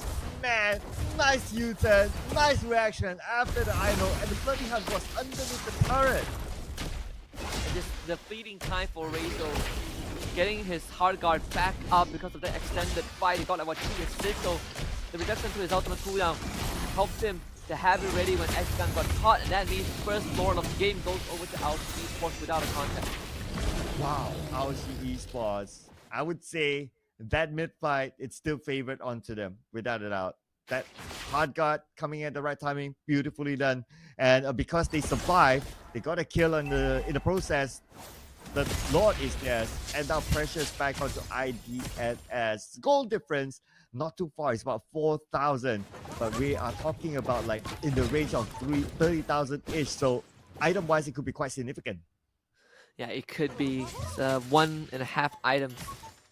They're going to let the top one just naturally push in. The mid wave cleared up by IDNS. Good stuff. Want to keep that mid turret alive for as long as you can, but AOSHI Esports will definitely be able to claim the bottom tier 2. IDNS focusing their attention on the top lord. Okay, here we go. Waiting for the Lord to arrive. The mid turret is still up though, but I don't think it will be an issue for AOSHI to get that turret. Minions have arrived in the middle as well, and the turret will fall easily. Now IDNS will need to play the defensive game. That hook underneath the turret, but he hooked the barrage. Onto X-Gun. Hard guard used very early on. AOSHI looking to take the top inhibitor and should be able to get it no problem. Bottom wave cleared out by Izzy. AOSHI Esports, what is the plan? Another hook from X and YJ, but this time journey to get Winnie out of the way. Again, the utility from AOSHI Esports can be overwhelming if you're IDNS. Can X and YJ get another godlike hook? They need it. Izzy jumps in with the ultimate, and right now, IDNS pulls the trigger. The hook this time, they find Razor of all people. XSYJ is a marksman, is a sniper with his iron hook. 8 forced to run away. X-Gun now hung out to dry. Razor gonna keep him alive for as long as possible. The heart guard coming back up in time. Gun staying alive. Go! Sustained but finally taken down as Miziming will be traded back by Aces. Razor finding himself a double kill, but IDNS looking to run down the members of AOSHI. Is 4 for IDNS. Oh, finally a significant win here for IDNS. Beautiful defense in the middle, and that hook was kind of hard for them to find that hook onto the backline. But you gotta give it to Easy as well. He went all the way back, lapu gameplay, trying to get the goal laner, and he didn't get the kill immediately, but at least he managed to chew away Razor, and the follow-up came after that. And this is where you start paying a bit more respect to XNYJ and Franco. Their one fight has equalized the net worth for both teams. They're now on equal grounds. But most importantly is those iron hooks. They are starting to be very, very deadly. IDNS Esports, they have damage to finish off their targets. And here we go. The lot. This will be crucial, right? This lot will be crucial. Potentially, whoever wins this lot might be able to finish out the game, depending on how many players are being taken out of the game as well. Now, AOSHI is going to start off this lot. IDNS getting the position. 2 players coming from the bottom. We got the Franco, XNYJ. We got Flash as well. They should arrive on time. Lord already super low. They get the knockout gobble up. They don't knock out onto X-Gun, use it onto Izzy. Netherrealm uses as well to protect the rest of IDNS Esports. But this time it's AOSHI that gets the Lord. X-Gun just quick on the trigger finger, and Izzy dives back instantly, taken care of by Razor. They will be able to get Ace in return though, and X-Gun, he is out of position, finished off by Flash 007, but Razor, he's just showing up. Oh, this Flash! guy is Neymar Jr. Oh, in no. the Flash! Yo! Almost just winning, but it is not enough. A maniac for Razor. And AOSHI Esports looking for potential end to the game. XNYJ is back. Miziming is there as well, but hard got onto Razor to get the hook, but Razor will be kept alive this time. You ain't taking my Bruno down. This is Messi and his World Cup trophy. Razor wants to call the immortality, couldn't find it, but Winnie is there. They'll be kept alive by the Love Waves. AOSHI Esports unfortunately can't end the game just yet. Oh, discipline showing by AOSHI Esports, because they know that Flash will be out very soon, and when Flash is out, as a P-Trix, you can clear off waves really, really fast. So they gotta let go of that for now. They can win the battle, but they also want to win the war. So they'll fight again another day. What a series we have on our hands. AOSHI Esports putting up a heck of a fight. But Razor and Flash 007, both the marksmen, playing one of their best games right now. Of course, for IDNS, they are still... There's no one is on the back foot as of now, but AOSHI Esports, they've been consistent in securing the lures. Both floors went to them, and IDNS break the code. Okay, speaking of breaking the code right now, looks like they may want to do so. Okay, putting some pressure onto the jungle side of IDNS, trying to win it over. But I think it's going to be a disciplined gameplay. They might want to wait for the next slot, which will arrive in about 70 seconds. So it's more about like creating the presence around the jungle, trying to create that space, trying to create that psychological damage onto IDNS to not contest the lot as easy. This is the camp set up by AOSHI. We're gonna have a pause right now and says get that checked out. See what's the issue. We'll give you guys an update, but of course, gotta make sure that the integrity is gonna be there. The teams being able to play at their optimal condition. Of course, it's a very tense moment between these two teams, with the Lord about to spawn, and this could be the Lord that ends it all. Yeah, right. So as of now, I would say that the hook. I think there was only once that he managed to take out to hook the Bruno. Other than that, it was hooking everyone else, and everyone else is not a worthwhile target if you ask me. Especially like sometimes it was the Barrage, sometimes it was the Yuzong. So But I totally understand because the Bruno naturally is a goal laner. You will stay behind, so it's not going to be easy to let a hook/bloody hunt combo onto him. So he's pretty much making use of whatever that he can get. But the moment he catches like a Barats, then the hard gut comes in, and then everything just gets countered. Yeah, I think it's also the fact that back a couple minutes ago, his team doesn't have the necessary damage to finish off most targets, right? But right now, I think they have more than enough damage. Whoever gets hooked might actually just get one-shotted throughout the full combo, especially when this Beatrix is starting to get all her core items. So that can be a big factor. Again, XNYJ has been landing crucial hooks to keep his team in the game. So this man is a hero already. It's more like whether they can close it out against IDNS, who have broken the top inhibitor, and most importantly, they have taken control of the Lord Pit for the third Lord. And if that Lord goes over to IDNS, this game might just end. Yeah, I think this is pretty much the decider stage, right? The 72nd Lord is the decider stage now. Whoever wins this will pretty much be able to close out the game. Even more so for AOSHI Esports, because they've took down a lot of the inhibitor turrets, so they have that advantage. So they'll be looking to secure that. But of course, this is the time where it gets really nervy for the players, right? You got to be able to make the right decisions. You got to be able to chill, calm down, and not overcommit. So this will be the test of patience and psychological test for AOSHI Esports. This will be the test of time as well, right? When we reach the late game, the Barras is going to start falling off. He's not going to be that durable tank, Panzer tank that you cannot take down. This Beatrix is going to start melting through his health bars as well. Even with the hard guard, you're going to see core items like the Dom Eyes going to be purchased as well. Dom Eyes next to Durans. So whatever beefiness you see from the side of IDNS, it's not going to last forever. In fact, I would say that, AOSHI Esports, they are going to have a slightly better chance against IDNS the later the game goes.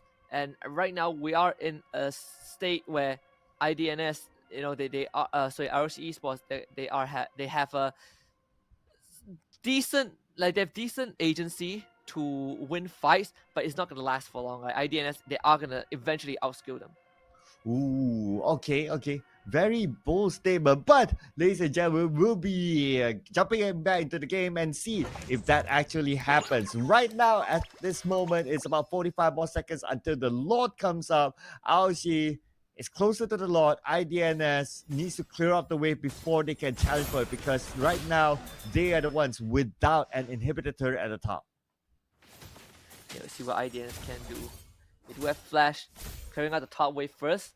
Of course, Rezo, he can easily take on the task of just guarding sideways, because you have the hard guard to join your team, so that is never going to be a problem. But IDNS, they are start putting on some structural damage onto the top tier 2. They should be able to take that down and incite a response from AOSHI Esports. Lord will spawn on the bottom end. AOSHI Esports will be the first team to be there. Yeah, it looks like it's quite clear to IDNS that AOSHI is going to get it. It's not going to be a problem that Rezo is there, that Rezo is not there, because he can easily hard guard and join his teammates. But now the fight starting. Now welcome, Gobble up Izzy. He's gonna get bursted down the nether run to bail him out just in time. And of course, the Bandit's Rage to take out X-Gun, so no more barrage for us out of AOSHI. The pullback on the Flash, despite the flicker. The time reversal. AOSHI Esports to fight a double kill for Razor already as he starts to run down IDNS. Winning the fight for his team, that time reverse. But XNYJ is not done just yet. Finds the hook onto Rezo to keep his team alive. Ace tanking the crystal shots, but barely makes it out. AOSHI Esports again cannot end the game just yet. So tanky from Lois and XNYJ. My goodness. The good news is that targeting wise, AOSHI, they left the both of them for later, but yes, they clear off the rest. But you notice that even later, they okay, it's time to go in for the tanks, and how difficult it is for them to take down the tank. And I have to give it to that beautiful iron hook there. That beautiful iron hook underneath the crystal. That was nicely done to U-turn back onto AOS. Yeah, very, very well done from XNYJ. Literally the savior of his team at this point. But again, the time reverse from Winnie as well. I mean, Flash 007 was about to pop off. He tries to flicker away, and the time reverse connected onto him right before the flicker pulls him back 10 miles into the hands of AOES. So again, these small moments, they're going to matter, but because of the trade we saw just now, this game's going to go on for a while longer. No teams have gotten the Lord just yet. Yep, the Lord is still up for grabs, but I think last we saw is that AOES, they're prepared to U-turn and take the Lord again, but the challenge will come fairly quickly. I believe the timer wasn't that far till they are revived, and I worry that if they do go straight for the Lord, when the Lord is at half-life, IDNS would arrive and take them all out, and then they will secure the Lord, and everything would just go all the way for IDNS. Yeah, I mean, IDNS, they had a good start, right? They actually took out the Barat, so there was no jungler for the side of AOES, but again, Flash 007 got caught out at the end and ends up dying, so the main damage dealer was not there for IDNS, which was very, very unfortunate. AOES, I mean, both teams is playing for their tournament lives, right? And we are starting to see these individual plays keeping the team in the game. XNYJ putting out all the stops on this Franco. I have no idea how he finds all these crazy hooks underneath the turrets, underneath the crystal. You know, you find it on a Bruno, which is by nature not an easy hero to find, let alone hook. Yeah, and he didn't do like the sexy stuff, right? Like, for example, like, okay, you hook and then you flicker back underneath the turret. He didn't do that sort of stuff. Looks pretty straightforward. You just need to hook and you happen to be underneath the turret, and that's where you pull out the bloody hunt, and the rest is history. So the fact that he doesn't need to do the sexy stuff, he just keep it simple but still able to find the targets that he needs at the right timing, gotta give it to him. That was great. Another reset for these two teams, but time journey used by Winnie already. That is not good news. If you're AOSHI, you don't want to be using that ability that early on. That means IDNS, they will be able to gain priority on the Lord. Winnie quickly resetting as well. Be a tense moment. Tense enough, it seems. You can see that XNYJ, he is in position. He can pull off something crazy. If he can get a good hook, then he can take out at least one, because the rest of IDNS, they are around the area. But AOSHI, they're aware of his presence. They're not going to be in the range that they can be hooked. Now, the Lord is being teased. Same time, the hook will land! What XNYJ? What are you on, man? Razor, he's gonna go down. Immortality bringing back time journey, escort him out. It pops the Winds of Nature. But that could be the game-winning hook. Another one from XNYJ. This man is a beast in a human form. 2 consecutive hooks onto key members of AOSHI, and IDNS have found 2 kills. Yes, that is the one that you won! Razor, the goal laner. This opportunity for IDNS, and right now they will take down the mid turret. They're looking to take down the top turret as well. The minions are not too far away, but Gun will be taken out. No, not yet. Gun still survives because he's just tanking. A disciplined gameplay shown by IDNS. Man, that hook on the Razor, but 10 more seconds till Razor is up. Looks like they'll back off for now and focus back onto the Lord. The Lord will definitely fall into the hands of IDNS, and that is all they care about. Bloody Hunt as XNYJ walks up onto X-Gun. The hard guard can't keep him alive for long enough. Winnie just came back, does not have the time journey to save his teammate. Finally uses it, but it's a bit too late. The jungler is already dead.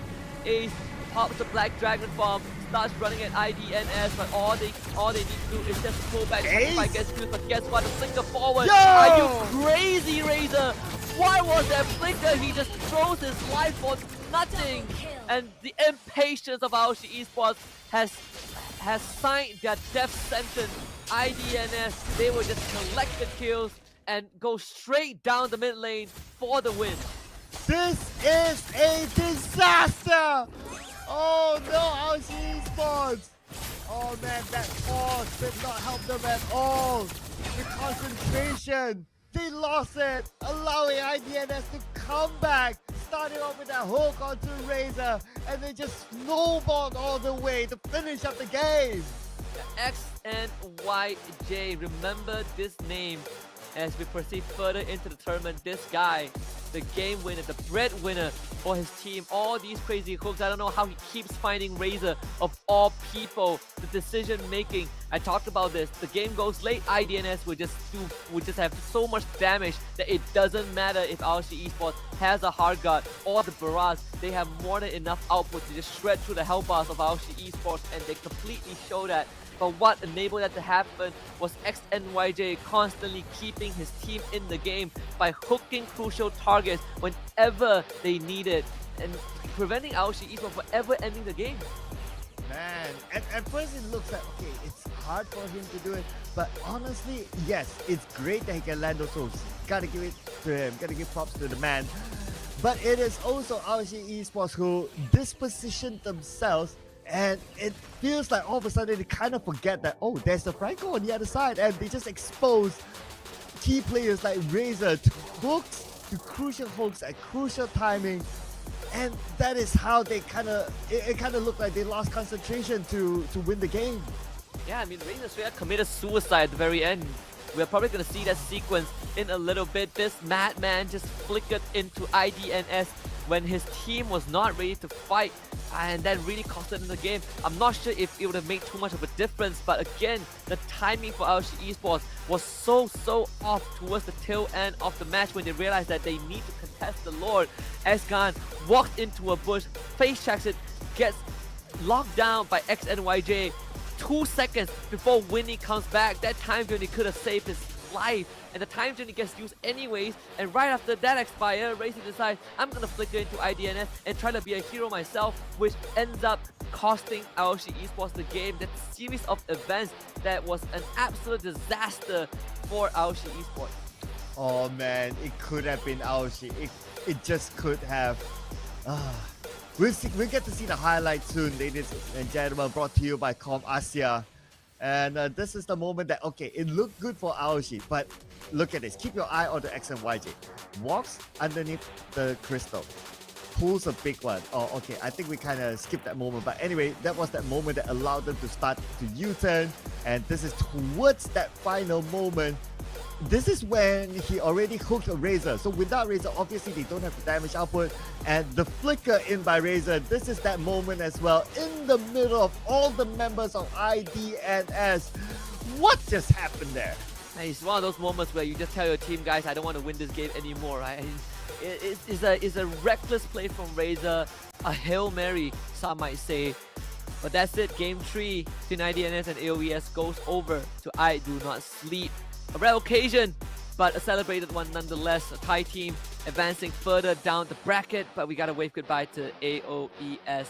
Their journey ends here. We're gonna take a look at the MVP for game number 3. I mean, the MVP shows Flash 007, but my personal MVP, XNYJ.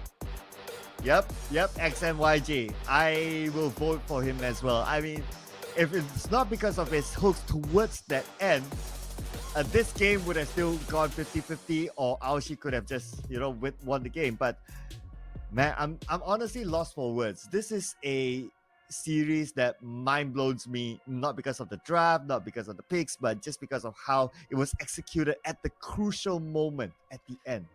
Yeah, whenever they needed a hero, XNYJ steps up. So this man definitely deserves a lot of credit. But again, that's it. We have concluded this second best of 3. AOSHI Esports, they're going to be out of the tournament. We have 2 more to come though. Coming up next, Keep Best Gaming from China takes on Man of Geniuses from Malaysia. Yes, but before we head on to the break, we would like to take a moment to thank our official organizer, Kohai Esports, as well as our official second-hand specialist, Com Asia, and our partners in Phoenix. Our apparel and merchandise partner, tntco.co, official digital telco, Udo, official tea partner, Boti, and this tournament is powered by MPL Malaysia and MPL Singapore, as well as supported by Kementerian Belia dan Sukan and Rakan Muda, and our strategic partner, Games My Esports. My name is Sir Clark, together with Husky. We'll need to take a breather. That was just mind-blowing. See you guys after this one.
Aduh, kalah lagi ni. Aduh, phone aku lag pula. Aduh, kalah lagi. Phone aku lag pula.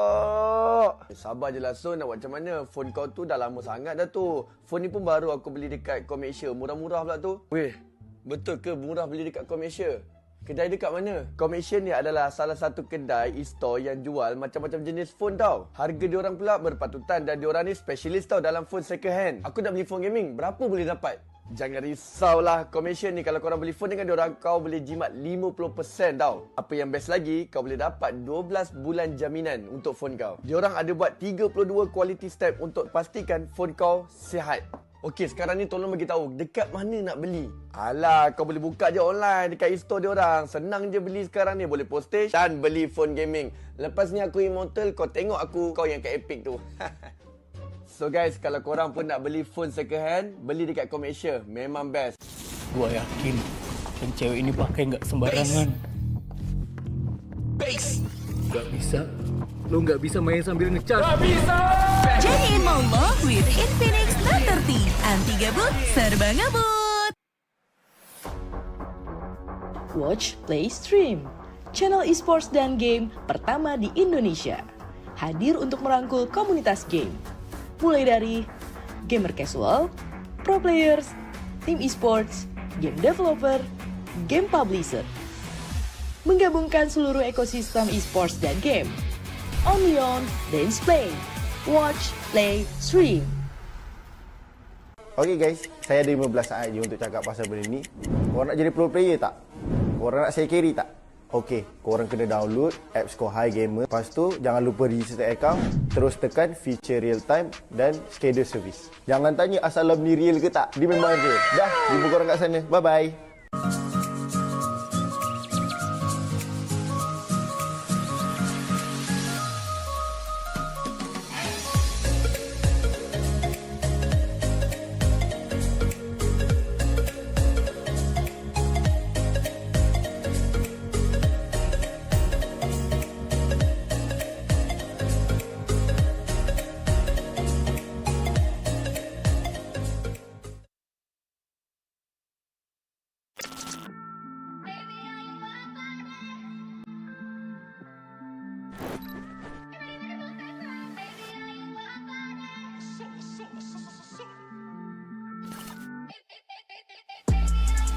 Ain't it different? I'll lick my ting in LA. But I can't fly to the States, cause I got too much convictions. Apparently all I talk is prison, but I don't know no different. Cause I was in jail up north, went under the coalition. Fresh from my book, coke and whipped out, I put some roses where my wrist is. You ain't never made a birthday cake from digestive biscuits. But I had to take lemon juice to a piss test. Every day I look up to the Lord, give thanks for all this litness. Come home fresh out the system, gymless. Running with smoke on my Jones. Pigs wood with a camera on me, not the one from Dipset. I still can't mix pleasure with business, sorry princess. I come a long way from broke. Can I call you Rose? Cause you're sweet like a flower in bloom.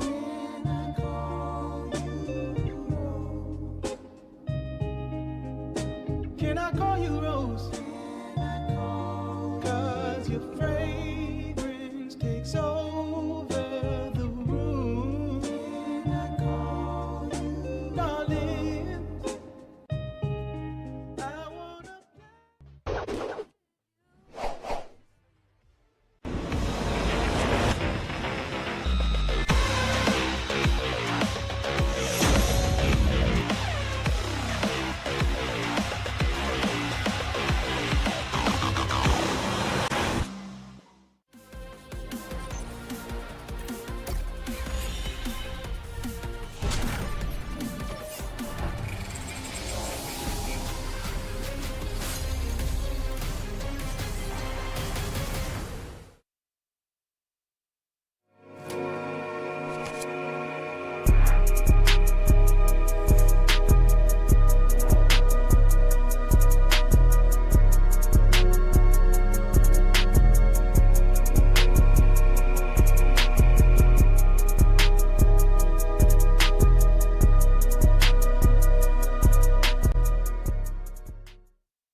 guys, so ComAsia's latest physical store is now open here at KL Central.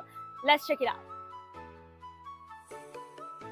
Here, you can find a variety of devices from Apple, Samsung, Xiaomi, and more. And look how good they look. I can't believe they're second-hand devices.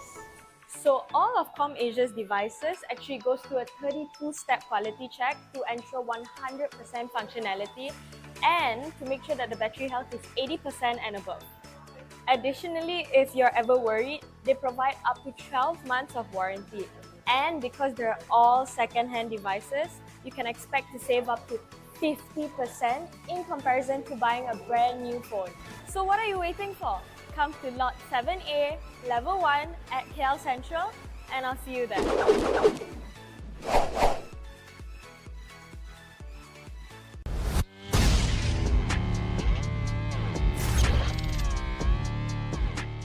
Setiap hari merupakan cabaran baru untuk saya.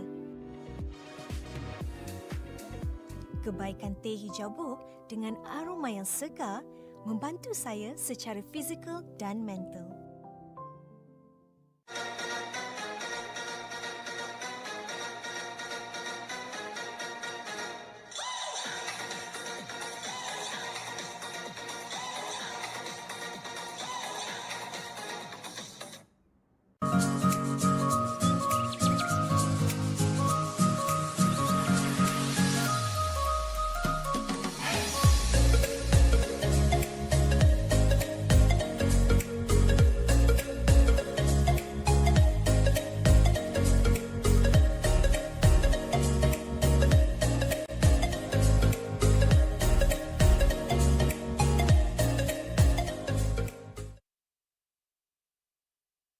Hello guys, Assalamualaikum. Korang yang baru masuk, selamat datang ke live stream aku. Jangan lupa untuk tekan button like, share dengan komen. Aku nak pergi hero je. Ada orang tanya, kenapa setiap kali kalah aku asyik kena blame dengan kawan aku? Nampak guys? Benda tu satu benda yang tak bagus tau. Dekat sini apa? Korang tak boleh salahkan member sebab kau pun 2 kali 5 je. Mungkin kau punya skill pun tak sama pun macam dia. So tak boleh lah asyik nak salahkan member je. Tak bagus. Korang lagi komen lagi. Kenapa aku asyik lose streak Kalau korang lose streak, maknanya korang ada ciri-ciri yang tak bagus, iaitu nafsu kan? Sebab apa korang nafsu? Sebab korang tak faham apa itu strategi, hero pick, kita punya meta, rotation, semua kena tahu. Kalau korang tak tahu benda tu, mesti korang akan main macam mana? Nafsu, korang akan langgar je semua orang. Benda tu lah yang akan buatkan korang kalah. Zon, kenapa setiap kali aku main ML, phone aku cepat panas dengan lag? Simple. Sebab apa? Aku punya phone tak ada mengalami masalah macam korang. Sebab aku punya phone 30 Pro aku beli dekat ComAsia je. Aku minat beli dengan diorang ni sebab apa tau? Sebab masa aku beli tu, seller tu dah cakap dia dah test dengan 32 step quality check. Maksudnya before aku beli tu, diorang dah check dia punya screen, sound dengan body. Dia make sure korang dapat dalam in a good condition. So dekat para gamers kat belah sana tu, jangan lupa untuk beli dekat ComAsia. Harga murah, quality phone sama macam baru. Alright guys, sampai sini je live aku. Terima kasih kepada yang dah menonton. Terima kasih yang dah like and share. Kita jumpa lagi pada stream yang akan datang guys. Assalamualaikum. Back again. Masa skrin dia nggak ada layar Samsung? Back again. Back again. Back again. Jadiin maulah with Infinix Note 30. Anti gabut, serba ngebut.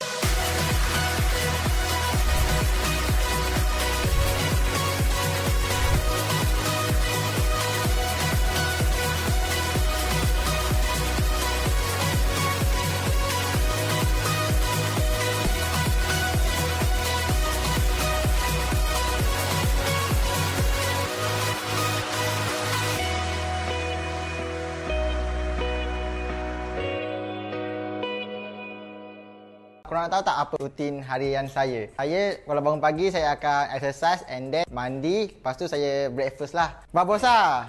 Okey, saya barang Babosa sekejap. Babosa, kau tengok Babosa? Tengah nonton turnamen. Taklah, saya nak buka Kohai apps gamer dulu lah. Dengan Kohai gamer ni guys, kita boleh bermain dengan pro player yang macam saya yang akan push rank sama-sama dengan korang. Lepas tu nak tahu apa lagi menarik? Setiap minggu ada tournament combat arena, iaitu tournament yang free 24 jam dan korang berpeluang menang prize pool RM RM1,000.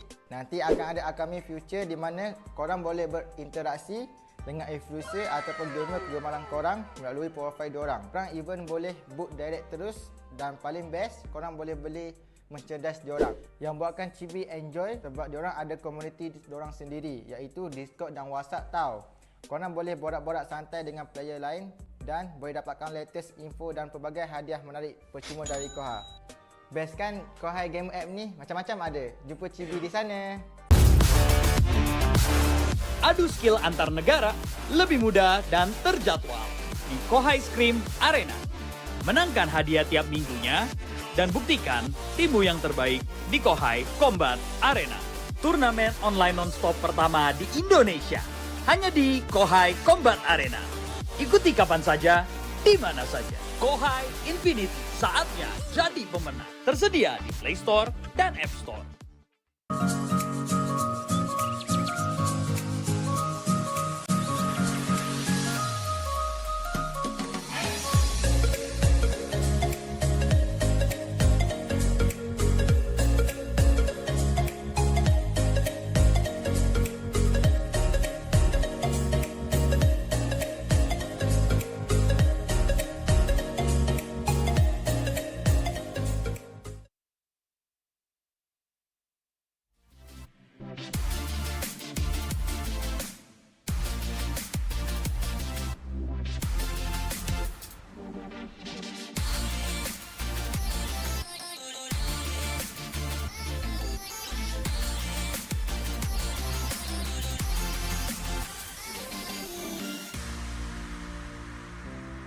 Aduh, kalah lagi ni. Aduh, phone aku lag pula. Aduh, kalah lagi. Phone aku lag pula.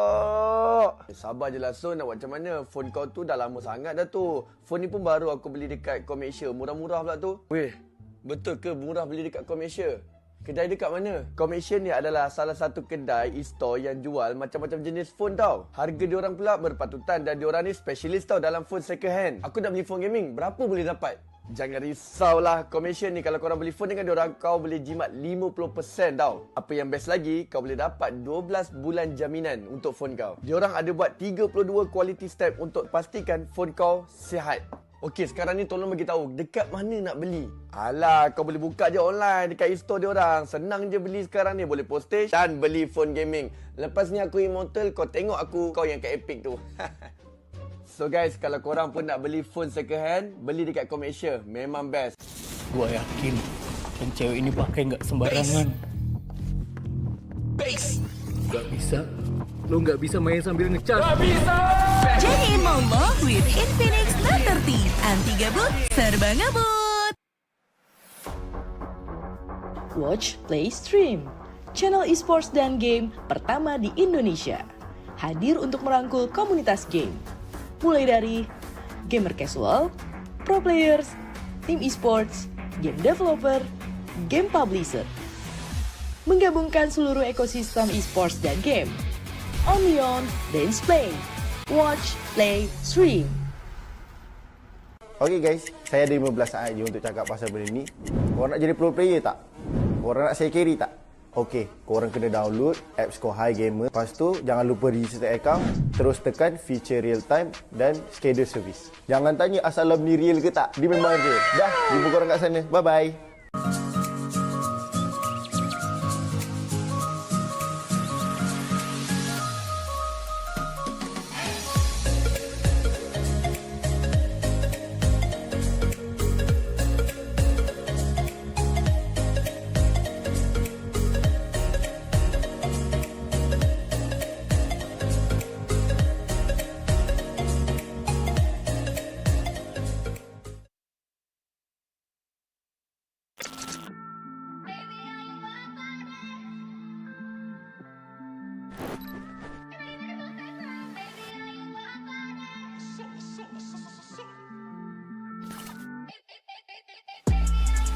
Ain't it different? I'll lick my ting in LA.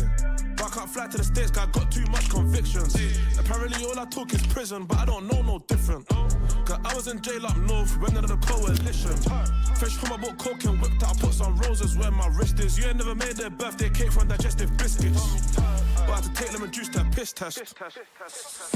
Every day I look up to the Lord, give thanks for all this litness. Come home fresh out the system, gymless.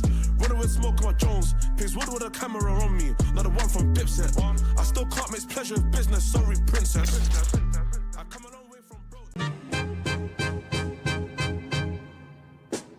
Can I call you Rose? Cause you're sweet like a flower in bloom.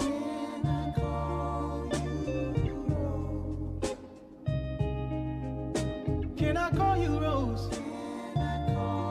Cause your fragrance takes over the room. Darling, I wanna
Guys, so ComAsia's latest physical store is now open here at KL Central.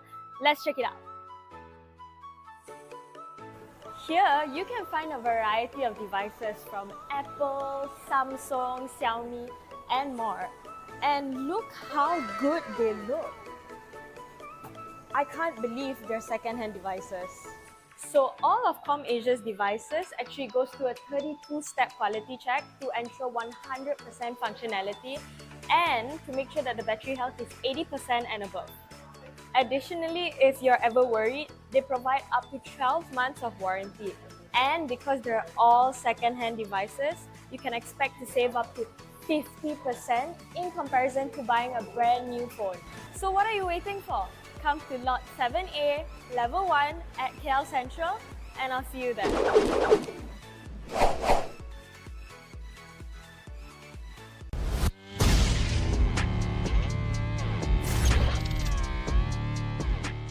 Setiap hari merupakan cabaran baru untuk saya. Kebaikan teh hijau buk dengan aroma yang segar membantu saya secara fizikal dan mental.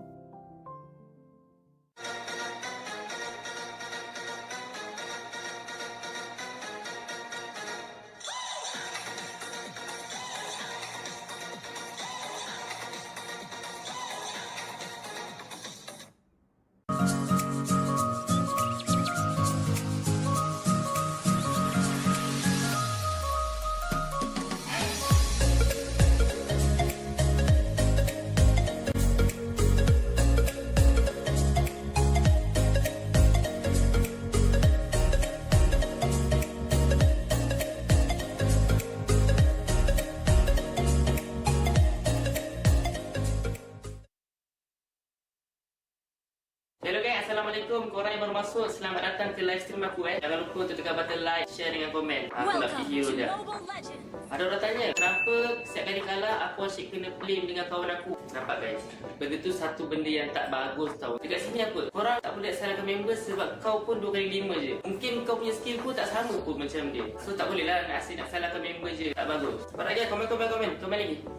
Kenapa aku asyik lose streak Kalau korang lose streak, maknanya korang ada ciri-ciri yang tak bagus, iaitu nafsu kan? Sebab apa korang nafsu? Sebab korang tak faham apa itu strategi, hero pick, kita punya meta, rotation, semua kena tahu. Kalau korang tak tahu benda tu, mesti korang akan main macam mana? Nafsu, korang akan langgar je semua orang. Benda tu lah yang akan buatkan korang kalah. Zon, kenapa setiap kali aku main L, phone aku cepat panas dengan lag? Simple. Sebab apa? Aku punya phone tak ada mengalami masalah macam korang. Sebab aku punya phone 13 Pro aku beli dekat Com Asia ya. Aku minat beli dengan diorang ni sebab apa tau? Sebab masa aku beli tu, seller tu dah cakap dia dah test dengan 32 step quality check. Maksudnya before aku beli tu, diorang dah check dia punya screen, sound dengan body. Dia make sure korang dapat dalam in a good condition. So dekat para gamers kat luar sana tu, jangan lupa untuk beli dekat Com Asia. Harga murah, quality phone sama macam baru. Alright guys, sampai sini je live aku. Terima kasih kepada yang dah menonton. Terima kasih yang dah like and share. Kita jumpa lagi pada stream yang akan datang guys. Assalamualaikum. Back again. Masa skrin dia nggak ada layar Samsung? Back again. Back again. Back again. Jadiin maulah with Infinix Note 30. Anti gabut, serba ngebut.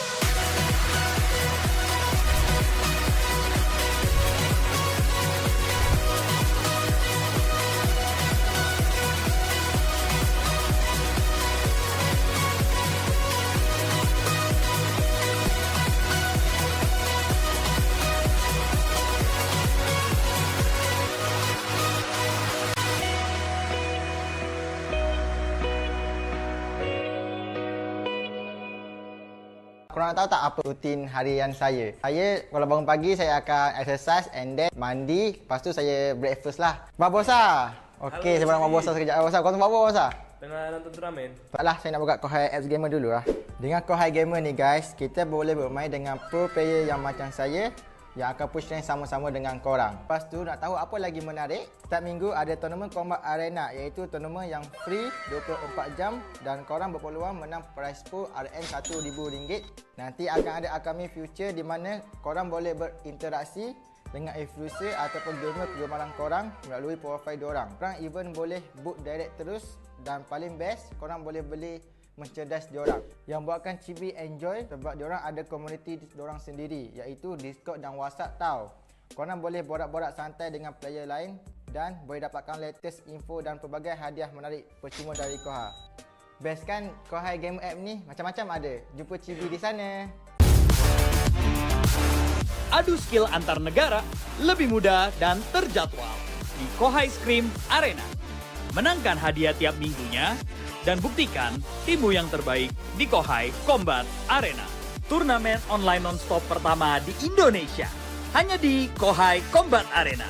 Ikuti kapan saja, di mana saja. Kohai Infinity, saatnya jadi pemenang. Tersedia di Play Store dan App Store.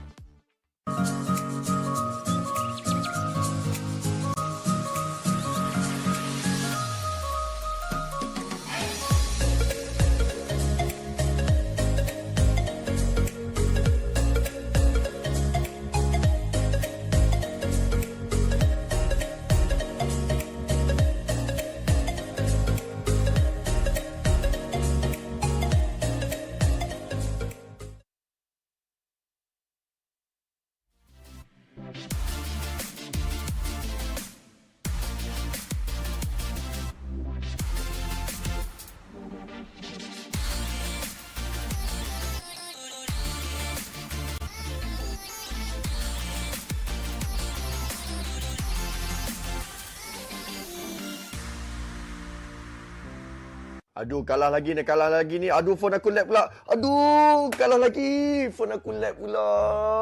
Sabar je lah, Son. Nak buat macam mana? Phone kau tu dah lama sangat dah tu. Phone ni pun baru aku beli dekat Komersial. Murah-murah pula tu. Weh, betul ke murah beli dekat Komersial?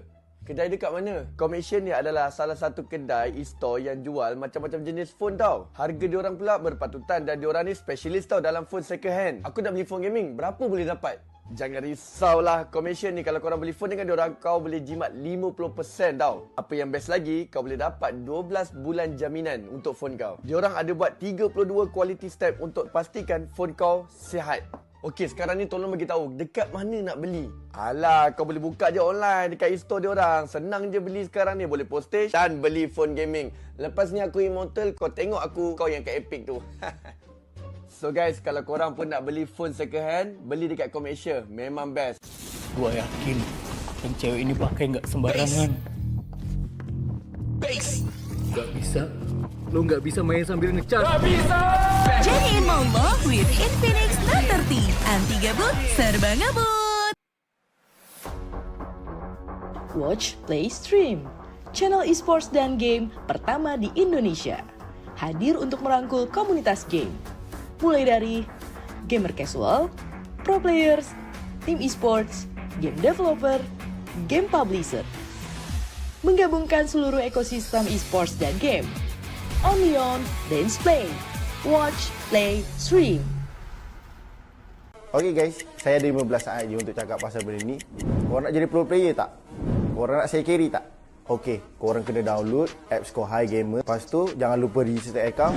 Terus tekan feature real time dan schedule service. Jangan tanya asalam ni real ke tak? Dia memang real. Dah, jumpa korang kat sana. Bye-bye.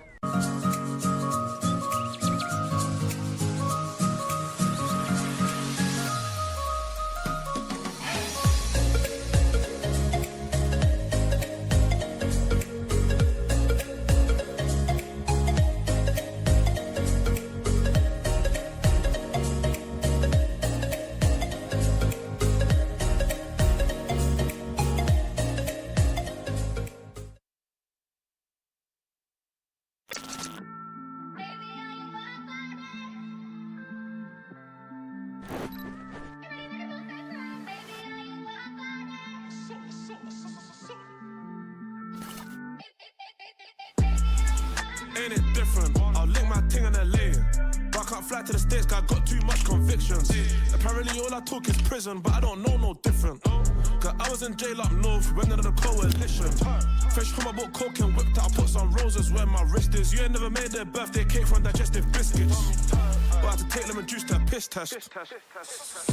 Every day I look up to the Lord, give thanks for all this litness. Come home fresh out the system, gymless.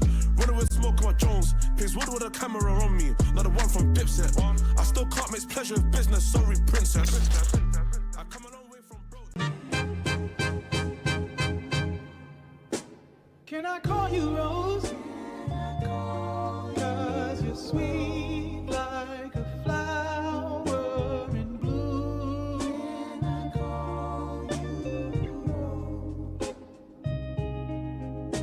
Can I call you Rose? Cause your fragrance takes over the room. Can I call you darling? I wanna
Guys, so ComAsia's latest physical store is now open here at KL Central.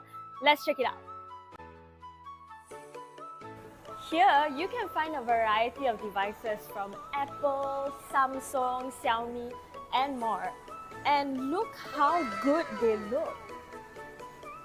I can't believe they're second-hand devices. So all of ComAsia's devices actually goes through a 32-step quality check to ensure 100% functionality and to make sure that the battery health is 80% and above. Additionally, if you're ever worried, they provide up to 12 months of warranty. And because they're all second-hand devices, you can expect to save up to 50% in comparison to buying a brand new phone. So what are you waiting for? come to Lot 7A, Level 1 at KL Central, and I'll see you there.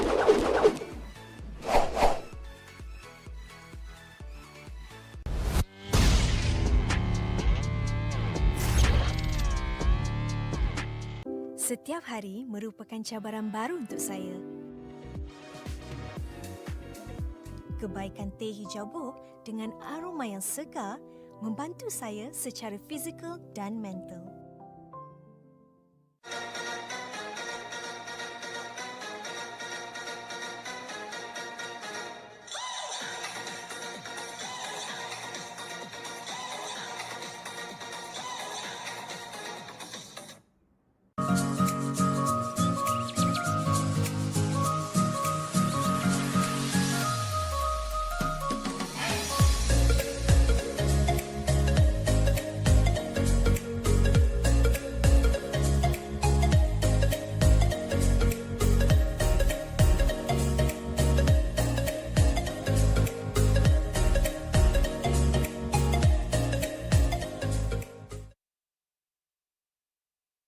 Hello guys, Assalamualaikum. Korang yang baru masuk, selamat datang ke live stream aku Jangan lupa untuk tekan button like, share dengan komen. Aku nak video je. Ada orang tanya, kenapa setiap kali kalah aku asyik kena blame dengan kawan aku? Nampak guys? Benda tu satu benda yang tak bagus tau. Dekat sini apa? Korang tak boleh salahkan member sebab kau pun 2 kali 5 je. Mungkin kau punya skill pun tak sama pun macam dia. So tak boleh lah nak asyik nak salahkan member je. Tak bagus. Korang lagi komen lagi. Kenapa aku asyik lose streak Kalau korang lose streak maknanya korang ada ciri-ciri yang tak bagus, iaitu nafsu kan. Sebab apa korang nafsu? Sebab korang tak faham apa itu strategi, hero pick, kita punya meta, rotation, semua kena tahu. Kalau korang tak tahu benda tu, mesti korang akan main macam mana? Nafsu, korang akan langgar je semua orang. Benda tu lah yang akan buatkan korang kalah. Zon, kenapa setiap kali aku main ML, phone aku cepat panas dengan lag? Ini simple. Sebab apa? Aku punya phone tak ada mengalami masalah macam korang. Sebab aku punya phone 30 Pro aku beli dekat HOMEBOIS je. Aku nak beli dengan diorang ni sebab apa tau? Sebab masa aku beli tu, saya tu dah cakap dia dah test dengan 32 step quality check. Maksudnya before aku beli tu, diorang dah check dia punya screen, sound dengan body. Dia make sure korang dapat dalam in a good condition. So dekat para gamers kat belah sana tu, jangan lupa untuk beli dekat HOMEBOIS. Harga murah, quality phone sama macam baru. Alright guys, sampai sini je live aku. Terima kasih kepada yang dah menonton. Terima kasih yang dah like and share. Kita jumpa lagi pada stream yang akan datang guys. Assalamualaikum. Back again. Masa skrin dia nggak ada layar teletam? Back again. Back again. Back again. Jadiin maulah with Infinix Note 30. Anti gabut, serba ngebut.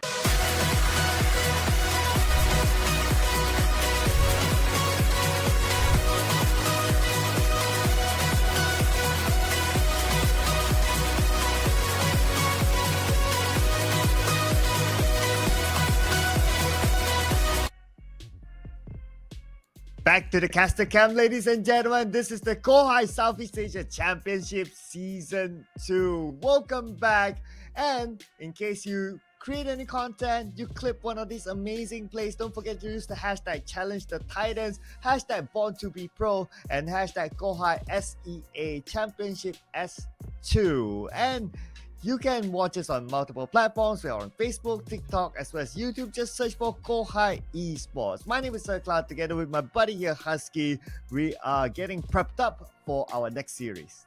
One of my most anticipated series of the day, for sure, because we have KBG playing against Men of Geniuses. And KBG, if anyone doesn't know them yet, they were the first China team to play in an international tournament, right? Barring Nova Esports to play in MPLI, we had KBG who actually played in the wildcards, and it's definitely kind of a new exposure, finally introducing the region into the competitive scene. They've shown some promises, but they also definitely have shown that, well, a few months wasn't enough to prep. I think Kohai is kind of like the performance checkpoint, right, to see how far has KBG progressed throughout the day, throughout the months that they have since wildcards. Yeah, and speaking about Kohai, shout out to them as well as our organizer for this tournament, Kohai Esports, and our official second-hand specialist, ComAsia, together with our partners, Infinix, and our apparel and merchandise partner, TNTco.co, our official digital telco, Judo, official tea partner, Boti, powered by MPL Malaysia and MPL Singapore, supported by Kementerian Belia dan Sukan and Rakan Muda, as well as our strategic partner, Games My Esports. And I totally agree with you. I do anticipate this game to be really interesting, especially we want to see the progress of how the Chinese teams will progress, because the last time we saw KBG inside the wildcard, they still managed to come up with one win despite them being the first timers in an international tournament. Yeah, and I believe it was over Lil Gun, right, from Mongolia. It was like the longest game of wildcards. That was game one. Very, very interesting. Obviously, KBG didn't make it through the wildcards, but here it is in the game one draft. Let's see how far they've come. We see the Baras 1-1 banned out instantly. Nolan banned out by MOG. And also, I know for people who have been following KBG, Simba is no longer with the team. I think that announcement came like yesterday. They cited due to, I think, issues with family. He was not able to continue. So I think this is why we see a Lep 7 stepping in. I think KBG has gotten a couple more players to fill in the sub roster just in case. I think that's a great move. But for the rest of the roster, it's the same, right? CU, Godyang, Thais, and Super LMU. MOG, they go for the Diggy Band second. Yeah, let's not forget as well, the big brain boys, men of geniuses, will be on the red side this time. From Malaysia, came from the qualifiers to this stage, and their first opponent is obviously going to be KBG. So looking at the bands, similar bands like what we've seen before, especially the Nolan, never seen the light of day, 1-1 as well, put pretty much in a similar situation, but a little bit of a difference here. The Barats instead is being banned out, and I believe this is the first Barats ban for today. Yes, was it? No, it's not the first Barras ban. I believe this was the second or third. I think Barras was banned like 1 or 2 times prior to this. Guinevere banned out by KBG. I think that one is very straightforward. Now the Joy is left up as the last must pick jungler. We'll see if MOG bans that out. I think that was a common trend when we look back at wildcards, where KBG, they still do pick heroes like the Lancelot. I remember at that time, like Simba, he did play the Guinevere, he played the Lancelot. Didn't show up too well because I think KBG, they were definitely still struggling with some macro rotations early on for the junglers. So a lot of teams just played faster and they were able to pressure Simba a lot. But again, with him not in the team anymore, I want to see who the replacement is going to be. I assume it's Lep 7, and if that's the case, has KBG adapted? They will get the Matilda first pick. Very, very valuable for KBG. Yeah, but with Matilda being the first pick, very valuable, not gonna lie there. But that also means that the Joy and Angela is absolutely open this time. Previously, it was the Joy that was always been banned out, so you can't come up with that combo. But looks like we're going to start off with the Lunox again. Lunox jungle again? I don't know. I'm not a fan of it. I don't know. I still don't know how to feel about this. I feel like Lunox is... they changed her a little bit, right? Like she's a decent hero, I think, right now. But is she first pick worthy? I don't feel so yet. We'll see if MOG decides to flex her like what we saw just now by AOES. But the Brody pick, that one is very straightforward. No need to question that. I think KBG right now, if they want to pick a hero for Godyang, it's probably the Bruno, your next best pick aside from the Brody. Okay, so that still leaves with the question of the Joy is still open together with the Angela and KBG because because they have a Matilda, right? I don't think the whole Angela thing will be theirs, but for MOG, they still have that opportunity to pick that. So I guess keeping that in mind, maybe that's why they're not too interested to pick that now per se, because they know that anyway they already have a roamer, so they wouldn't go with that unless Matilda was to surprise us by going to the mid. Then that would be a different conversation altogether. But this will be the debut of Baxia today, coming in as a tank jungler instead. So what do you make about this pick? I do like this a lot more, and I do agree. I don't think we'll see the Angela for KBG at least. We saw the example, right? And like Angela plus another utility support just now on AOES. That one did not work out at all, especially when you go to the late game. You start to realize that, man, I have a lot of utility, but I don't have a lot of people who can use those utilities, right? You have two heroes instead of one that are squishy and you rely on your teammates to make use of whatever tools that you provide. So in this case, I think, for KBG, you have the Baxia, you can play fast, and you have the Matilda to accelerate that as well. That is great. MOG, they instantly go for the Tigreal. I don't hate it at all. I think it's also not a bad pick, because if KBG wants to run into you, now you have the necessary tools to kind of pull off a counter engage if you need to. Yeah, it feels like both teams have heroes that can run into each other, right? Like the Tiger running into them, and also they have the Baxia together with the Matilda for KBG side to run onto MOG, so they can kind of try to get onto each other's nerves, so to speak. But now coming into the next piece of the ban, so we do not have the gold laner for the side of MOG just yet, so that might be the focus ban after this. No XP laner for KBG, so naturally Terizla, being a very popular pick, is banned out as well. Other than that, perhaps, let's see here, a mid laner out of KBG will be banned out by MOG. Just a question of which one. Valentina is open, it's a popular pick, but normally it's not going to be worthwhile to try to ban out the Valentina.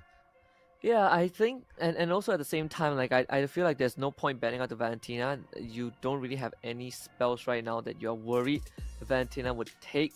That's assuming if KBG just go for something like a Terizla or you don't, right? But even then, it's like, well, there's a Lunox. Do they want to really run a Lunox jungle into a Valentina? If they want to do so, then I think BKBG's guess. They already have a Baxia. If it's a Lunox jungle, I think Baxia would very, very happily go for those early invades. However, they would take out Bauman, which has been slowly rising to be a potential threat to a hero like Baxia just because he does true damage. So whatever damage reduction or resistance the Baxia gains, Bauman completely ignores that. MOG though, Terizla ban, completely understandable. The Angela ban, I think they are just worried that KBG might run an Angela mid, and then you have a Matilda that allows KBG to snowball out of control. I don't blame them at all, but and because going to the late game is not an easy feat. You want to protect the Lunox and the Brody. I think this Angela ban is sound. Yeah, and you ban out the Dero because you want to cut out the tank shredders, considering that you have a Baxia, so you don't want to put him in that sort of a danger sort of situation. But now the bans are out of the way, so we're coming back to the picks. MOG, they do have the opportunity to pick up the gold laner as well, but normally in this sort of case, you want to leave out the gold laner for later in case any counter picks will come out. So instead, the R-Lot is being picked out, so there's going to be an XP laner. R-Lot pretty straightforward from here. I mean, they already have the Brody, right? So now the question is, where is this Lunox going to go? Is it going to go mid? Is it going to go jungle? I love this. You have the Uranus and the Novaria. Novaria gives you vision, gives you damage, utility, everything that you want. And the best part is that there's no one from MOG at this point of time that can reach the Novaria. And when you have Baxia, you want another brick wall, don't worry. Uranus does the exact same thing in the XP lane, right? You got two big brick walls for KBG to protect this Bruno, but you also have a Matilda to assist anyone who is in danger, to pull them out if they get hit by an implosion or final slash. You have the Novara to constantly provide pressure from afar, and MOG answers our question. Lunox goes into the jungle. You have a Lilia mid. I like this. It's against two frontliners, right? Baxia and Uranus. The Lilia can constantly love these big bulky frontlines. Right, so there you go. Now, I believe in surprises. Right. I believe in surprises. I'm going against the tide here, brought to you by Com Asia. Yeah, it's fine. It's completely fine. I mean, I think most people siding with KBG, I think that's without a question. But at the same time, this is for me kind of like a wild card, right? I think it could go either way. As much as, yeah, sure, KBG play in the wild cards, but I think at this point, a lot of us can agree that there's still a long way for them to go. I just want to see how far they've come as a team, and MOG, I think this is a very, very good team to act as a litmus test to kind of try out where KBG is at right now. Right, so just to be objective, right, my worry of MOG is that they do not have an answer for the Uranus. So you have two big boys there, Uranus and the Baxia. No real tank shredder to deal with them, and this will be worrying, especially the Uranus. And we know that Uranus can be super duper tanky on the XP lane. But I think think the Lunox does provide some sort of that damage, right? Like she does do a max HP percentage damage, so that is something that can deal with tank. But I think that is pretty much the extent of it, because at the end of the day you do HP percentage damage, but it's still considered magic damage. It is not true damage, so it's still affected by resistance. And we see, and we can confirm that Lab 7 is going to be a replacement for a Simba in the jungle. Now the big question is the trajectory of this draft is, for KBG at least, is more of like, all right, we reached the late game, it's GodYang and Super LMU. That's pretty much it. They're going to be the damage dealers, they're going to be the utility. Super LMU is going to provide utility, GodYang will be pumping out the damage. This Baxia Uranus, they're just going to be the beefy front lines. MOG on the other hand, they have a lot more options, right? Lilia does decent damage. The Brody is gonna destroy your health bar. I mean, then have the Lunox as well that can start to chip through your health once she gets the items.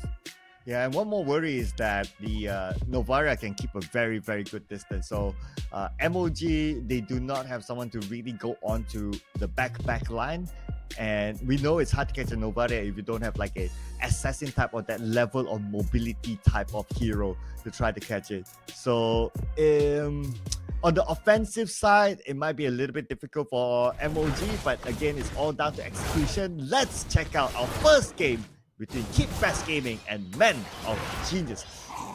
I clearly seeing this happening, and that's why MOG decided bringing some help. And of course, Kai's already using that guiding wind. The good thing is that KBG, they completely understand the snipe. Oh, Super Heavy steals the purple buff.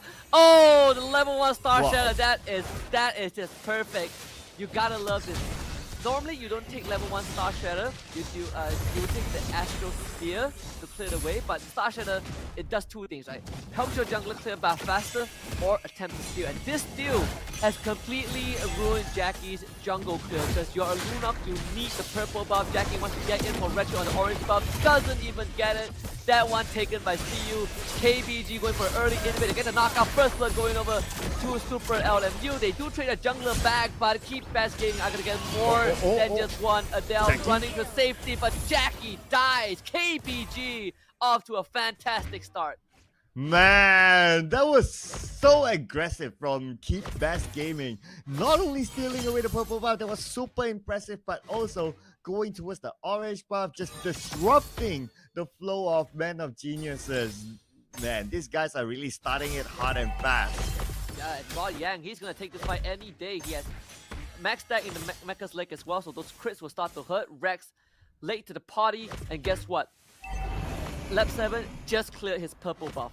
Didn't even need his purple buff just now. So again, Jackie, he lost both his buff and he died. So Tyce is like, right, I'm just gonna keep watch on this Lunos. I'm gonna keep harassing him. This is the best case scenario. We talk about this, right? You have the Baxia, you can play fast. Do you really want to put this Lunos in the jungle? And I think we have found an answer. Tyce hit level 4 because of that. Here comes LEP7. He still has the retreat because he didn't use it on the turtle. He can steal this purple buff away, and indeed he just Super LNU with the snipe onto Rex. Oh, KBG. What a wondrous opening 2.5 minutes in. Oh man, somebody stop the snipes here from Super LMU. Every time he shoots, he scores. No, and he's gonna get more out of this. Jackie, nowhere to go. It's gonna be given to Lab 7. And now Rex, how is he gonna play? He doesn't have the space. Yamun is in trouble as well, being pushed back to the second turret.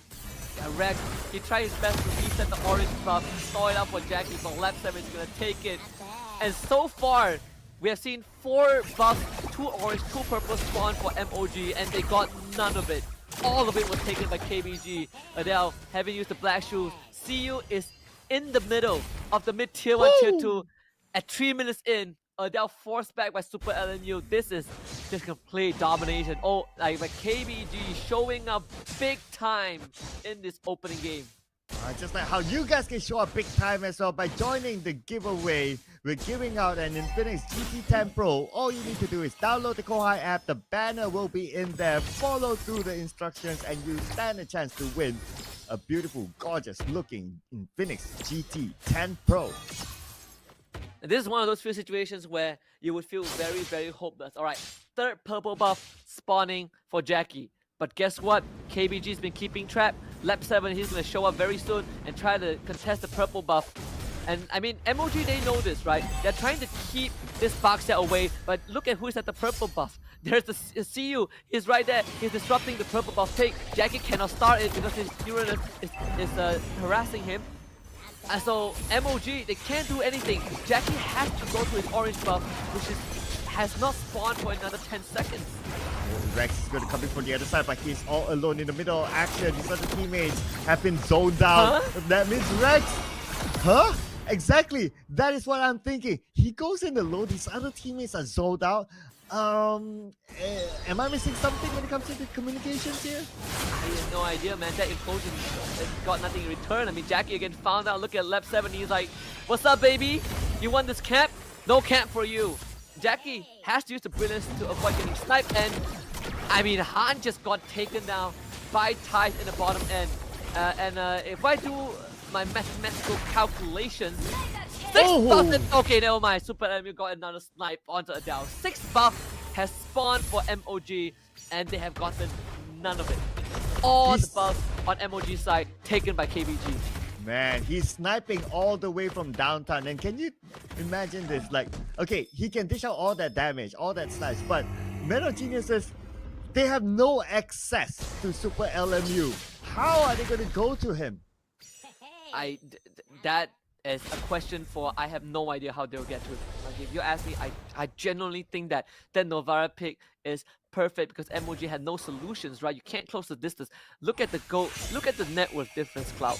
We are not even 6 minutes in, and there's an 8k gold deficit for MOG. That's more than 1,000 per minute. But what's not a deficit is you guys can pick up this tntco.co website voucher of 10 ringgit. Use the code Kohai TNT code 10 and scan the QR code away to claim your voucher. Alright, purple buff number 4. Can Jackie get this? He's 3 levels behind LDP 7. Lap 7 is like, I'm gonna take it, thank you very much. And Jackie, let me tell you, the only camp that Jackie has consistently gotten so far is the Beetle in the top jungle. That's the only one he has gotten. He's consistently gotten. Oh man, that is bad news. Not a single buff taken. But now fighting in the middle, and lap 7 is going to be in the middle of an implosion. But no return just yet. Look at how tanky they are at this point. Yeah, they try to go on the CU, but CU is going to walk out of this, right? There's nothing they can do to it. And the camp taken away by Jackie. He had to use his retry because he needed the XP. But what happens when you use your retry? No retry for orange buff. And lap 7, he sees that happen and he's like, alright baby, you got no retry? I'm gonna take this. They tried to reset the buff with the final slash. Nope, doesn't work out. Lap 7 walks away with the orange buff. That's 8 buffs in total that is spawned for MOG and they got none of it. Super LMU tries to go for a snipe, can't find it. Alright baby, we are closing 10k gold difference in about 7 minutes plus. This is insane right now. Total domination by KBG. MOG is not able to come out at all, and it feels like they hardly even touch the river. Adele. Oh man, rolling in the grave instead of rolling in the deep for Adele. And KBG, they are just styling on this game. Guardian was like, final slash, no problem. Purify. What are you gonna do about it, huh? MOG has nothing on him. This is the 5th purple buff for KBG. On from the side of MOG. Man, I wish we have a purple orange buff counter because all that will go to KBG. Oh, you're counting. I can tell you, no buff for MOG has gone to MOG. Holy that I can tell you. Rex running away, alright, they get lap 7. Finally, they'll kill him. Thank goodness after so long, this thief, this daylight robber has finally been killed off. But that's about it. Yeah, that's about it. I mean, MOG, they're still stuck behind their inhibitor turret, right? I mean, it's very hard for them to come out. Okay, Jackie is at the forefront, but it's very risky for him to be in that sort of position. Anyway, Rex is here now, CCU, but not the target that they want. Anyway, the orange buff now is being taken by KBG. Again, no issue. Again, MOG might not be able to get anything. Yes. Oh, they got it! Jackie got it at last. First buff, almost 9 minutes in. Jackie has finally gotten what is his. Oh man, that is after almost 9 minutes, only getting your first buff, and you got either the purple or the orange to work with. This is insane coming from KBG. What a fast-paced gameplay they are playing right here. And speaking of fast-paced, they are still not allowing MOG to even touch the river. Yeah, MOG, they are just playing within the confines of their own base, and that is dictated by how much turrets they have left. Jackie unintentionally blocks that shot, but, well, that purple buff is gone again. And you would be surprised to find out that the craziest thing about this whole game was that it all happened because Jackie lost his first purple buff. It was that simple, right? Got sniped away, and it snowballed into a 10k goal lead in under 10 minutes. Yeah, that clearly got him off guard. Even us as well, it's like, okay, we thought that, okay, typical secure the purple buff, but no, it just had to come like all the way from Antarctica to get it stolen. Man, this is crazy. And at this moment, MOG have no space to play with, nowhere to go. At the same time, look at the Lord. It's been taken by KBG. Yeah, KBG, they can do whatever they want, right? Like, normally in a game of Mobile Legends, you know, you have, alright, they got the kill on the Ties, that's good. Ties overextended a little bit. But yeah, normally in a game of Mobile Legends, everyone has control of half the map. This one, KBG owns the whole map. Yeah, except for the base of MOG at this moment. Yeah, but except for the base. Maybe soon, because now the Lord is marching in. Okay, they don't have Tidus, that's fine. Tidus will be back very, very soon, but I guess they will start to take the fight before Tidus is even there. And this Tice is going to be back in a little bit. It's going to beeline his way towards the rest of the team. But Spot Inhibitor is going to go down already. Nothing that MOG can do. In fact, the Lord still at half health. MOG just desperately trying to clear it out. Astral Echo used as well. Jackie almost gets one-shotted by the Star Shadow. KBG is going to reset. I mean, it's also something that we talked about, right? Like, MOG, they have no answer to the tanks. No answer at all. No one is like pure 2 damage. No one's a tank shredder. So you have 2 tanks in front. Like, basically, they'll be zoned out the entire time. Now, they have no answer because they're that far behind as well, right? So they don't have the necessary... They might have the tools, but the tools are not sharpened enough. KBG, they're just going to rinse and repeat. Alright, you can't crack the structures. Take your jungle, right? We'll do it until you eventually crumble. Red is going to be forced back as well. Mid inhibitor goes down. God Yang takes care of it with a couple of soccer balls. Now the last inhibitor on the top side, that is also gone. And just to point out how far behind, we're talking about a 11k goal difference. 11 to 12k goal difference at this moment. It is insane right now. And look at this. Even Rex, he's not able to tag out as much as he would like. The KBG still not letting go of the base right now. And, well, from the entire map, from majority of the map except the base, now even the base, KBG is inside. Oh my god, that Star Shatter just destroyed 2 members of MOG just like that. KBG about to show who is boss in this game. Number 1, Adele will sidestep that, but the Crystal not so lucky. Black shoots backwards, give Super MU the godlike game number 1 for KBG. Wow, keep best gaming. This is arguably the best, most dominant round that we have seen today. I would put this above the Alter Ego game earlier today as well. This is really absolute dominance. Even touching the river is a problem for MOG. But while we discuss the points, these are the highlights brought to you by Corp Asia. Absolute madness from KBG. All started with 1 purple buff snipe. How did that happen? Ties were just straight up in Jackie's face throughout the entire early game.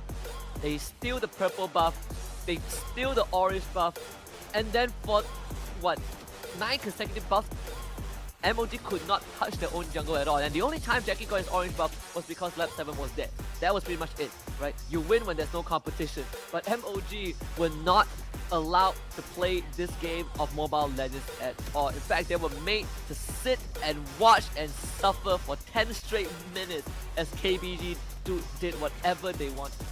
You know, this reminds me of the movie Shaolin Soccer. The part where the guy says, "Oh, you tap more." Yeah. That's exactly this moment, you know. It's like MOG said, "Guys, I want to play." Nope. No golden right feet for them. Not this game. KBG just making quick work of MOG. What a breath of fresh air. When I said I wanted to see how far KBG has come, I was expecting a close game, right? I wasn't expecting just a straight up train wreck of KBG mowing through MOG in under 12 and a half minutes, 14-3 with, what is this, 15k goal lead. Can you believe it? Dude, I'm just looking at the items. 15k goal lead. It's not even a conversation, right? No, not even close. Not even close. And this also comes at a time where Simba was not able to continue playing with the team like yesterday? Like 1 or 2 days ago, right? So you're looking at a KBG with a new jungler, and yet this is what they pulled off. So when we say China as a region is a very, very strong region if you give them enough time, I think KBG is fast-tracking that. Our MVP, Super LMU on this Novaria, don't let him touch this hero ever again. Absolutely disgusting, absolutely abhorrent. We can't let him play Novaria because he just wins games. Exactly, it's nice on point from the first minute onwards. No answer to catching the Novaria, that's number one. No answer to melting down the 2 tanks. I mean, just by saying the 2 points, it's game over, right? Yeah, it's what else can I have to say, right? This game is such a one-sided game, right? The only thing I would say is KBG, they play so well, and that also kind of brings us back to the point where I don't have much belief in the Lunos jungle because there are weaknesses that can be exploited, right? Lunos jungle, how do you deal against it? You play faster than her, you invade her, you just try to, mess up her jungle pattern, and KBG was like, alright, I got you, steals the purple buff, and boom, game over. That's it. Lunos can't play anymore. Yes, so please, I'm not a fan as well of the Lunar jungle. I mean, we've seen it up today, so please, let's put that aside for now, alright? But what we can put aside is our amazing organizer, Kohai Esports, for organizing this for all of us, our official second-hand specialist, Com Asia, together with our partners, Infinix, and our apparel and merchandise partner, tntco.co, our official digital telco, Udu, as well as our official tea partner, Bo Tea. This tournament is also powered by MPL Malaysia and MPL Singapore, supported by Kementerian Belia dan Sukan and Rakan Muda, as well as our strategic partner, Games My Esports. We'll be taking a short break, ladies and gentlemen. I think MOG really needs to reflect on this. We'll be back after this one.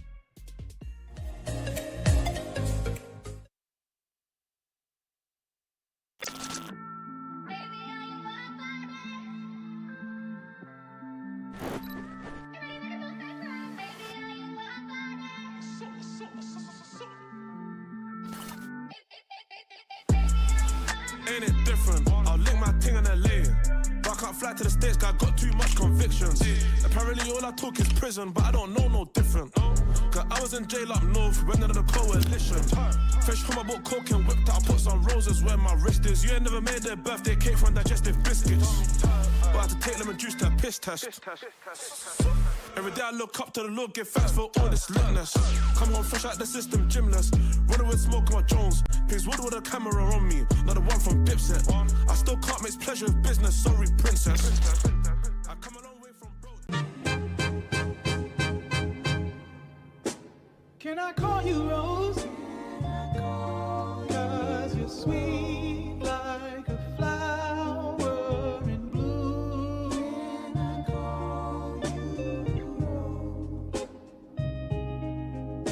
Can I call you Rose? Cause your fragrance takes over the room. Darling, I wanna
So ComAsia's latest physical store is now open here at KL Central. Let's check it out. Here, you can find a variety of devices from Apple, Samsung, Xiaomi, and more. And look how good they look. I can't believe they're second-hand devices. So all of ComAsia's devices actually goes through a 32-step quality check to ensure 100% functionality and to make sure that the battery health is 80% and above. Additionally, if you're ever worried, they provide up to 12 months of warranty. And because they're all second-hand devices, you can expect to save up to 50% in comparison to buying a brand new phone. So what are you waiting for? Come to Lot 7A, Level 1 at KL Central, and I'll see you there.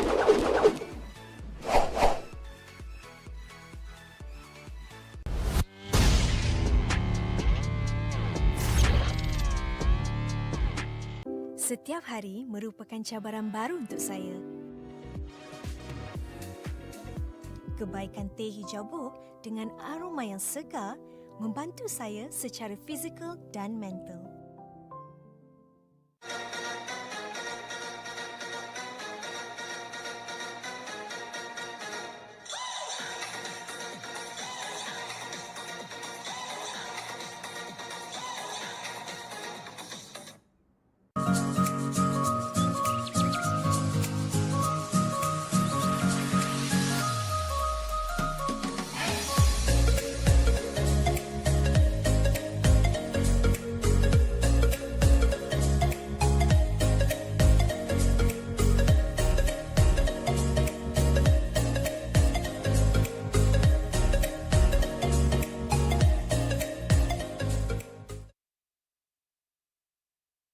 Hello guys, Assalamualaikum. Korang yang baru masuk, selamat datang ke live stream aku Jangan lupa untuk tekan button like, share dengan komen. Aku nak pergi hero je. Ada orang tanya, kenapa setiap kali kalah aku asyik kena flame dengan kawan aku? Nampak guys? Benda tu satu benda yang tak bagus tau. Dekat sini apa? Korang tak boleh salahkan member sebab kau pun 2x5 je. Mungkin kau punya skill pun tak sama pun macam dia. So tak boleh lah nak asyik nak salahkan member je. Tak bagus. Cepat lagi, komen lagi. Kenapa aku asyik lose streak Kalau korang lose streak, maknanya korang ada ciri-ciri yang tak bagus, iaitu nafsu kan? Sebab apa korang nafsu? Sebab korang tak faham apa itu strategi hero pick. Welcome back to the Kohai Southeast Asia Championship Season 2. This is day 5 of the playoff stage for the top 32 teams. My name is Husky alongside Sir Cloud, and we just witnessed a beatdown, WWE style by KBG up against Men of Geniuses, which ended in under 12.5 minutes, with KBG just completely dominating them. Yeah, hardly even getting a single buff. Probably only one, but like what you said, that was when they were uncontested. But anyway, thank you so much for watching, ladies and gentlemen. Don't forget to hashtag challenge the Titans, hashtag born to be pro, hashtag Kohai C Championship S2 as well. And thank you to our organizers, Kohai Esports, our official second-hand specialist, ComAsia, together with our partners, Infinix, our apparel and merchandise partner, TNT Co, our official digital telco, Udu, official tea partner, Boti. This tournament is powered by MPL Malaysia and MPL Singapore and supported by Kementerian Belia dan Sukan and Rakan Muda, as well as our strategic partner, Games My Esports. Looks like we're going to jump straight into our second draft for the series, ladies and gentlemen. So, what is MOG going to do? They need to plan their draft really carefully, I must say. Yeah, and we are going to start with the same bands first, right? No Guinevere, no 1-1. That one is very, very normal. I think if you're MOG, you're probably looking to leave Nolan open to see if you get your hands on it, right? Force KBG to go for the ban instead. I'm looking at like Faramis, like Matilda banner by MOG. Very, very smart choice. We saw what Thais did with the Matilda. But again, if you look back at game 1, MOG, they also did ban the Angela in the second phase. So if the Angela was let through, there's a chance that KBG will get their hands on it as well. So Nolan gets banned out by KBG, which leaves the Joy an option for MOG. Yep, although the Joy was not picked, but like what you mentioned earlier on, the Novaria. The Novaria is just disgusting. But is it worthwhile to ban the Novaria? Not really, because the Novaria is counterable if you have a hero that has high mobility, can go and catch the Novaria all the way behind. So to really expand a ban for it might not be worth it. And I guess that's what's going through the minds of MOG, and that's where they just ban out the Barats instead. All right, that's interesting actually, to take out Barats that early on. I personally feel like there are more bans, more pressing matters, heroes at hand. But yeah, maybe MOG knows something that we don't. Now KBG, you have the Joy, you have the Faramis. Who do you want to go for, right? Multiple options for KBG right now. Who are they willing to give up? Who are they, or they can just leave both of them open and see which one they are gonna get their hands on this time. I think you ban out the Faramis. Yeah, there we go. So Faramis banned out. Yep. So it's going to be the same, pretty much the same ban as before, almost the same ban. But MOG now has the first pick. Ooh, man, this is going to be hard, right? They want to let the Novara go. That's number one. You want to prioritize also some important picks like the Joy is kind of important for it to be the first pick. So this is MOG really scratching their head because KBG has shown that their drafting is really one of a kind. But it looks like they're going to go for a popular pick now, which is the Lilia. Yeah, Lilia pick's completely fine. Lilia opener. Like nowadays, not much team open with. Like the Valentina Novara opener has definitely fallen out of favor. Then Lilia opening, completely fine, no problem. Good wave clear, good damage, good against tanks. But for KBG, they have the Joy if they want to go for it, but they do go for the Bruno first, which I have no problem with that. You have the Angela available if you want to open with the Angela. KBG has multiple options they can pivot towards. If they want to go for the Novara now, I think it would be okay as well. Or they can just open with the Baxia, right? You open with the Baxia and now you threaten an Angela. In MOG's case, do they want to take the Angela for themselves? You know, if they want to adjust around that, it's going to be a bit of a headache. But KBG decides they're going to go for the Arlet for flex. I would think that if they were to pick the Novara, it will be for later because they want to see what is MOG's draft. Do they have a counter for Novara? Because if we pick it early on, then MOG can go for like those high mobility ones that can catch the Novara. So they want to keep that for later. If they see the draft is as it is, that yes. But now with the D-Rock being picked up fairly early by MOG, to have full-on tanks like before, maybe this thought is lingering in the minds of KBG, so they might go for something slightly different. But of course, we cannot deny the fact that you still need tanks in your lineup. Alright, so Derov for MOG right off the bat. I mean, KBG, we still don't know where the Arlong is going to go, right? If they don't want that, it's a Derov jungle. So MOG straight up just revealed where this Darov is gonna go. I am not too big of a fan. I thought that you would keep the Darov a secret, right? But okay, so they reveal the jungler and the XP inner. I think it's easier for KBG to plan around this. And that also is a message, right? You want to run the Baxia jungle one more time? We have the Darov this to deal with you in game number 2. Correct. So that might just shoo away like the jungle invasion a little bit for KBG. But if I were to look at the pace of how KBG played earlier on, and it does favor them a lot, they might want to go in for a fast-paced one. But Lunox jungle. Okay, this is KBG sending a message. Okay, we saw the last few games with the Lunox jungle. Let us show you how it's done. Yeah, and we still don't know if this Lunox is going jungle, right? I firmly believe that Jill probably is more suited to go jungle than she is to go mid right now. I think there's better options in mid. And now the question is that who is going to go into the mid lane, right? KBG, they're going to ban out the Ixia this time because you already have the Lilia, Dyrov, and Tamus. Like, going through these people is already a pain in the butt. And they don't need an Ixia just, sniping them from 10 miles away. So I do like that ban. Yeah, honestly, if KBG makes the Luna jungle work, this is just them showing the adaptability with the game itself as a whole. Like, how fast do they adapt? Like the previous draft, I would say that it's theoretically pretty standard. But this one around, because there's a Lunox, so it's going to be pretty interesting. Now, looking over the bans, the Kaja is being banned out. So even MOG, they are expecting this Lunox to truly go into the jungle then. They're banning the Brody banned out by KBG last. MOG still looking for probably want to ban out who do you want to ban out? They want to ban an XP laner, or I think they can ban out another roamer, right? Like Minotaur or Tigre, like either one of them, big sellers. Because MOG, you want to be in the face of KBG.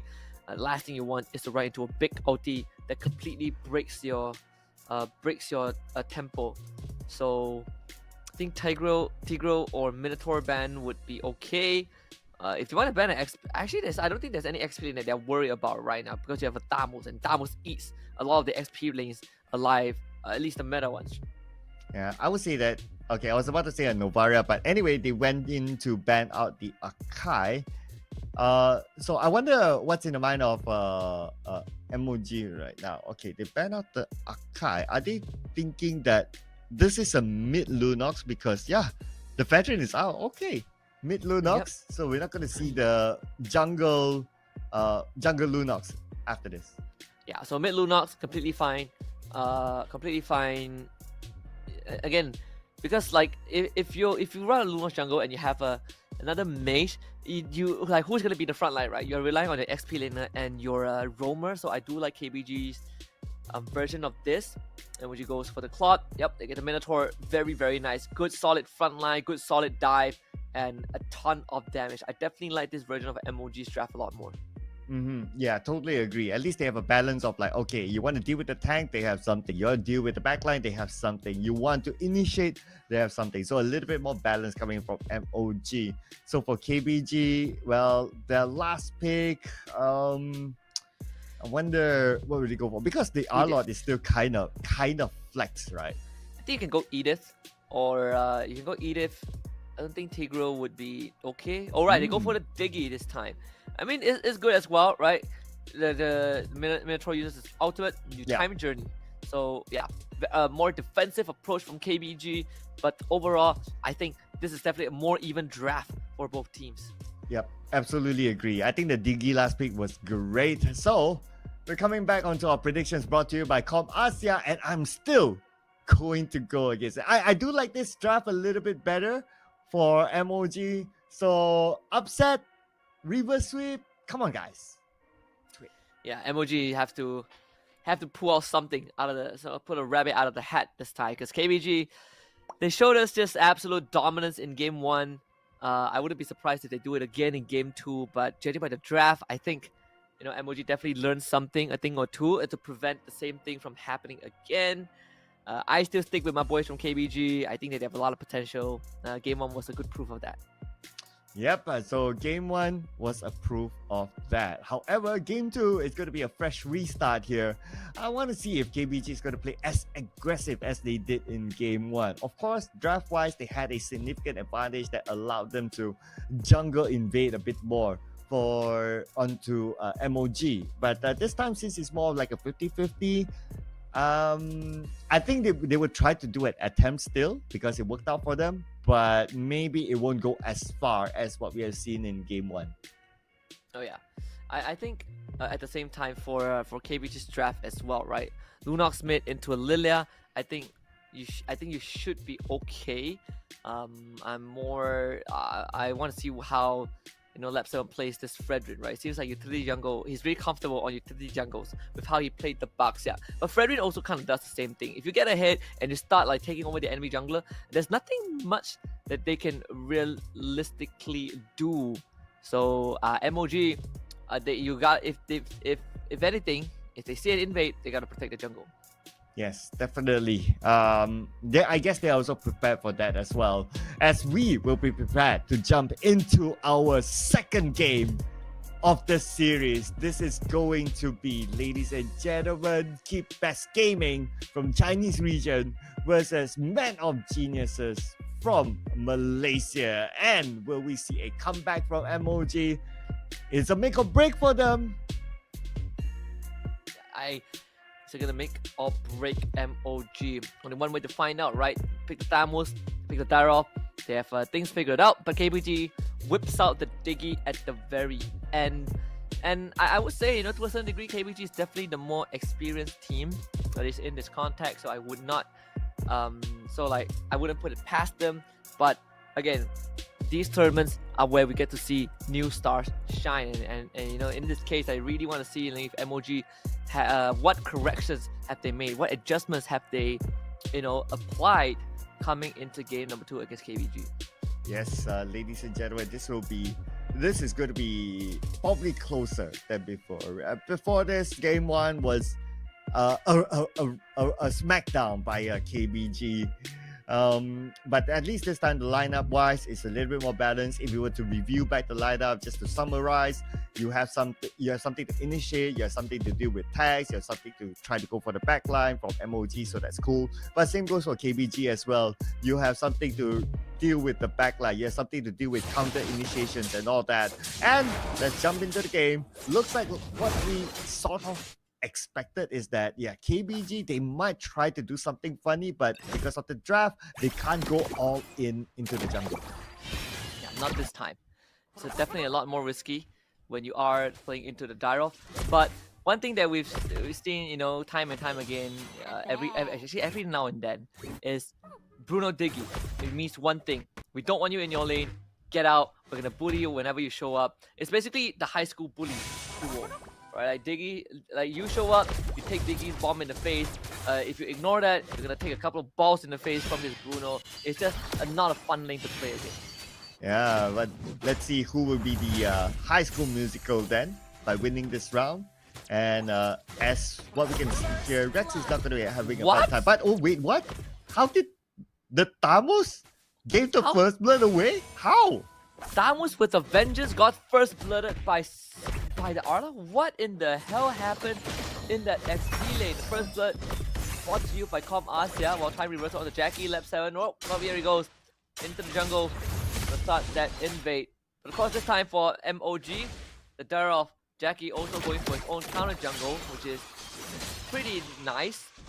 Actually getting a lot more space to work with. In fact, you just gonna jump on Penyamun and not having a game at all in the XP lane. Well, but what you guys can have is this redeem code. So log into the game, go into the settings, punch in the redemption code, and get something nice for yourselves. But I'm still baffled by the fact that Atamus give away a first blood 1v1. And of course, the Flicker final slash, see you! Able to find Penyamun, giving that away to Super LMU, but Adele was able to trade one back at least. KBG on the other hand, lap 7, working on the turtle. Jackie is going to be there. Brilliant dude. Jackie taking a lot of damage. Retribution to steal the turtle away. Lovely stuff by Jackie. But you have to give Rex to KBG. The ultimate didn't even go off, and Jackie now is going to get invaded in his own jungle. No red tree to work with. Same for lap 7. Jackie jumps back in with the Spectral dash. Gets clipped by the Appraisal's Craft and ends up dying lap 7. Now dashes to safety, a bit of a mistake from MOG, and KBG walks away, but did not then just yet. Vengeance popped by Penyamun. See you use the final slash to reset the purple buff. Brilliant use as well, and see you dashes back in with the Vengeance. Adele is there. See you finds the kill, and KBG starting it off hot. In that fight, there was too much focus onto lap 7 by MOG. They targeted him majority of the time, and I mean a Fedrin is tanky enough, so that shouldn't be your first target. He's happily accepting the damage coming in from MOG, and his other teammates just, do the basics, dish out damage from behind. Yeah, and Jackie didn't have his ultimate in that 1v1 against lap 7, just eats his entire ult in the face. And I mean, that was just a crucial mistake from MOG. And right now, KBG, they're going to start accelerating the pace. Jackie's going to get found out by lap 7, but the rest of KBG is going to be there. It's going to be lap 7 taking a lot of damage. Time turning is still available. They're going to use it preemptively. Adele now taking a lot of damage, having used his black shoes. Both teams disengage. That was I wouldn't say a close one, but that was just KBG putting a lot of pressure onto MOG, considering the black shoes is being forced out. So potentially we won't have the black shoes during the next objective. But here we go, Blazing Duet. Yeah, lovely flicker Minnow and Fury to Blazing Duet to take out Tai. So you punish KBG one way or the other. And MOG, you want to take these small wins lap 7. You don't really want to be there though, not when you don't have enough combo points for an ultimate. Jackie now jumping onto him, good stuff. Jackie getting the kill onto lap 7, but Han will be taken care of in return. Rex also goes down, Super LMU with a double kill.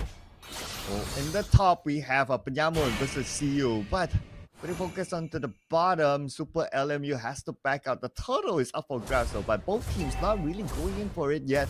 MOG, if they want to go, this is the time.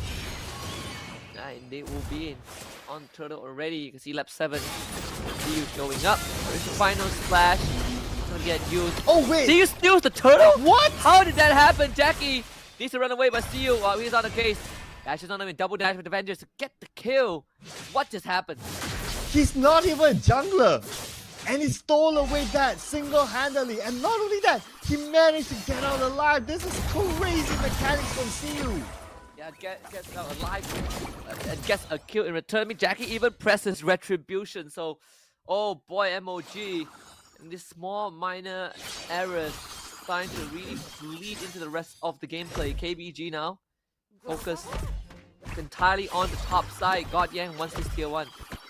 Okay, we can see here on top the movement from lap 7. They're going on to Penyamun. It's just a matter of time now. MOG and the rest of them comes in to provide him backup. Penyamun is holding on for his dear life at this moment. Penyamun still managed to survive. Lap 7 goes in underneath the turret, but the turret will go down. The turret will not be an issue for now. Lap 7 will fall to Han. Yeah, and very, very unlucky. No time to get lap 7 up. But here comes Super LMU. This Lunox. Oh boy, he hurts. Unstoppable already. Man, and just look at this. The Lunox doesn't have a Purple Buff. So, Purple Buff Lunox, nah, give it to Jackie. He'll be okay. But now Jackie is going on to the mid. Penyamun is alone. Jackie's waiting for the right timing, but there's no right moment just yet. Might be able to push it though. Yo! Nice ties. Good movement from Jackie to find that pickoff. MOG definitely keeping it a lot closer compared to the previous game. Only a 3,000 goal advantage for KBG. KBG, 3,000 goal advantage. At least it's not as big as the gap as before. By this time before, it was almost like what, a 5,000, 6,000 goal gap. But this time, 3,000. Okay, MOG is still putting themselves in contention. But the next turtle is going to be important. They cannot afford to lose the Retribution battle again. Definitely not. Jackie this time having a more comfortable game. In fact, he's slightly ahead in experience compared to lap 7. You forced away. KBG starting on the turtle first. MOG looking for dance. I mean, you do have Rex. He does have the flicker ulti if he wants to use it. You see you try to force him away as far as possible. No turtle for MOG. Not at all. Lap 7 will be happy to take that. Not even needing to use his Retribution, so he's going to save that for another time. MOG losing that turtle now. That means that the gap is about 4,000. But no gap for you guys if you can get this special ticket offer to a One Piece Asia tournament. Buy one, free one. Use the promo code Kohai One Piece. Yeah, you can get to see a 5-meter loop figure in Jakarta itself. And here comes reverse time. Jackie dashes away with a spectral step. KBG, do they want to continue chasing this? Looks like they won't just let Jackie go. Or sending a message. Oh man, here is the jungle invasion. They're starting it right now. KBG not giving them the space that they need, not giving them the space that they want. Adele, at forefront, he still has black shoes, so he can't get away to safety. But at the behind, Rex is in trouble, being forced back. Look at the damage onto a tank. He's supposed to be able to tank, but no! He dodges the ultimate from Jackie with the brilliance. Oh, Super LMU, this man is having the performance of his life on this Lunox. Han, takes the BMI back and followed out by CU. Final slash, Han out of position. Super LMU comes in to try and help, but they have Penyamun in the front line on his Camus to get this plot out of danger. Left up is there, though KBG, who should get the purple. This time, Jackie secures it. Oh, lucky enough, Jackie had the Retribution. He must get that purple buff. Not giving it away to KBG. If not, it will be disastrous. But anyway, 30 more seconds before we see the next objective up. That's going to be the lot at the bottom. And KBG, not as dominant as before, but the gap is still there. There's still like a 5k gold gap now. MOG, with this kind of gap, they cannot contest for the lot. That's going to be a bit tough. I mean, Jackie does have a level advantage over lap 7. I mean, it's the nature of a Dyrov. It does power farm very, very fast. Ties tries to go for one-shot ties. Of course, the flicker to safety. But Jackie still chasing, gets the time journey out. That is good news. Tries to grab in the face of Jackie. Rack shows up, has the ultimate, uses it only on the left 7, but left 7 needs help right now, can't receive it. Left 7 goes down, but Super LMU over the wall, gets the kill. Jackie gets a shutdown. Very well done from Jackie. Very well done indeed. 3 kills, looking for more. Should be able to get Tides now. Tides super duper low. Penyamun will literally steal his life away. The Lord is still open. MOG can challenge for it now, but if they do so, they're gonna do it fast. Yes, they see that beeline towards the Lord pit already. Lap 7 just came back. CU sees all of this happening, but this Lord is dying really, really fast. Watt and Lilia, no way KBG can contest. MOG gets their first Lord. Oh, here we go. MOG fighting back, but KBG, they're not going to go down without a fight as well. If we do look at the itemization, no Dom Ice for the side of KBG. Very, very confident to stack up damage mostly on their side. Yeah, I guess their idea was just to try to run down the opponent. But putting focus onto the bottom now, CU is alone. Lucky enough, the turret is still alive.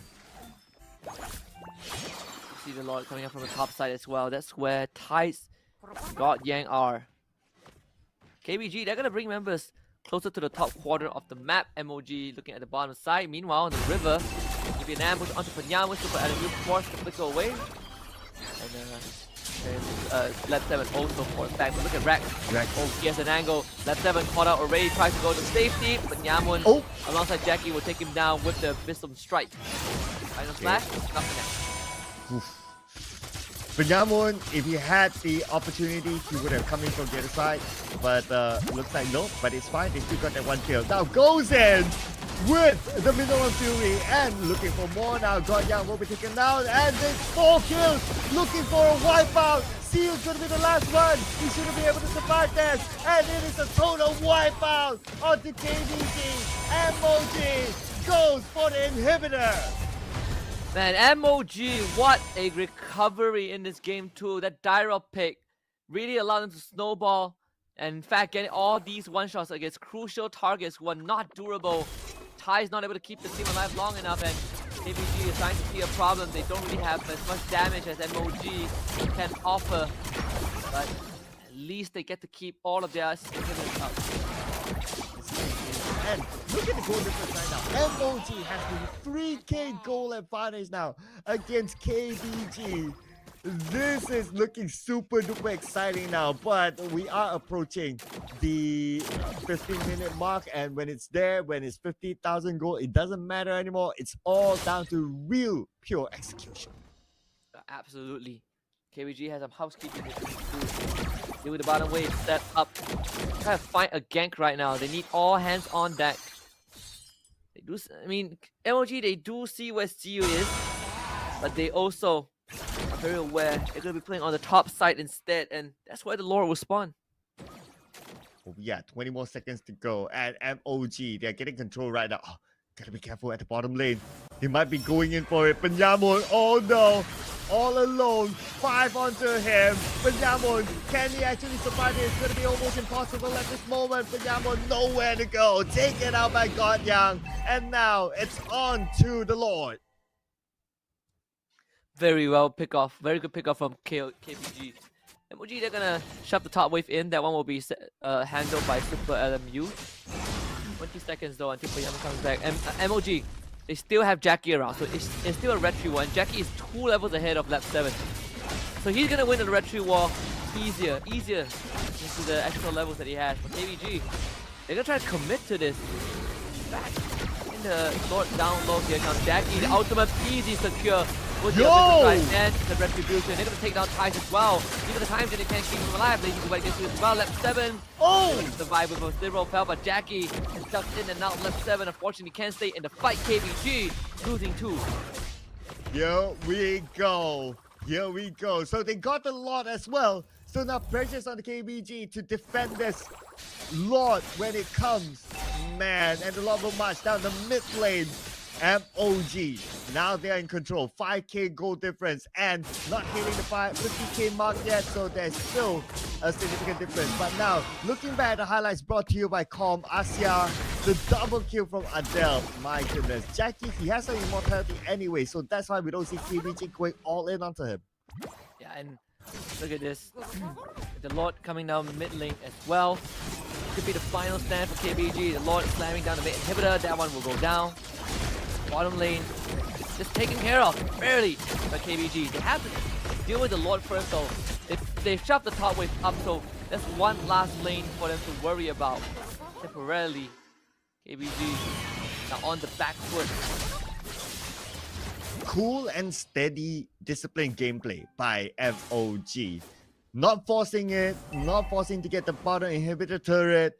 The Lord goes down, they just let it go for now. They reset, recuperate, cooldowns up, and everything else. So this is very well played by MOG. But the space that they allowed, now that they've retreated, they allow KBG to come out of their base, and now KBG is back out. This is where they need to be careful not to be picked off. Very, very crucial. Very, very crucial for KBG to kind of take control of the jungle again. I'll remind you guys that we also have live stream milestones that would entail certain rewards if we hit those milestones, and I believe we've already hit some of that. Keep on sharing this our live stream on TikTok, Facebook, and YouTube for all your friends out there. And let's hit this milestone together. Diamonds in store. Yeah, just like how MOG wants to hit it together now against KBG, but we are approaching the late game mark, and soon items wouldn't matter much anymore. KBG is still 5k gold behind, but they'll start off the fight in the middle. CU seems to be in trouble, but managed to get away. It's going to be brilliant use as well. CU split for the rest of the team. They've already taken down Lab 7. God Yang can't stay in the fight. CU tries to get by Han, but that is not doable. And MOG got the 3 kills at the cost of none. I think they found the recipe to win this. God Yang is still for LMU. Try and keep KBG in this series. Jackie, oh, he is feeling really good about himself. Middleweight crashing in. Boom against 5. KBG, can they hold on? MOG goes straight for the crystal. Eyes on the prize. They won a game 3, and they've got to the game 3. They got a game 3. Men of geniuses. What a genius game it was. Man, and can you believe it? This team who came from the open qualifiers, they took down an M5 wildcard team. My goodness, what a ton of event is this. This is what they can do if the draft is right. Yeah, if the draft is right, if just a bit more patient with how they play the macro game. Jackie putting in the work. Jackie and Penyamun, we're making the calls to take the fight to KBG plenty of times, and again, this Darrow pick so valuable to shred heroes like Fredrin, but at the same time also when you catch someone like a Diggy off guard, there's nothing a Diggy can do against you. So very well done from MOG. KBG, they were able to always make MOG work for the kills while they get more in return, but eventually MOG hit the item power spikes and they just started dominating KBG in team fights. Oh, thank you, Com Asia, for bringing us this highlight as well. I mean, I know it's still early. I'm excited. I'm the only one who believed in MOG. If they do win this entire series, I'm popping into all the other channels just to say hi. Just saying, okay? Just say, I'll put that out first.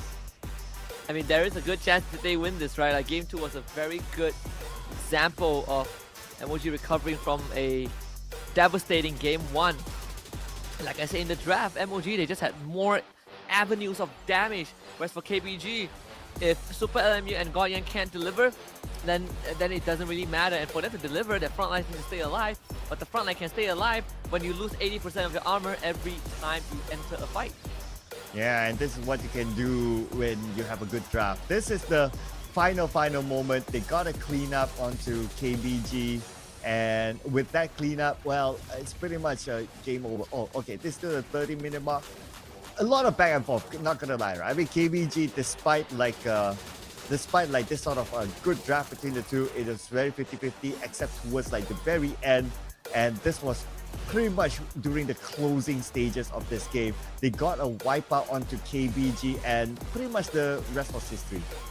Yeah, and this very, again, good gameplay from from MOG, just recognizing their strengths and just biding their time until they reach that power spike. So far, Lunox still mid, jungle, doesn't matter. Not much success for the hero, unfortunately. Yeah, and the Dom Ice came in late for CU. Made it a bit difficult to fight the Tamos, which is Pajabo, but somehow he still managed to get that first split, so that is still kind of like a mystery to us. But anyway, congratulations to Adele with the Lilia. Oh, it's clean, 3-0-13 to get the MVP. Yeah, clean Lilia gameplay. Just constantly doing the damage. We talk about how it's not easy for KBD to reach the backline of MOG. This allows this Lilia to constantly just deal damage without much resistance, honestly, right? Like, he has a black shield to reset anyways. So we got a game 3 on our hands, right? We're in for a long Sunday. This is the second series out of 3 that we have a full 3 games. And I already told you I expected this to kind of go the distance to be the wild card, KBG and MOG. I think we've gotten to that point. Game 3 coming up in a bit. Yes, Game 3 coming out in a bit. But before we get into Game 3, ladies and gentlemen, as usual, we'd like to thank our organizer, Kohai Esports, our official second-hand specialist, ComAsia, as well as our partners, Infinix, and our apparel and merchandise partner, TNT Co., our official digital telco, Yudu, official tea partner, Boti. This tournament is also powered by MPL Malaysia and MPL Singapore, while supported by Kementerian Belia dan Sukan and Rakan Muda. Our strategic partner as well, Games My Esports. We need to take a breather, be prepared for intense Game 3. My name is Sir Cloud together with Husky. We'll see you guys for Game 3 in a bit. Let's check it out. Here, you can find a variety of devices from Apple, Samsung, Xiaomi, and more. And look how good they look.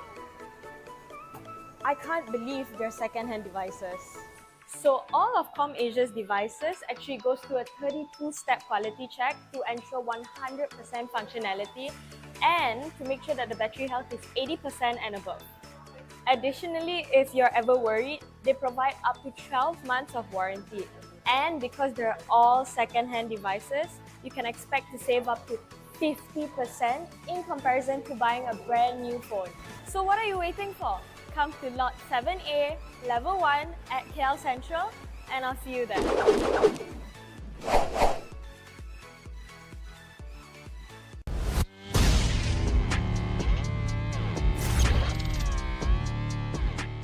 Setiap hari merupakan cabaran baru untuk saya.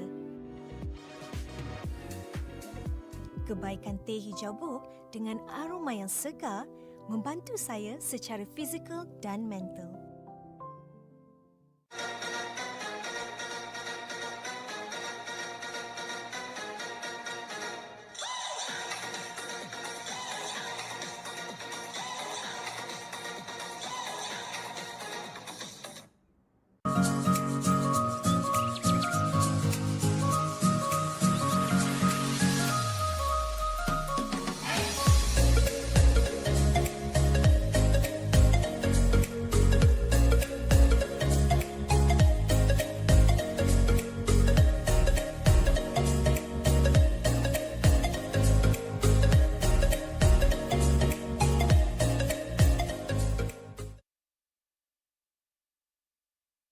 Assalamualaikum korang yang baru masuk. Selamat datang ke live stream aku Jangan lupa untuk tekan button like, share dengan komen. Aku nak video je.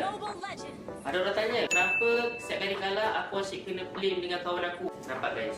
Benda tu satu benda yang tak bagus tau. Dekat sini apa? Korang tak boleh salahkan member sebab kau pun 2 kali 5 je. Mungkin kau punya skill pun tak sama pun macam dia. So tak boleh lah nak asyik nak salahkan member je. Tak bagus. Cepat lagi komen lagi.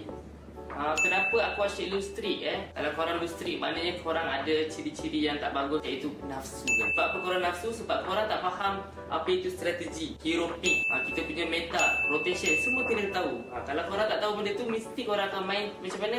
Nafsu, korang akan langgar je semua orang. Benda tu lah yang akan buatkan korang kalah. Zon, kenapa setiap kali aku main L, phone aku cepat panas dengan lag? Simple. Sebab apa? Aku punya phone tak ada mengalami masalah macam korang. Sebab aku punya phone 13 Pro aku beli dekat Home Asia je. Aku minat beli dengan diorang ni sebab apa tau? Sebab masa aku beli tu, seller tu dah cakap dia dah test dengan 32 step quality check. Maksudnya before aku beli tu, diorang dah check dia punya screen, sound dengan body. Dia make sure korang dapat dalam in a good condition. So dekat para gamers kat belah sana tu, jangan lupa untuk beli dekat Home Asia. Harga murah, quality phone sama macam baru. Alright guys, sampai sini je live aku. Terima kasih kepada yang dah menonton. Terima kasih yang dah like and share. Kita jumpa lagi pada stream yang akan datang guys. Assalamualaikum. Welcome back to the Kohai Southeast Asia Championship Season 2 between KBG and MOG. And guess what? We got another game tree on our hands, courtesy of Sith and Mars, even though those two are not. I think only Mars is working today. You're with us. My name is Husky, alongside Sir Cloud. We're going to hop into the draft in just a little bit. Yes, and don't forget to hashtag challenge the Titans, challenge, and hashtag born to be pro, hashtag Kohai SEA Championship S2 as part of your hashtags whenever you create any content. Thank you so much to our organizers, Kohai Esports, official second-hand specialist, Comp Asia partners, Infinix, apparel and merchandise partner TNT Co, our official digital telco Udu, official tea partner Boti. This tournament is powered by MPL Malaysia, MPL Singapore, also supported by Kementerian Belia dan Sukan and Rakan Muda, as well as our strategic partner Games by Esports. Jumping straight into it, Husky. Yeah, you can see the draft already, a very drastic change in the drafting.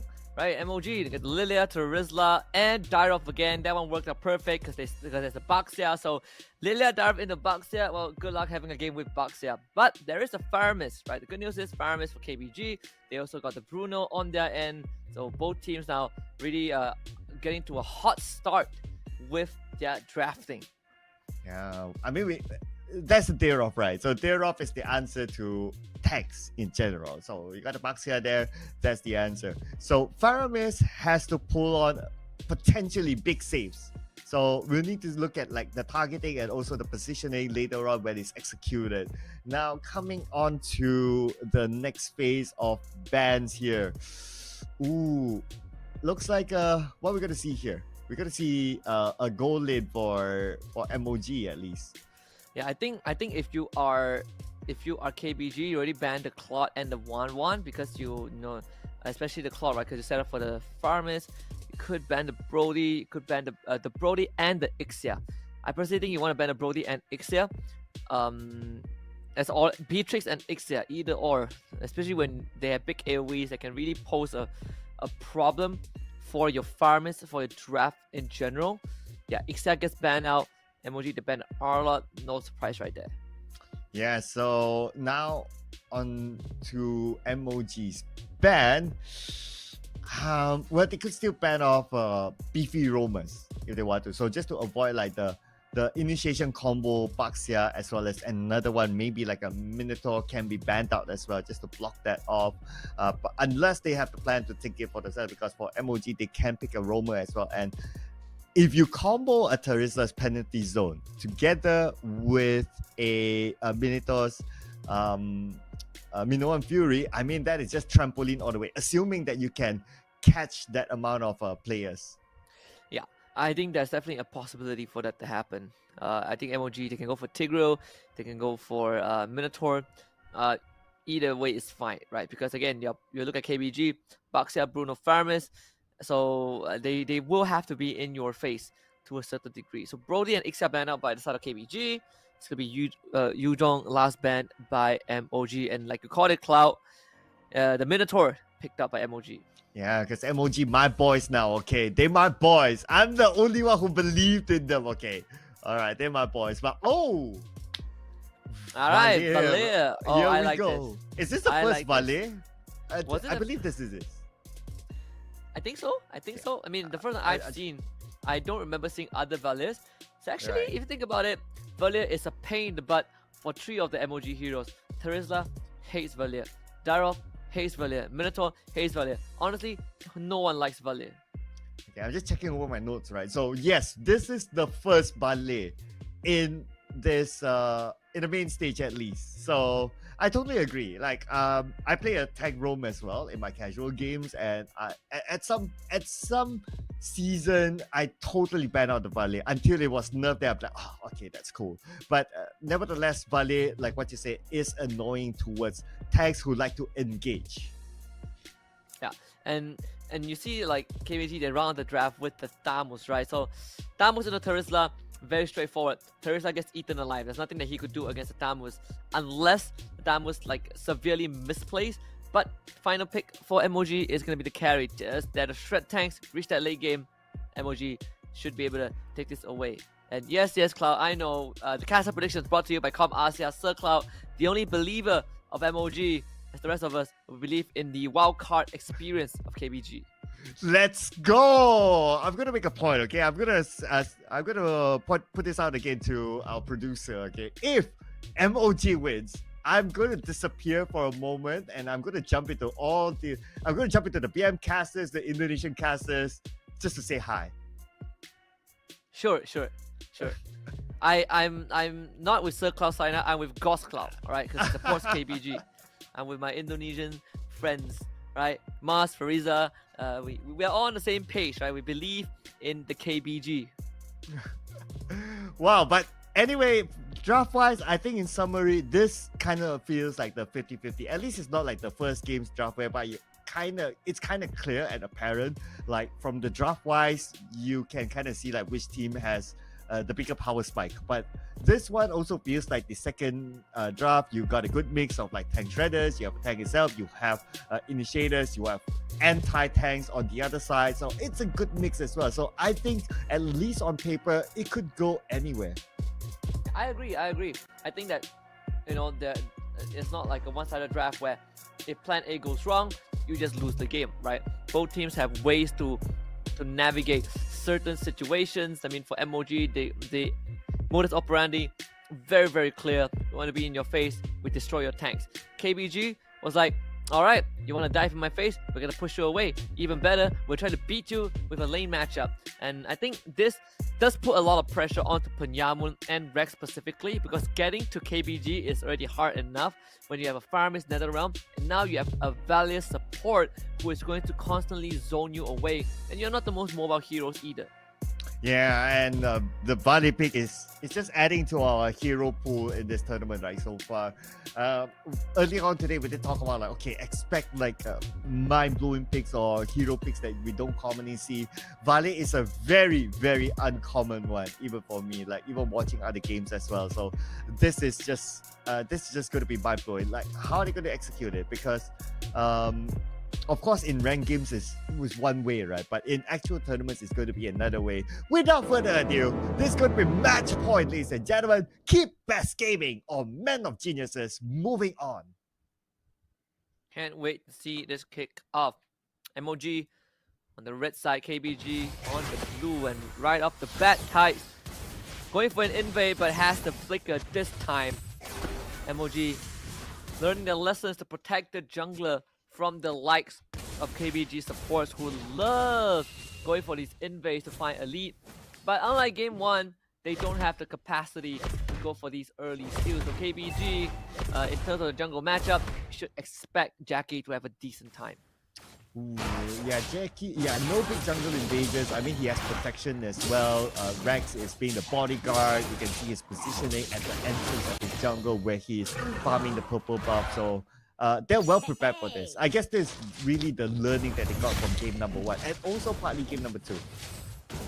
At the same time, it's just Jackie showing up in the enemy jungle already to get the stun onto Rex, pulling back with Chance and Feed. First blood brought to you by Com Asia, going over to lap 7.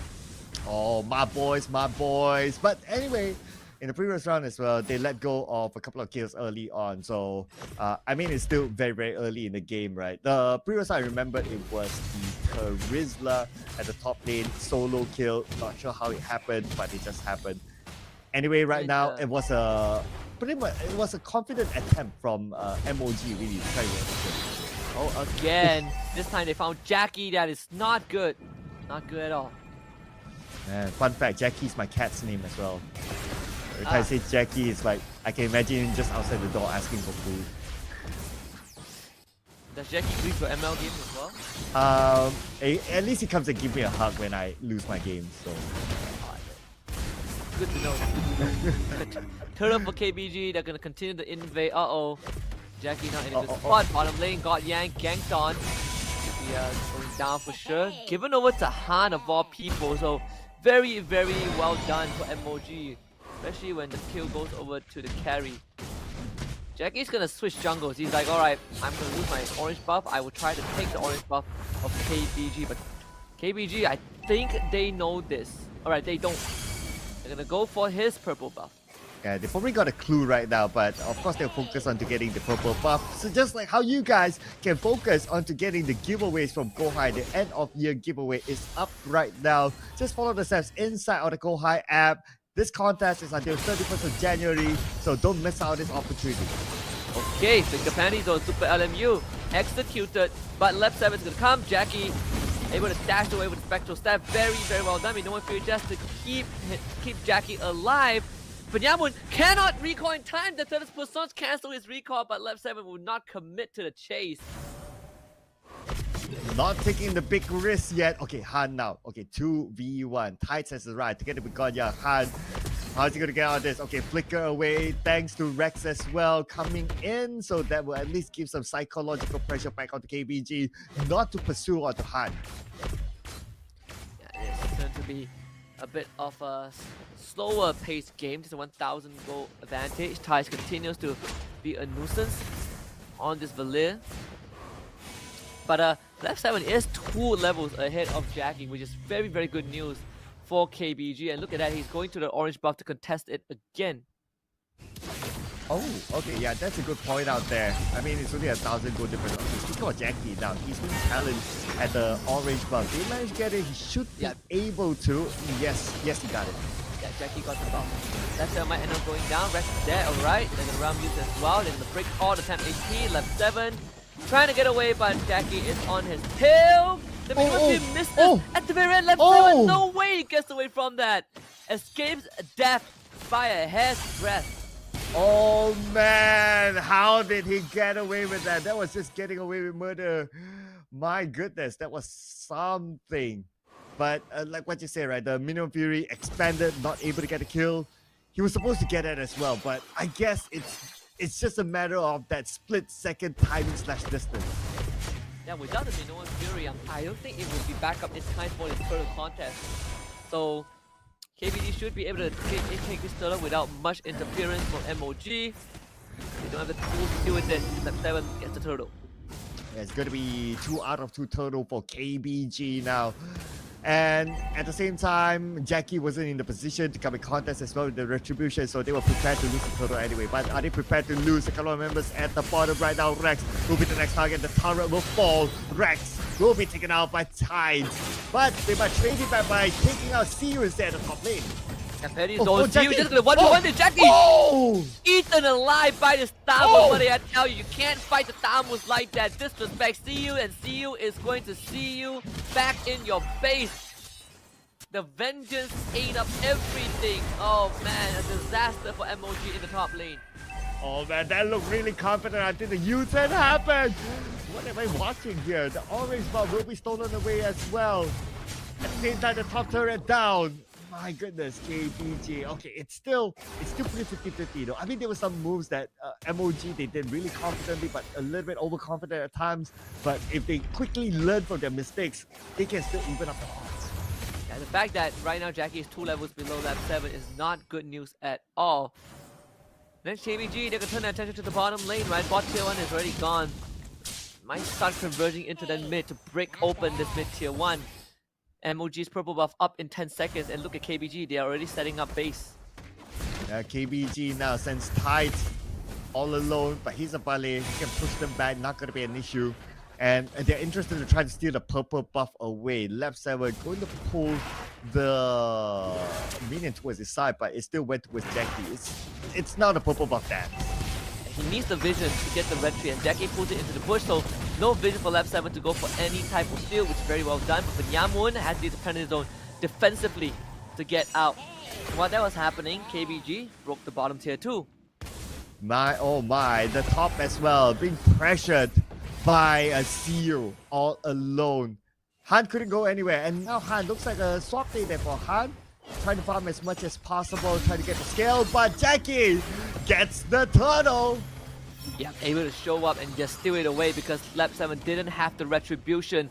So KBG caught slacking by MOG. It's a 4k goal lead for KBG, but they're trying to extend it by taking out top tier 2. Ain't gonna find it though. Rex now shows up. Fury with the flicker. This is what they want the nether realm to keep KBG alive. But God Yang popping out the damage already. They actually took Jackie out instead. KBG still alive with 5 members. Penyamun is the imposter among these 5 members, and he's gonna be secure a double kill for Super LMU. I mean, the Minoan Fury was great. It went in, it caught like what, 3 or 4 of them from KBG, but the U-turn came in from KBG, especially when Super LMU popped the LT and they just went back onto their opponent. But you guys as well can pop up with something great this Christmas by upgrading our phone. Sign up to Udo. Promos until 31st of January. Subscribe to Udo and receive a 100 ringgit Com Asia discount voucher. Yes. KBG extending the lead already. 6,000. This time, even Super LMU will walk forward to try to test purple buff. KBG, MOG desperately wants to defend his buff. On damage onto Lab 7, Nether Realm to bail him up. Pro Buster killed by Jackie. Lab 7 taking too much damage. His carry is shredding him, and the leader as well, doing massive damage, but it's a double kill for CU, who comes in and just shreds the health bars of MOG members. Oh, slight trade there, but it's a 2-4-1. Still advantage given to KBG at this moment now. They know that they got the purple buff. They will continue to put pressure onto MOG, going up the top lane and potentially even getting the mid turret. The Avengers are now tied. And eat the ultimate of Jackie in the face, but Ty is gonna get the kill on the Jackie. Oh, the fadeaway from this Valiant is impeccable. God Yang gone on by Han, but God Yang now kiting backwards with the balls. Backup coming up from KBG. MOG will not pursue. If they went in for it, Super LMU is there to back him up anyway. But speaking about backup, the Lord will be taken out by KBG. MOG looks like they're not interested to try to pursue for the Lord. Now, looking at the stats difference, it's a 7k gold difference between KBG and MOG at this moment. KBG still putting a lot of pressure on the MOG, but if they can exploit a mistake out of KBG, then MOG could come back. Oh yes. There's definitely still a chance, but the window is slowly closing. 8,000 gold lead right now for KBG. Lord from the top side. KBG controlling this jungle again. It's getting in harder and harder for MOG to just go in and take resources. His purple buff is gone. Purple buff gone. No purple buff on the side of MOG. And potentially no mid turret as well. Luckily enough, there's no minions there, so they cannot finish it off just yet. But at the same time, they're putting pressure onto the bottom lane. What a lot is doing is work at the top lane. So now MOG, they have to defend inside. Forces are split for sure. And this Valir is starting to cause a lot of problems for these front lines that want to engage and want to stick onto a target. He is pushing everyone away. Lord will be easily taken care of, but they go on Jackie. Jackie has to dash away. NetherRealm used very early though. KBG will not have the ultimate, and that means it's go time. Rex goes in, only hitting one with the Minoan Fury. They're going on to Lab 7, but again, no NetherRealm means Lab 7 needs to run away as fast as he can, and he's still running away though. To find God Yang. Very well done for MOG, but they need a lot more than just that. Adele needing to use the Black Shield to disengage. It's going to be a 1-for-1 trade. Oof, so that's a trade there, and towards the next that MOG, they shoot away KBG. So now they have some space to come out and farm, go out to the lane, try to win back the jungle, and at the same time, the orange buff is up. But what is up as well is the special ticket offer for all of you guys out there. The One Piece Asia Tour is up for grabs. Buy one, get one free. Just use the promo code Kohai One Piece. And you get to see the 5-meter Luffy statue as well. A lot of fans and games and even the merchandise. Han forced to flicker away. Now Penyamun counter engaging with Predator Zone. They need the Super MU and his NetherRealm to come in. The big save in the NetherRealm just in time. Penyamun now running away. But Jackie comes in from the side to take down CU. And MOG looking for the turn against KBG. Super LMU also goes down. KBG tried to take a 4v5 fight and ends up paying for it.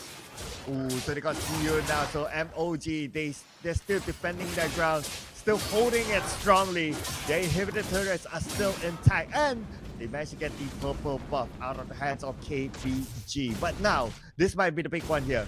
20 seconds until the next slot comes up. If MOG goes in and try to contest it, that could be the decider. MOG again need to do some housekeeping. Shuffle the top wave first. Lord spawning on the bottom side, so Decky's gonna be there. But again, lap 7, this Baxia, he is a level ahead of this Dyrov. They should be able to win the retro war if Jackie doesn't pull out that ultimate. See already starting on the Lord already. This could be the final team fight of the series. Oh, there is potentially yet. I mean, we are 13 minutes into the game. It may not be as well. It depends, because the cooldown is not that far away. But now, let's see who will start it off first. We're gonna get KBG now. 50% help onto the Lord. MOG waiting for the right moment to come in, but KBG not really zoning them back just yet. CU is at the forefront. CU trying to hold them off, and CU might run to fall, but CU saved! Yeah, Dresh goes in with the Minoan Fury, ends up dying to God. Yang was gonna get the Lord this time. It's going to be lap 7. KBG, just very, very good housekeeping. MOG never had a chance in that Lord fight.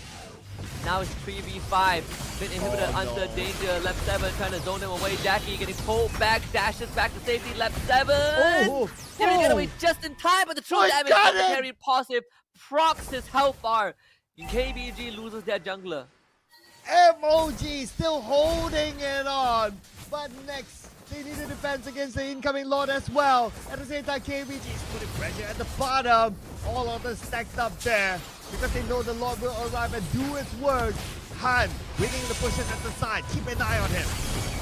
Han could be the hero for MOG right now, but they will have to give away both the mid and the bottom inhibitor.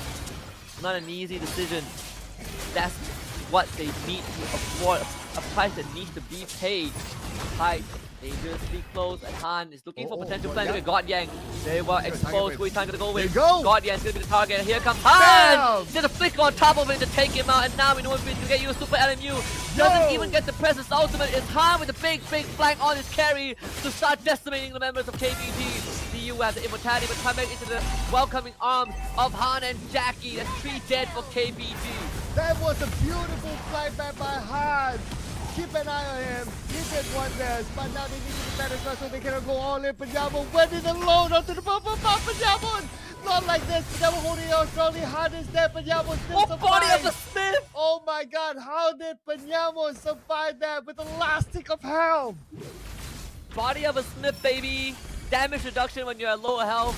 But yeah, he's gonna eventually die as lap 7 turns him into a roadkill. CU is coming back, but MOG, they might have gotten that flank off, but they did lose all their inhibitors in the process. It was just too bad for MOG, right? Imagine if MOG still had their turret, and with that sort of win, they could potentially at least push 2 or at least get the inhibitor turret out of KBG. But because they don't have inhibitor turrets of their own, they couldn't do so. But anyway, now it's reset time for both sides. Pajamo, 5 more seconds to be back. This is going to be crunch time. KBG pushing all the waves in. 30 seconds to prep for the next Lord. CU beelining towards the bottom lane just to shove that wave in. And MOG, they will have a lot of issues that they need to contend with. I mean, look at Liddell. He is still having a flawless game so far. He's 1-0-7. Han as well. Both the carries deathless. Oh wow, yeah, that is a good point there. That's a good point. But what else is a good point is that we have milestones here to achieve, in which if we do, there will be giveaways worth diamonds here, ladies and gentlemen. So ask your friends to come and watch this, because this is going to be an epic ending. As epic as it can get. KBG starting on the Lord already. Is God Yang doing the deed alongside lap 7. Can MOG get in? They need Rex to start it off, but need to speed up though. I think it's been too late. KBG walked away with uncontested Lord. Very, very well done. Now can prep for the final push.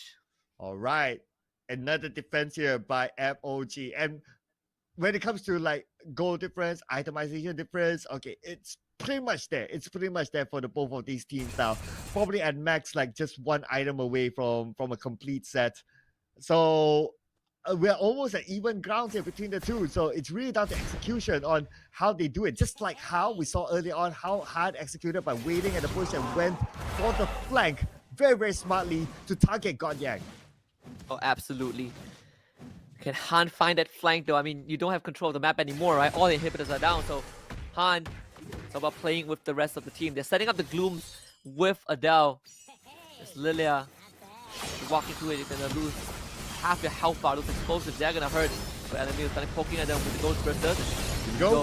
A slow but steady strangulation coming in. Back to the back line. Rex goes. The full combo used. Tide. He's gonna lose all his health, but the immortality to keep him alive. He's gonna come back. Han! Look at the back line. Han! With the Winds of Nature. This absolute madman sacrifices himself to find 2 kills, and that might have just been enough unless Godyang has something to say about it. Godyang is still alive, pumping on the damage. The balls in the faces of Frags. Take this ball, Banyamun. Take this ball down. Eat my balls, and KBG will win this out 2-1. Oh man, KBG winning it 2-1. But I'm still proud with my pick though. Not gonna lie. They put up a very, very good fight there. Congratulations to KBG. Moving on to the next stage. Wow, what a game that was. Incredible performance from MOG to hang on this long, but man, Han with the overheat moment towards the very end.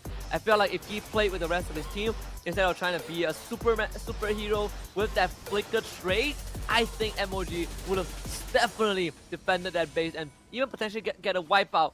But what's done is done. I think MOG, they exceeded expectations. They put out a heck of a show. This Dyro pick is, you know, something that they are very comfortable with. Adele and Han, very, very clean and crisp carry players. It's just that today, not that day. They had to go up against KBG. If you just look at the ending without watching the whole match, you might think that, oh, MOG, they didn't even get a single turret out of KBG. So what are we talking about, right? But if you watch the entire game, you can see that MOG team really, really put up a good fight. So MOG, if you're somehow listening to the English stream, slide into my DMs, let's have a conversation. I mean, look at this. Just back and forth game, but of course KBG, they had things figured out towards the latter half of the game, able to secure objectives a lot more cleanly compared to, you know, MOG, right? Able to zone MOG away. There was some attempts from MOG, but in the formation from KBG, able to consistently make sure that they don't have much a loophole. Made sure that MOG had to constantly be on the defense. But look at Han, this carry of a force, honestly. But again, it was just a bit short of what they wanted. I really like Han's gameplay, not just because like, okay, he went in for the flag and all that, but because he had the game sense of looking at the map as a whole, rather than in a lot of places you tend to see like the map like one straight line, but he looks at the whole entire map and he sees that, okay, there's some space here, there's opportunity to do this. This is all game sense, and Han has shown that by waiting in the bushes, playing, flanking on the back, waiting patiently for the right moment to catch the goal laner. That is just, to me, amazing. Amazing, I completely agree. Of course, we're going to take a look at our MVP from game number 3 between KBG and MOG. And this time, it's going to be Super LMU again on the Pyramis, 4-3 and 10. Yeah, I mean, he saved his teammates multiple times, right? Not gonna lie. That is his main role anyway, to be able to come up with the save. So, great work there, Super LMU, and great work for KBG. But I'm just thinking of like, what if it's in a different multiverse, right? Whereby the game 1, the one that was the storm, was actually the game 2 was the game 1. If you get what I mean, right? If game 1 never existed, right? Yeah, game 1 never existed. Probably the momentum would be different. I honestly think it would be so much different, right? I think we probably would see, MOG winner at the very end. But well, we have to wave goodbye to MOG. This is the end of the tournament run. It came so close, but unfortunately it will be cut short. Though again, this team show a lot of potential. I mean, it's a proof that at least locally, players are growing, right? We got more and more teams just showing out, more and more potential players that just only require a bit of a more polish, and perhaps we'll see them down the road. But that's the third series concluded. We got one last one coming up, and I think this is everyone's favorite. It's HOMEBOIS against MLFS ESPORTS. Yes, and before we jump into that, ladies and gentlemen, thank you so much to our organizers, Kohai Esports, as well as our official second-hand specialist, Asia, our partners in Phoenix, our apparel and merchandise partner, TNT Co., our official digital telco, Udo, official tea partner, Bo Tea. This tournament is also powered by MPL Malaysia and MPL Singapore, and supported by Kementerian Belia dan Sukan and Rakan Muda, together with our strategic partner, Games My Esports. What a series that was. We got to take a breather, ladies and gentlemen, before we jump into our final series for today. Stay tuned, don't go anywhere. My name is Sir Cloud, together with Husky. See you guys in a bit. I'll lick my ting in LA.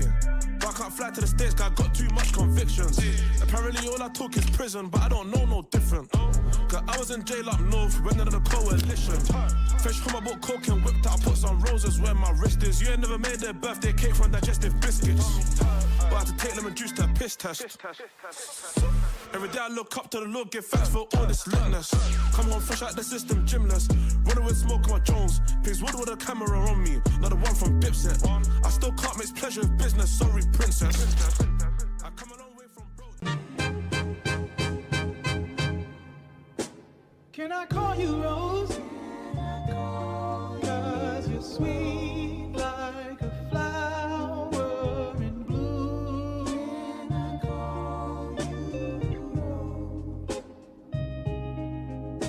Can I call you Rose? 'Cause your fragrance takes over the room. Darling, I wanna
So ComAsia's latest physical store is now open here at KL Central.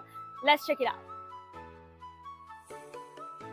Here, you can find a variety of devices from Apple, Samsung, Xiaomi, and more. And look how good they look. I can't believe they're second-hand devices. So all of ComAsia's devices actually goes through a 32-step quality check to ensure 100% functionality and to make sure that the battery health is 80% and above. Additionally, if you're ever worried, they provide up to 12 months of warranty. And because they're all second-hand devices, you can expect to save up to 50% in comparison to buying a brand new phone. So what are you waiting for? Come to Lot 7A, Level 1 at KL Central, and I'll see you there.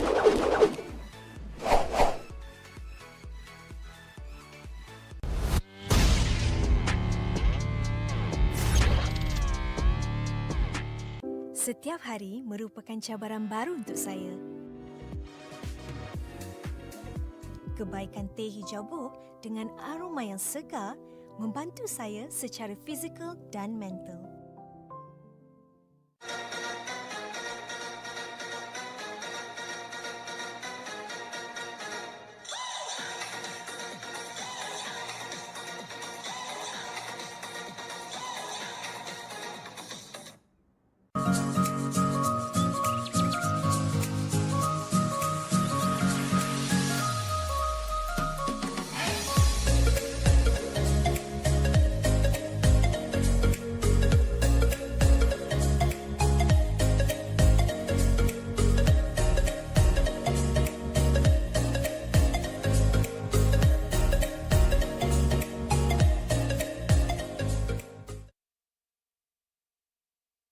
Hello guys, Assalamualaikum. Korang yang baru masuk, selamat datang ke live stream aku Jangan lupa untuk tekan button like, share dengan komen. Aku nak pergi hero je.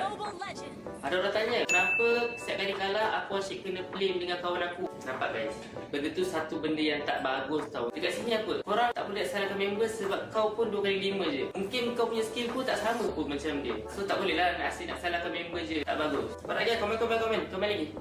Kenapa aku asyik lose streak Kalau korang lose streak, maknanya korang ada ciri-ciri yang tak bagus, iaitu nafsu kan? Sebab apa korang nafsu? Sebab korang tak faham apa itu strategi, hero pick, kita punya meta, rotation, semua kena tahu. Kalau korang tak tahu benda tu, mesti korang akan main macam mana?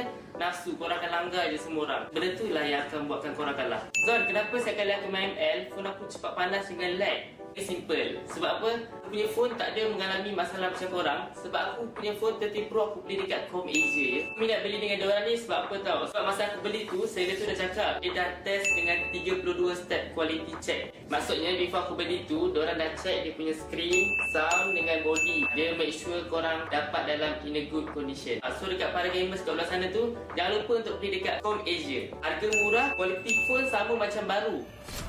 Alright guys, sampai sini je live aku. Terima kasih kepada yang dah menonton. Terima kasih yang dah like and share. Kita jumpa lagi pada stream yang akan datang guys. Assalamualaikum. Back again. Masa skrin dia nggak ada layar hitam? Back again. Back again. Back again. Jadiin maulah with Infinix Note 30. Anti gabut, serba ngabut.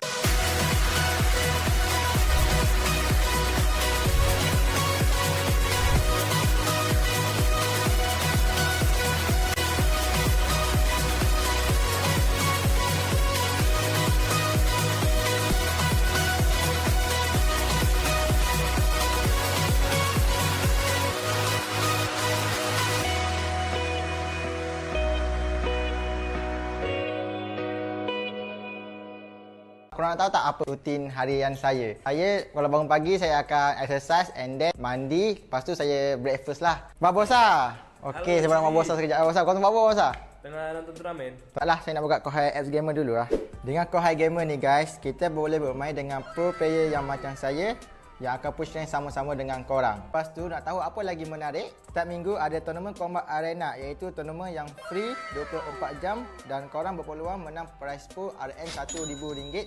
Nanti akan ada upcoming future di mana korang boleh berinteraksi dengan influencer ataupun gamer kegemaran korang melalui profil diorang. Korang even boleh book direct terus dan paling best korang boleh beli merchandise diorang yang buatkan Cibi enjoy sebab diorang ada komuniti diorang sendiri iaitu Discord dan WhatsApp tau. Korang boleh borak-borak santai dengan player lain dan boleh dapatkan latest info dan pelbagai hadiah menarik percuma dari Kohai. Best kan Kohai game app ni? Macam-macam ada. Jumpa Cibi di sana. Adu skill antar negara lebih mudah dan terjadwal di Kohai Scream Arena. Menangkan hadiah tiap minggunya dan buktikan timmu yang terbaik di Kohai Combat Arena. Turnamen online non-stop pertama di Indonesia. Hanya di Kohai Combat Arena. Ikuti kapan saja, di mana saja. Kohai Infinity, saatnya jadi pemenang. Tersedia di Play Store dan App Store.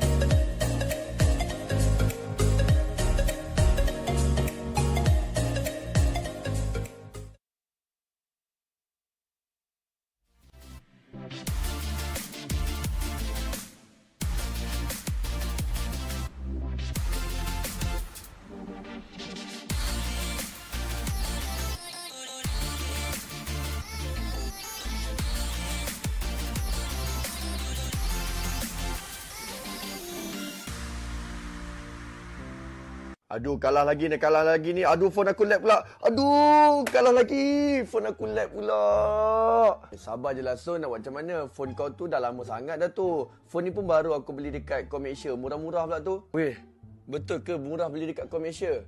Kedai dekat mana? Komersia ni adalah salah satu kedai e-store yang jual macam-macam jenis phone tau. Harga diorang pula berpatutan dan diorang ni specialist tau dalam phone second hand. Aku nak beli phone gaming. Berapa boleh dapat? Jangan risaulah, Komersia ni kalau korang beli phone dengan diorang, kau boleh jimat 50% tau. Apa yang best lagi, kau boleh dapat 12 bulan jaminan untuk phone kau. Diorang ada buat 32 quality step untuk pastikan phone kau sihat. Okey, sekarang ni tolong bagi tahu dekat mana nak beli. Alah, kau boleh buka je online dekat e-store diorang. Senang. Let's go, guys. Last match. That was our last words that we heard. Anyway, welcome back to the Kohai Southeast Asia Championship Season 2. My name is Circla, together with my buddy here, Husky. If you're creating content, don't forget to hashtag challenge the Titans, hashtag Born to be Pro, and hashtag Kohai SEA Championship S2. You can watch this on multiple platforms, whether it's on Facebook, TikTok, or YouTube. Just search Kohai Esports, and we're up for our final series today. Yeah, very, very exciting because this time we are going to get Homeboys playing up against MLFS Esports, Malaysia against Indonesia, the El Clasico. But the difference is that, at least for Homeboys, we're not looking at the Homeboys from MPL. This is like a second roster for Homeboys. And we got to thank all the people who made this happen, right? Our organizers, Kohai Esports, our second-hand specialist, Com Asia, a partner in Infinix, our apparel and merchandise partner, TNT Co., official digital telco, Udo, official tea partner, Boti. This whole thing is powered by MPL Malaysia and MPL Singapore. We're also supported by Kementerian Belia dan Sukan and Rakan Muda. And last but not least, our strategic partner, Games by Esports. Yeah, and here we go, jumping into the draft. Very familiar bands, I must say. Nolan being banned, Joy being banned, Faramis out, and this time Angela is out as well. So definitely none of this in the gameplay.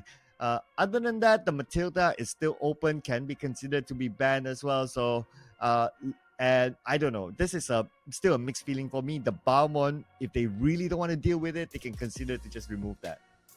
Yeah, I think overall Balmond should be fine.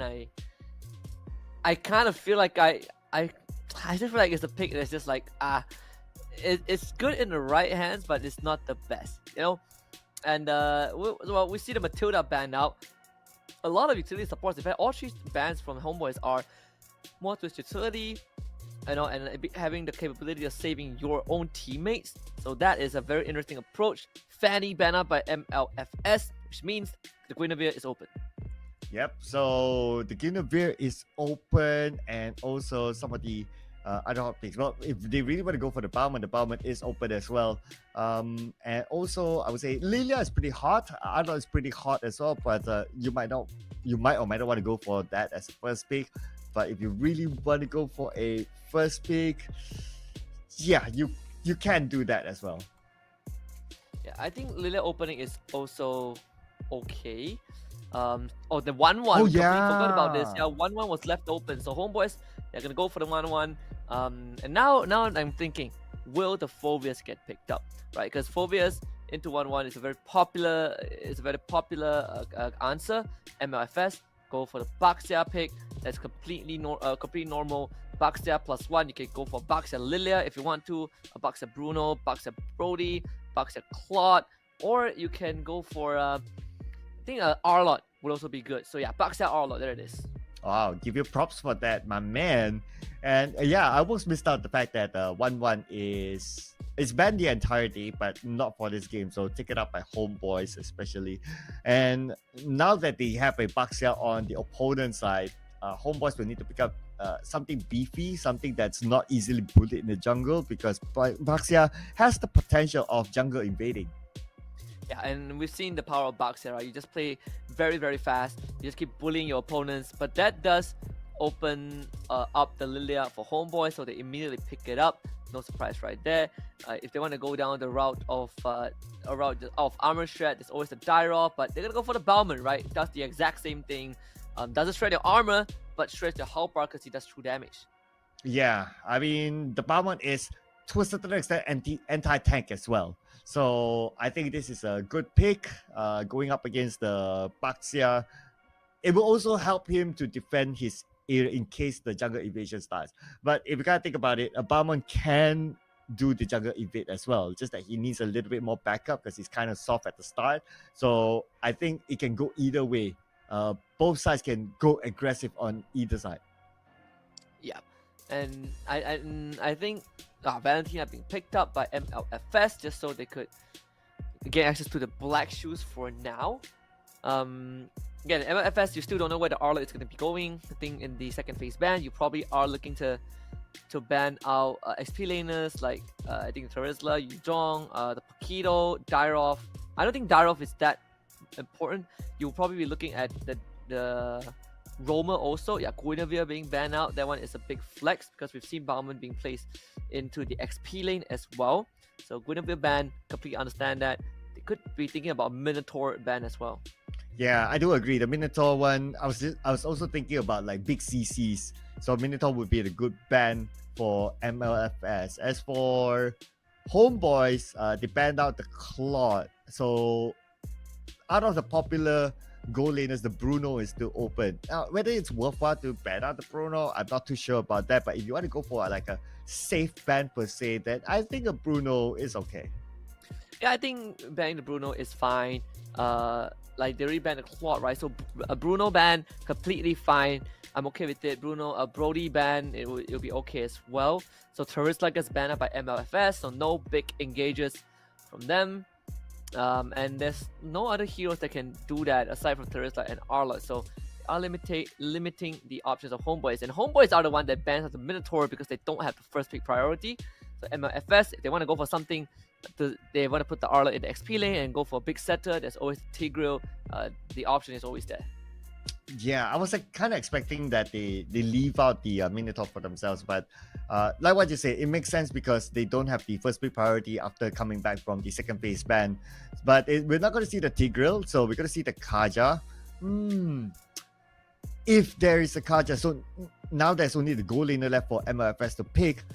This makes me wonder. Okay, so Kaja, we did talk about the theory of Kaja. If you want to go in with the Divine Judgment at level 4 early on, you need to have someone who is able to burst damage enough to make that Divine Judgment count. I don't see MLFX having that yet. Yeah, they'll need, like, the goal laner has to have big damage numbers, right? And the only one I can think of right now is the Brody.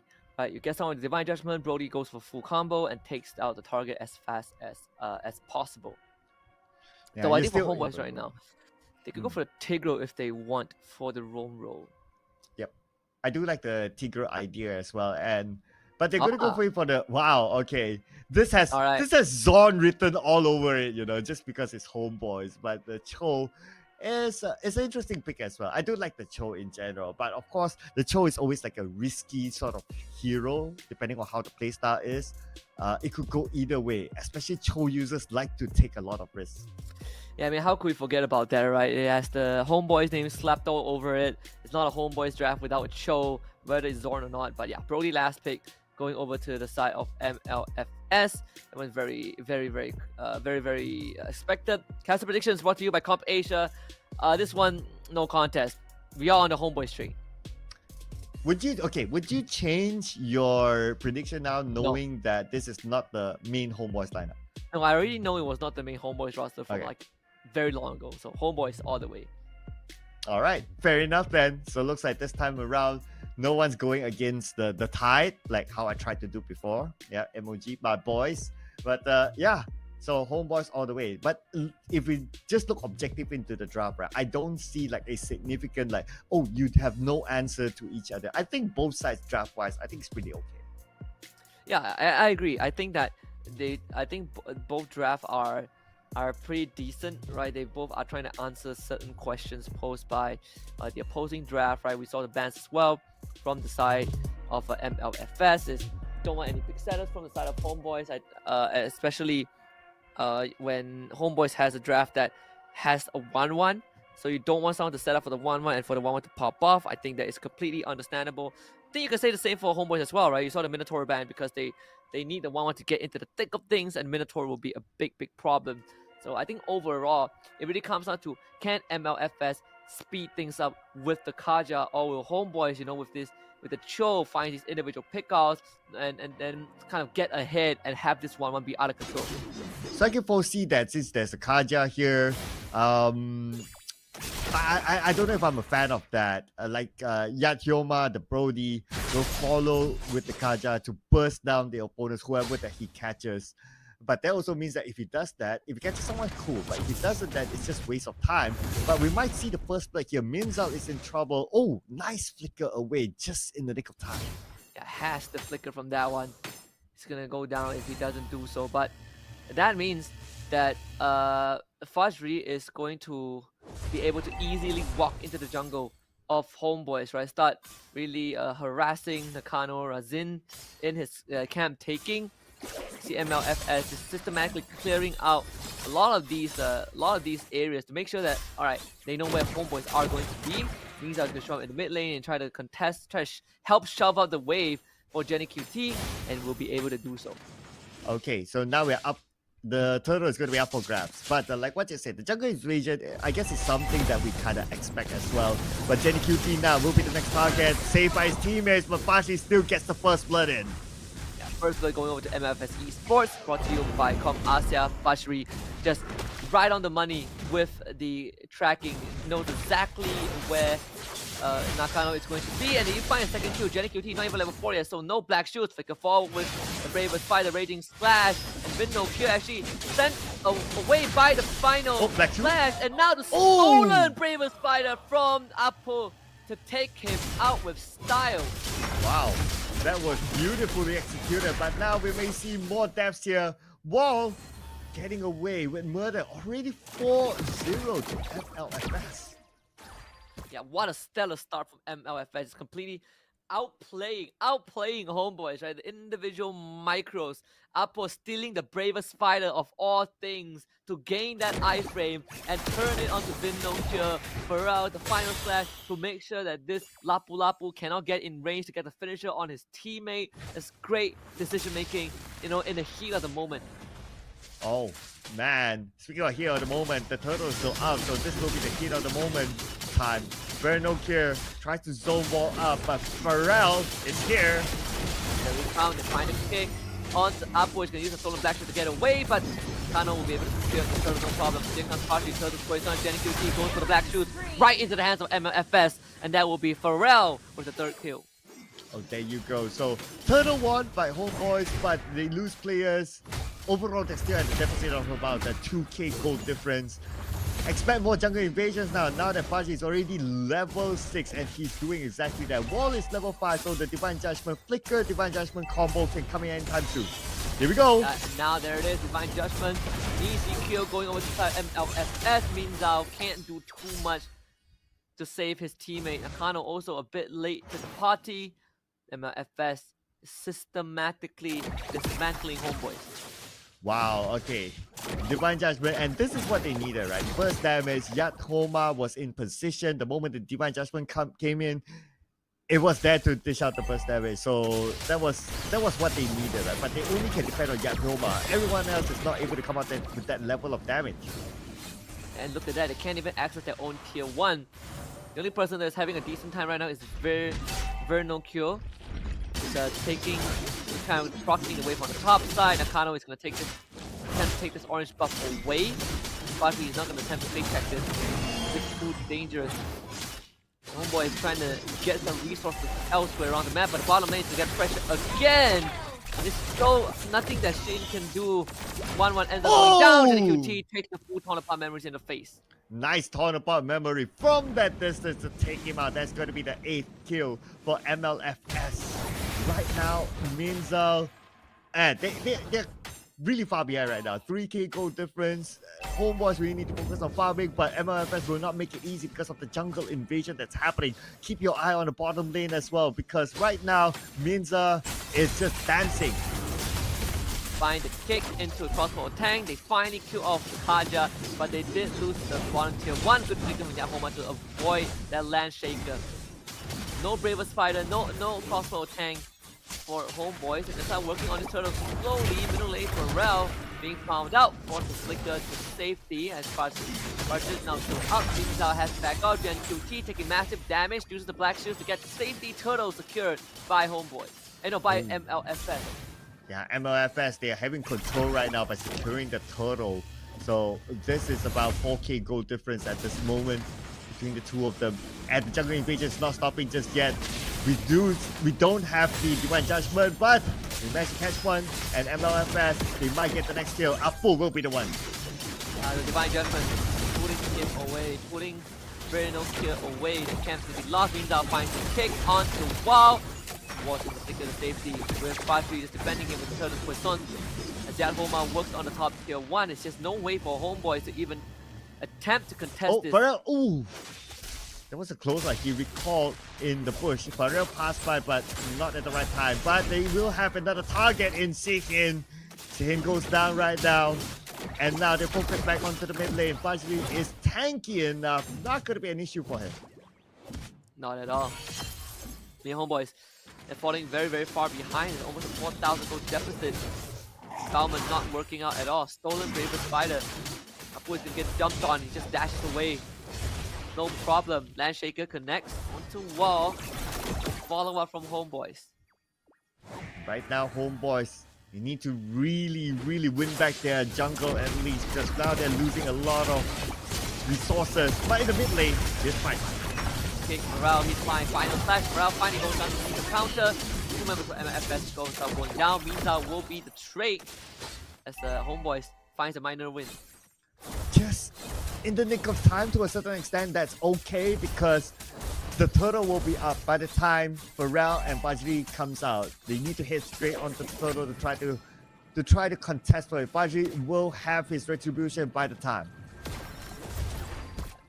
The turtle camp up on the top side right now. Only 2,000 goals separate these two teams. HOMEBOIS can start working on it very, very slowly. And MLFS, they're going to be circling around the corner, upward doing some damage. Mizal doesn't have to go anymore. Crystal clear for HOMEBOIS. Turtle goes over to them. Mizal finds the kick, sends Pharrell away. Archery tries to go for the chase, can't find it. Man, all 5 of them clumped up together from the side of HOMEBOIS. It looked juicy at some point, but MLFS, they don't have that level of CC to catch all of them. But Fajri goes in, very brave of him. And he's gonna get punished. Crossbow tank ends up going off as a double, as a triple riser. Can't get the third one up, who escapes from the sliver of health as Hilma starts pumping in his version of damage. Able to take out 2 members on the side of HOMEBOIS. A double kill from the Brody. I do have a couple of questions on Fajri's engagement earlier on, but HOMEBOIS is not done yet. Now they're going for the chase onto Pharrell, and the beautiful kick onto Yajoma. Nice targeting there. Pharrell has nowhere to go. Definitely able to take it down. And now Apu joins in onto the fray. But he saves Pharrell, trades his health for him, and he deserves it. Yeah. Shows up, steals the kick, kicks the 1-1 away. I mean, Apu is this guy. It's a 9,000 IQ genius. The awareness, situational awareness of this man is out of this world. Oh man, HOMEBOIS. That was a good counter there. But also MLFS, they did some mistakes in the mid fight. That opened up some space for HOMEBOIS to counter onto them, and it was a little bit unfortunate that it had to happen, but they still secured the objective anyway. But with that being said, after plus minusing everything, goal difference, they're pretty much back on equal terms. Yeah, absolutely. You see, I mean, just less than 1k. What the fun kick actually this time on to Fajri. He's gonna take him out. 3 tanky for a Buck Shadow. Vincure straight to the back. Big Braver Spider into a Raging Slash, completely decimating MLFS esports frankly.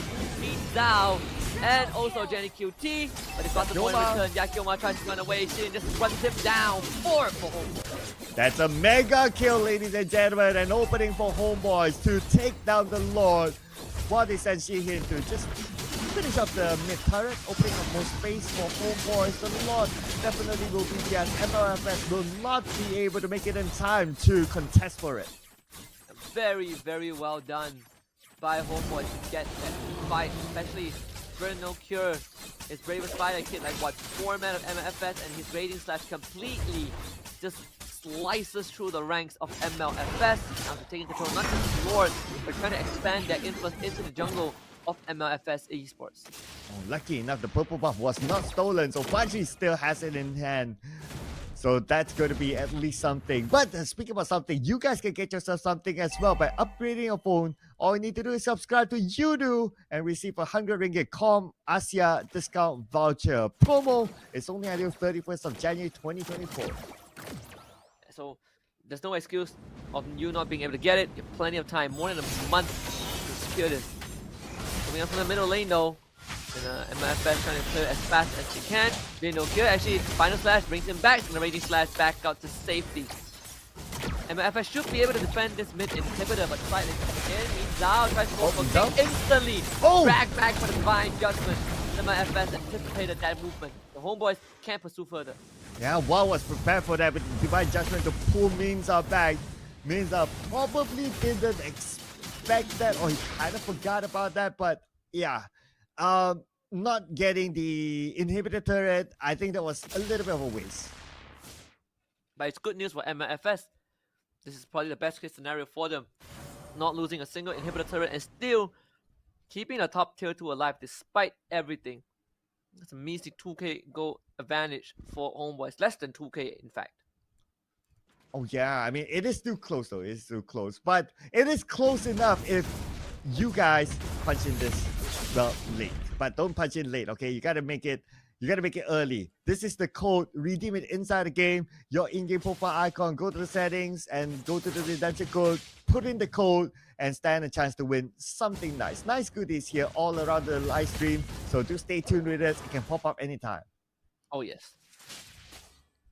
Go back to a stalemate though. MLFS just waiting for the next Lord spawn.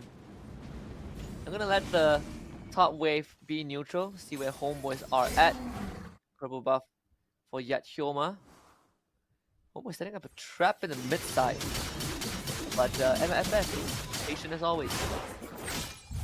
Yeah, this pretty much the entire map game sensor. Like they don't see anyone on the entire map, so they will assume that they're waiting for a dump in somewhere in one of the bushes. So that's why MLFS is not making the moves as well. It's not like they really need to. Plus, the Lord is going to be up, so you don't want to be caught in a mistake or caught off guard by your opponent. It's so patient though. Here we go, Conceal. Instantly spotted out by Homeboys. Morale goes in with the dash. Final slash even used on Nakano. This is the Salmon. Pretty tanky. Raging slash to the back.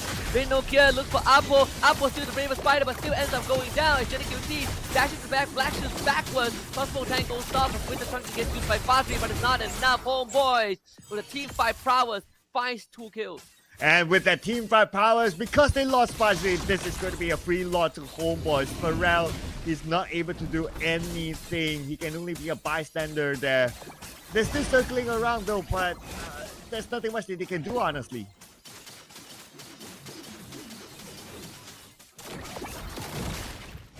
Yeah, so what a quick take. Lord. Homeboy is just being very patient right now.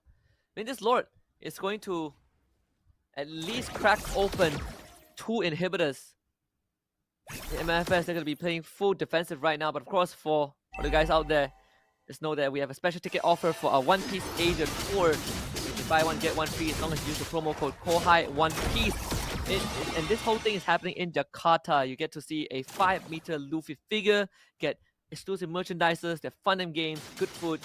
So do check it out.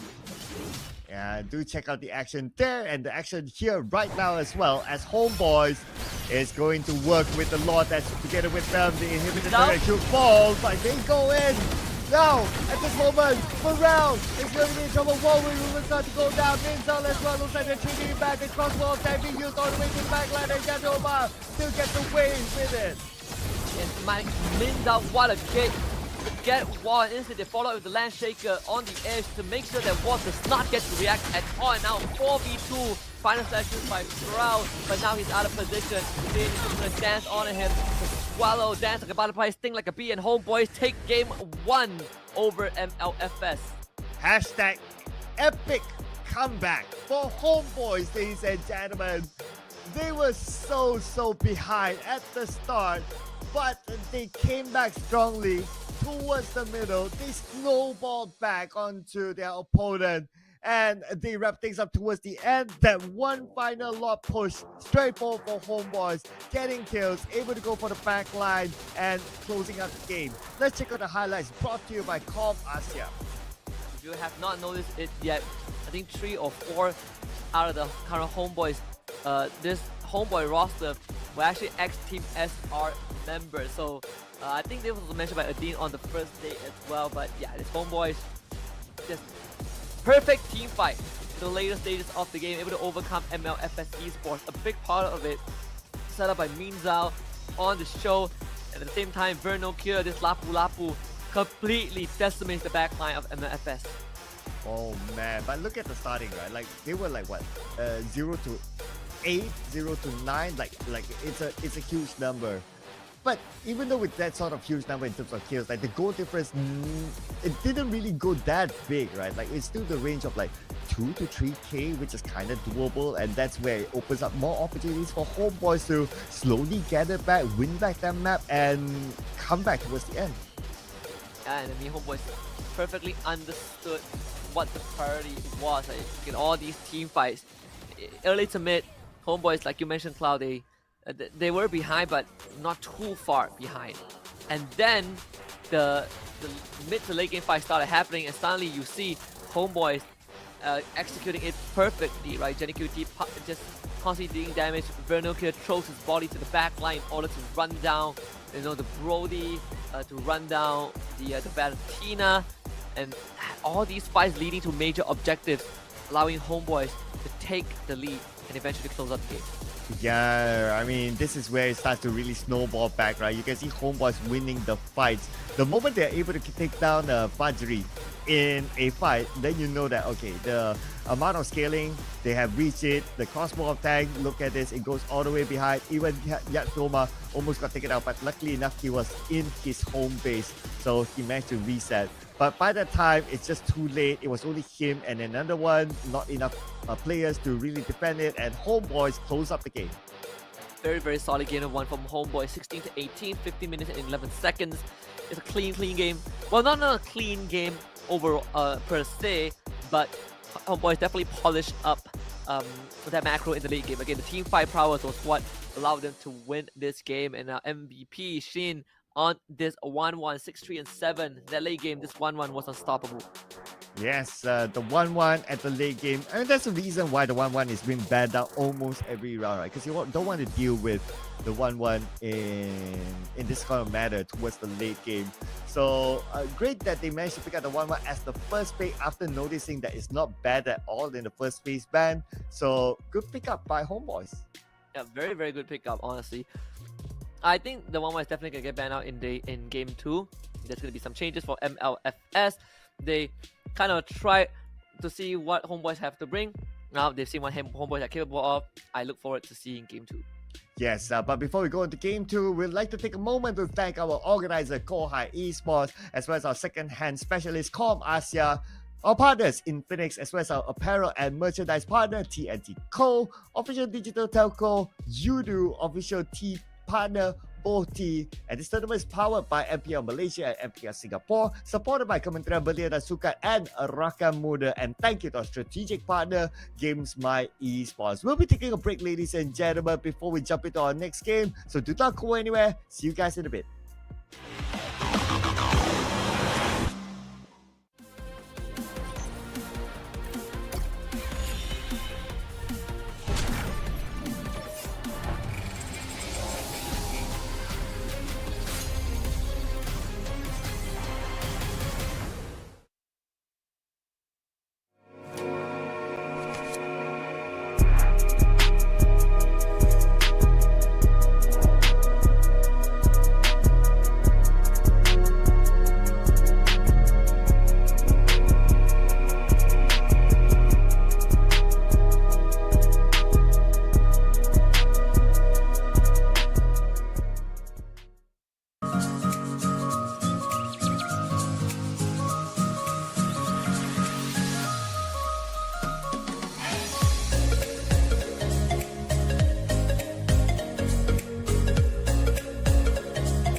So ComAsia's latest physical store is now open here at KL Central.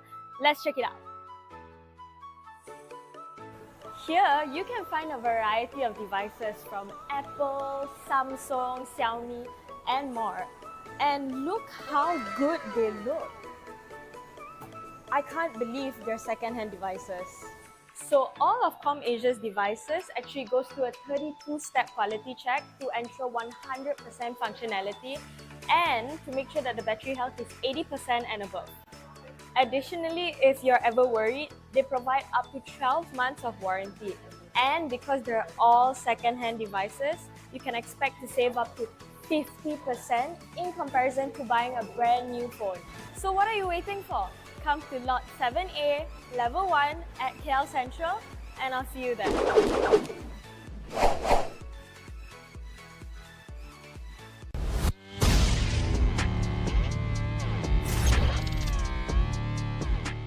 Setiap hari merupakan cabaran baru untuk saya. Kebaikan teh hijau buk dengan aroma yang segar membantu saya secara fizikal dan mental.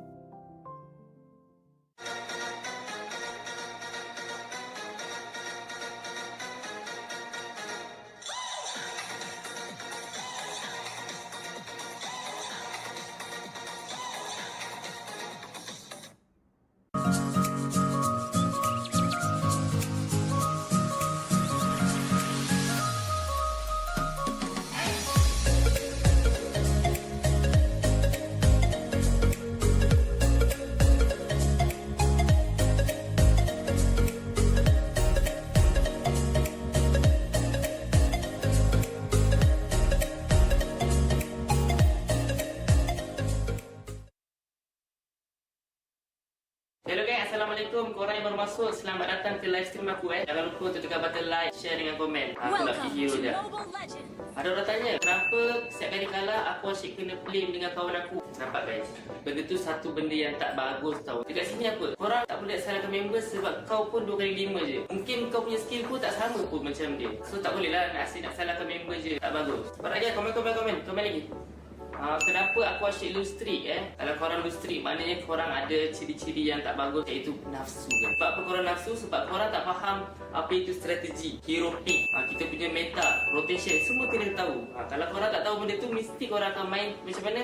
Nafsu, korang akan langgar je semua orang. Benda tu lah yang akan buatkan korang kalah. Zon, kenapa setiap kali aku main ML, phone aku cepat panas dengan lag?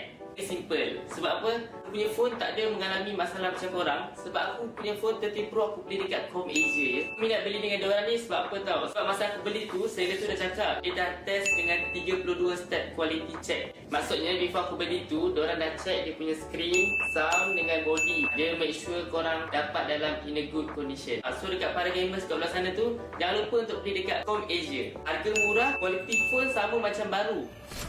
Alright guys, sampai sini je live aku. Terima kasih kepada yang dah menonton. Terima kasih yang dah like and share. Kita jumpa lagi pada stream yang akan datang guys. Assalamualaikum.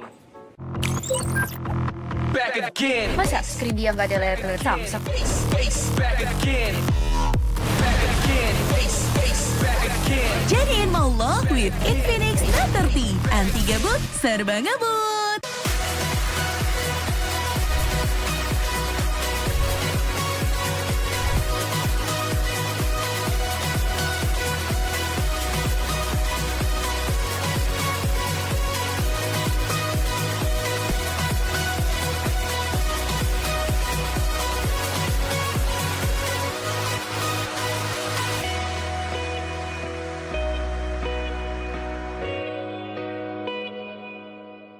Korang tahu tak apa rutin harian saya? Saya kalau bangun pagi saya akan exercise and then mandi. Lepas tu saya breakfast lah. Babosa! Okey, saya nak babosa sekejap. Babosa, kau tengok apa Babosa? Tengah nonton turnamen. Taklah, saya nak buka Kohai Apps Gamer dulu lah. Dengan Kohai Gamer ni guys, kita boleh bermain dengan pro player yang macam saya yang akan push rank sama-sama dengan korang. Lepas tu nak tahu apa lagi menarik? Setiap minggu ada tournament combat arena, iaitu tournament yang free 24 jam dan korang berpeluang menang prize pool RN RM1,000.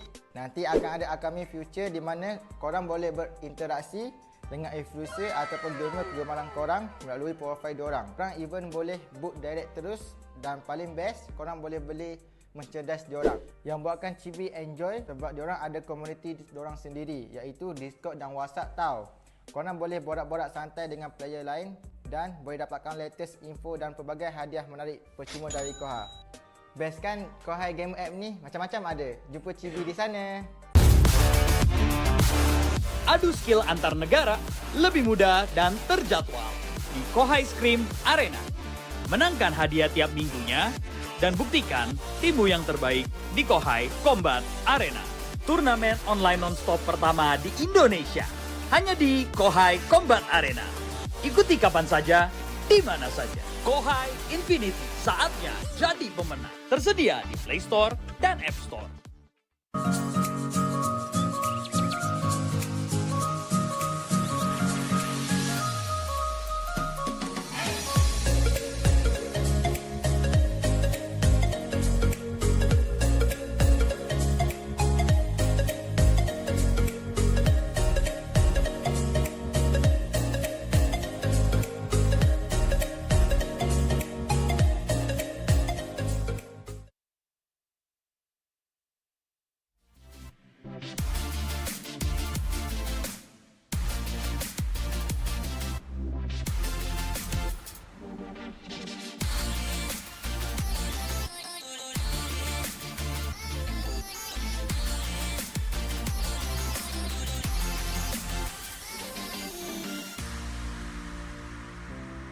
Aduh, kalah lagi ni. Aduh, phone aku lag pula. Aduh, kalah lagi. Phone aku lag pula. Sabar je lah, Son. Nak buat macam mana? Phone kau tu dah lama sangat dah tu. Phone ni pun baru aku beli dekat Komersia. Murah-murah pula tu. Weh, betul ke murah beli dekat Komersia?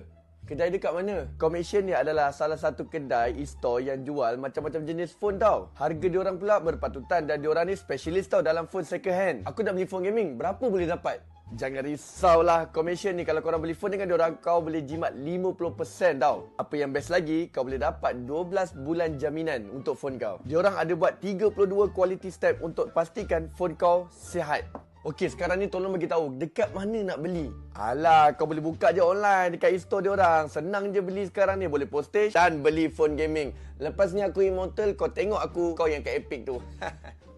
So guys, kalau korang pun nak beli phone second hand, beli dekat Komersia. Memang best. Gua yakin yang cewek ini pakai nggak sembarangan. Nggak bisa. Lo nggak bisa main sambil ngecas. Nggak bisa! Jadiin mau lo with Infinix Note 30. Anti gabut, serba ngebut. Watch, Play, Stream. Channel esports dan game pertama di Indonesia. Hadir untuk merangkul komunitas game. Mulai dari gamer casual, pro players, tim esports, game developer, game publisher. Menggabungkan seluruh ekosistem esports dan game. Only on Dance Play. Watch, Play, Stream. Okay guys, saya ada 15 saat je untuk cakap pasal benda ni. Korang nak jadi pro player tak? Korang nak saya carry tak? Okey, korang kena download apps Kohai Gamer. Lepas tu, jangan lupa register account. Terus tekan feature real time dan schedule service. Jangan tanya asalam ni real ke tak. Dia memang real. Dah, jumpa korang kat sana. Bye-bye.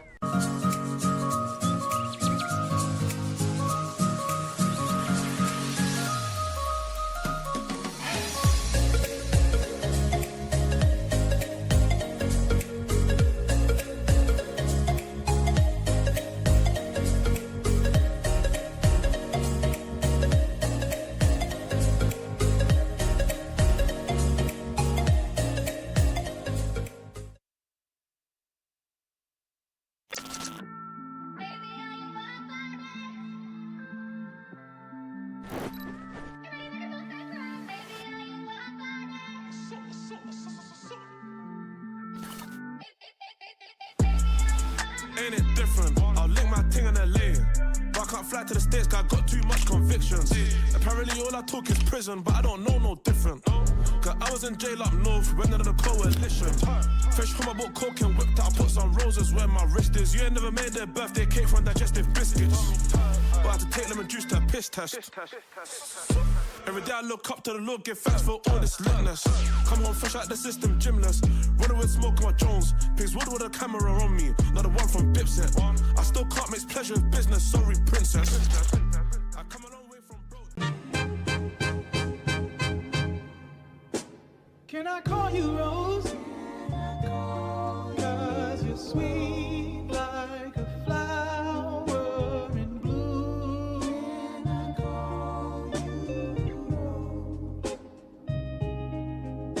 Can I call you Rose? 'Cause your fragrance takes over the room. Darling, I wanna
Guys, so ComAsia's latest physical store is now open here at KL Central.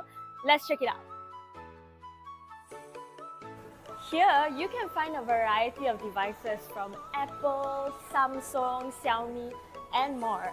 And look how good they look. I can't believe they're second-hand devices. So all of ComAsia's devices actually goes through a 32-step quality check to ensure 100% functionality and to make sure that the battery health is 80% and above. Additionally, if you're ever worried, they provide up to 12 months of warranty.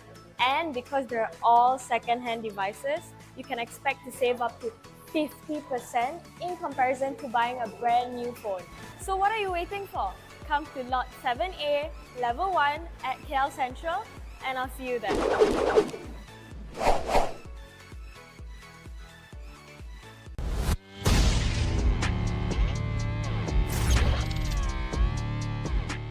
Setiap hari merupakan cabaran baru untuk saya. Kebaikan teh hijau buk dengan aroma yang segar membantu saya secara fizikal dan mental.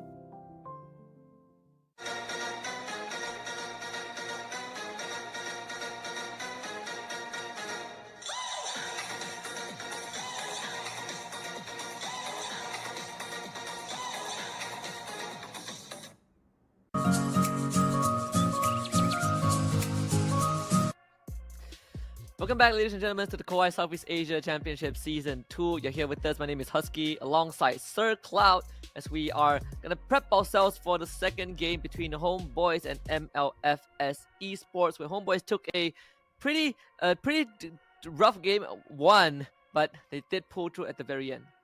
Yes, it was an epic comeback. I'm sure they will come out on their game. But anyway, don't forget to hashtag challenge the Titans, hashtag born to be pro, hashtag Kohai SEA Championship S2 as well. And you can catch us on either Facebook, TikTok, and YouTube on Kohai Esports. Thank you so much to our organizers, Kohai Esports, our official second-hand specialist, Com Asia, our partner in Phoenix, our apparel and merchandise partner, TNT Co, official digital telco, Udo, official tea partner, Bo Tea. And this tournament is powered by MPL Malaysia and MPL Singapore. Also supported by Kementerian Belia dan Sukan and Rakan Muda. Thank you so much to our strategic partner, Games by Esports. Without further ado, we're jumping straight into the draft.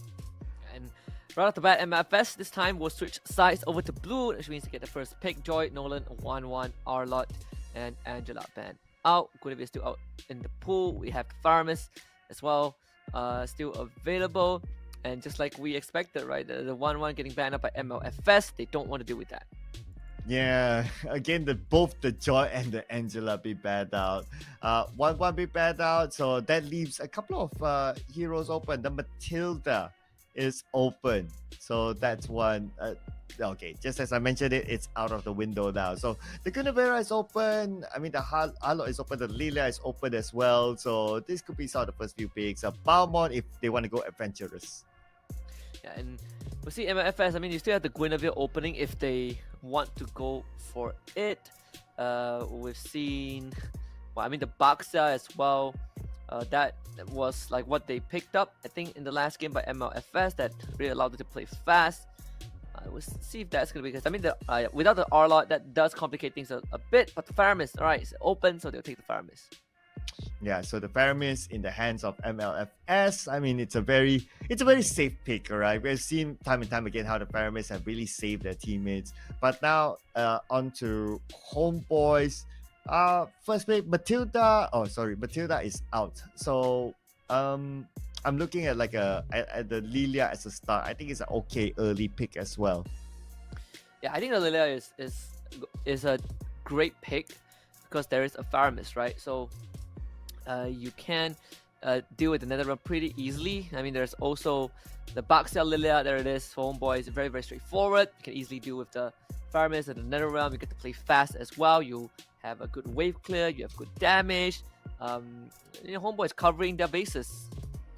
Yeah, I mean, in other words, they're also taking away the Baxia from MLFS, right? So now the jungle invasion potential is back onto Homeboys, so they can start it off. But it also depends on what side of jungler will MLFS take, right?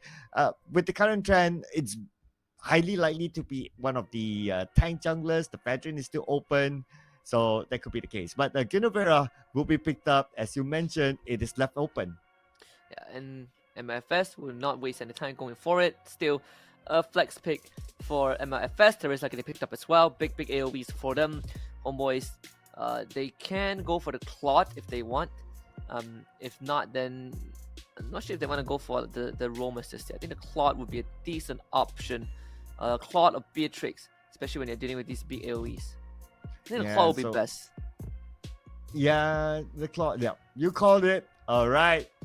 Do the dance. Yeah, the dance? Need to have like a caster's correct prediction. I didn't think it through. I'll have one next time. Yeah, something to celebrate everything you get a right prediction. I'll scoop one from like TikTok or something. It's been a lot of that going around.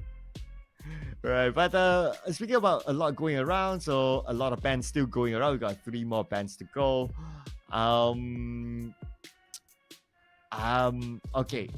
I would say that Minotaur banned out just so that it does not combo with the penalty zone. I think that would be nice. So Homeboys can consider that as well. Yeah. Honestly, I think if you're Homeboys, you actually don't ban the Minotaur. I think you take the Minotaur, right? One of the biggest challenges playing a Claude is that if you get caught by any crowd control in your Blazing Duet, it gets cancelled. Minotaur is a big deterrent to a Claude, but Homeboys are on the red side, so they can take the Minotaur if they want. You probably ban the Tigreal if you want to. Either that or either a jungler, right? You can ban the Martis or the Fredrin if you're Homeboys, or the Akai. Like there are 3 choices depending on what route they want to go down.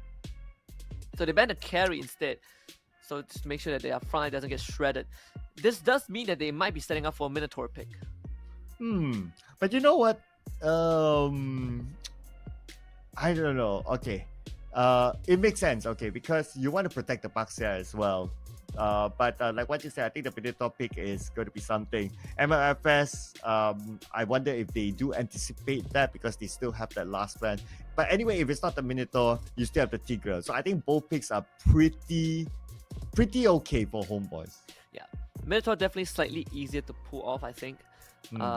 Again, right, the ball is in MLFS's court right now. I think they definitely see this, like they definitely know that this is happening. Now they have to make a decision, right? Who do you let through, or do you let both through and you take one of it? So they will ban the Lapu, which means that there's a good chance we see the Minotaur. Though there is a different response that MLFS can go for, which is the Ixia or the Bruno. Both are very susceptible to being dove, so the Lapu ban might indicate that. Okay, we'll get a confirmation, but I would definitely like to see the Minotaur pick. It's definitely going to be a good one because of the protection to the Clot as well, especially if the Clot goes in with the Blazing Duet, and perhaps it might get cancelled depending on whatever picks that they have later on. So it's a nice insurance policy, in other words. But no, we're going to see a Grok instead. So something refreshing today. Yeah, and the best part is that we still don't know where this Grok is going, right? Could be an XP Grok, could be a Roamer Grok for the side of Homeboy. So it is kind of a minor flex for them. I kind of feel like this is most like a roaming Grok for Homeboys.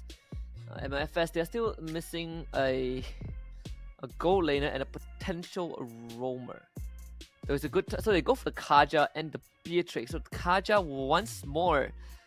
I honestly thought that they would go for something like a fight setter, but then again you have a Grok, so it does make it slightly harder. I'm fine with the Kaja pick. Yeah, in case of any like first engagements, and if Kaja is in the right distance, the counter can be like Divine Judgment onto whoever engaged. In this case, it's likely to be the Grok, maybe going in with a Wild Charge and been locked in with the Divine Judgment. However, for the Kaja to be doing like the level 4 and roam around the map, trying to get pickoffs, I'm not sure which other hero can follow up with it because of the potential burst damage is not there since they locked in the Paramis. But yeah, wait, okay. Oh, wow. So it is an XP Grok. An XP Grok, Minotaur, big bulky frontline for Homeboys, a lot of crowd control, a lot of anti-CC. MLFS is gonna be tough, right? Like if you grab the Minotaur, Grok's gonna help engage. If you grab the Grok, which then Minotaur is gonna engage. So that there are multiple layers to the macro, to the team fighting of Homeboys. Yeah, I know, right? And I guess that's something that they prepare on because the Kaja was played previously. But anyway, these are our predictions brought to you by Asia, and this is, well, everyone's still Homeboys. And honestly, after watching game number 1, yes, it was a comeback game, but I do see the mid to later execution for Homeboys to be a little bit more cleaner. So I would, even though if given the opportunity, I would still stick to Homeboys as my prediction.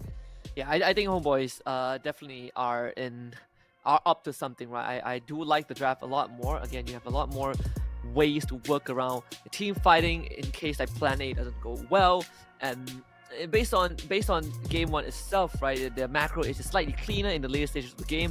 It looks a lot more convincing. So I'm on the Homeboys train, but I think MLFS's draft also has a lot of potential. But I do agree with your point early on, Cloud.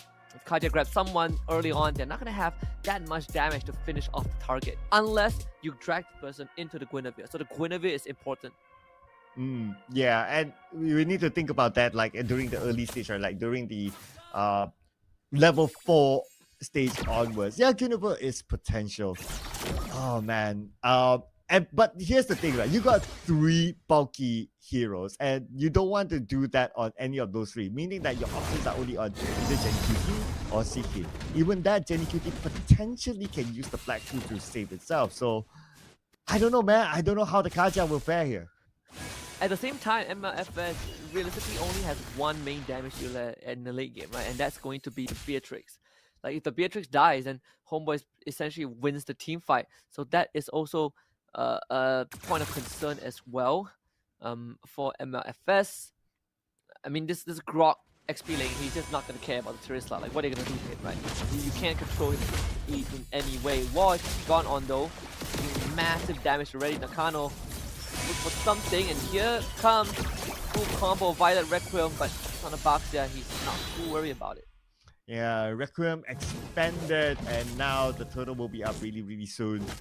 On the top lane, it's gonna be okay. I guess it should fare more towards Pharrell, but as long as there's no cure, he plays a little bit safe, he should be fine. Just needs to buy time for himself and not be that way. I like the wall from Vinokir. Actually, make sure that his minion wave is closer to his own turret. And on the other hand, taking some punishments down mid, but it'll be too big of a deal as Homeboys Focusing on the turtle, but they'll let it reset. The Minotaur is not able to join them just yet. Pinocchio though taking a lot of damage with the wild charge, and the Flicker trying to get out will be able to escape. Homeboys lose control of the turtle. Yes, Wild Charge expanded though, but anyway, they still have other options. They still have the Minimum Fury, so they have good options here on Homeboys to execute the fight. They're just waiting for the right moment. The turtle down 50% of health, and here it goes, the Minimum Fury! Flicker in as well from Meantown. Nether Realm forced out very early on. Turtle gets reset. Pharrell penetrates zone. Flicker to the back line. Pinocchio taking a lot of damage. Ends up going down. First blood going over to the side of MLFS. But Homeboys, they do trade one back. Yeah, but the turtle is still up for grabs though. MLFS, they're chasing Homeboys away. At this point, Nakano will be chased out. And Minza, Requiem onto him. Wall is there to finish him off. And now the turtle is up for grabs. But not that easy. With no care is back together with Gen QT. And there is the Divine Judgment and Flicker available for war as well. So Boxer needs to be a bit careful, walk an easy pull in the way, and bring him as low as possible. And here comes Divine Judgment, and that is an easy kill onto the Boxer. Turtle secured by Guinevere. MLFS coming out on top. So it was a long, tough fight.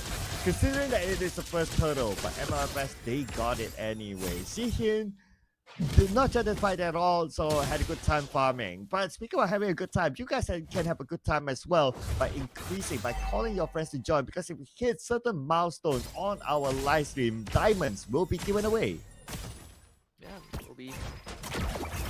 we'll have a lot of stuff for all of you guys out there. Homeboys had to slow things down a little bit. Extended fight should be their forte by nature, right? But again, MLFS, you have a Farmers and Homeboys that like to come together, so those Ghost Bursters, they are gonna spread very fast and wide. I think if Homeboys can get this game, drag it to the late game, then they definitely have a very, very good chance due to the draft. For now, you just have to play a bit more patient and make sure that MLFS cannot accelerate the tempo. Yeah, I agree. The late game potential does favor the Homeboys, but now the fight in the middle, Shikin has arrived coming in from the back line, and they will get their first kill. Oh, we're on the first one to go down. They're looking for more. The turret is there, still active, so even though he has the placing to it, he cannot dive it underneath the turret yet. Man, Apu went down before without even using the Nether Realm. Homeboys just committing the Minoan Fury. Good decision making from Misa to find the kill, and now Nakano was able to find Yahyoma, gets on top of him. Should be fine. This Beatrix forced away from the turret. Homeboys can't put on any extra pressure. But now pressure is onto MLFS still, since the turtle is going to come up. MLFS, Yahyoma is not ready to join onto the fight yet. The turtle comes up. Both sides seem to be interested in trying to get the turtle, but it does seem like a Homeboys. The MLFS is quite in the position, but their jungler's not there. And they did take down Vinokir as well in the top lane. Boys working on the second turtle. MFS closing it very, very quickly. This is going to be a disadvantage for Homeboys. They only have 3 members to work with, but they will get the turtle nonetheless. As the MFS not able to reach in time. Penalty zone used by Pharrell, but Jenny QT just walked it off. One turtle apiece, ladies and gentlemen. Right now, we did talk about the theory of like, okay, Wall, okay, what? Hang that thought for a second. Oh, Sihin got away to safety. But Wall is there. Okay, if he can jump in, get a good Divine Judgment, he just needs vision. He probably sees it, but he's not going to take that risk because the rest of Homeboys coming from behind. Kano, he's going to show up. No commitment though. Not really sure what the rest of MLFS are going to be. It's all about making sure that he is continuously getting that farm. In fact, this Guinevere is a level ahead of the Baxia. And Homeboys knows all they need to do is to buy enough time for the Claude and the Lilia. They'll be fine. We're going to slight pause in this game as we figure out what the problem is. Yeah, based on the last stats, I noticed that both teams, they are pretty equal. In terms of gold, pretty much the same, about 17k. In terms of kills, it's like 4 and 3, so that's not that significant. So it's still quite a 50-50 game. But I do agree, like what you mentioned, the scaling of Homeboys towards the late game can be a little bit more dangerous. And if we look at the level of discipline on their late game gameplay based on game number 1, I think with the set of heroes that they have, together with what we have seen in the previous round, late game is definitely the Homeboys' advantage here. Yeah, I think that if you are on the side of MLFS, you need to speed it up as fast as you can, right? Start taking structure, start taking control of the map, and then use that momentum alongside the Kaja to constantly gain yourself an advantage over Homeboys. But if they can't do that, if Homeboys manage to slow it down, then definitely Homeboys, I think, will have a much better chance. Okay, let's see here as we get into our game again. Wall. What I wanted to point out is that Wall, based on our theory, not able to do those sexy level 4, flicker in, divine judgment, burst someone down, not able to do those pickoffs. But speaking of pickoffs, Homeboys goes in on your pickoff onto Wall. Wall is in trouble, will go down first, they will get the second one.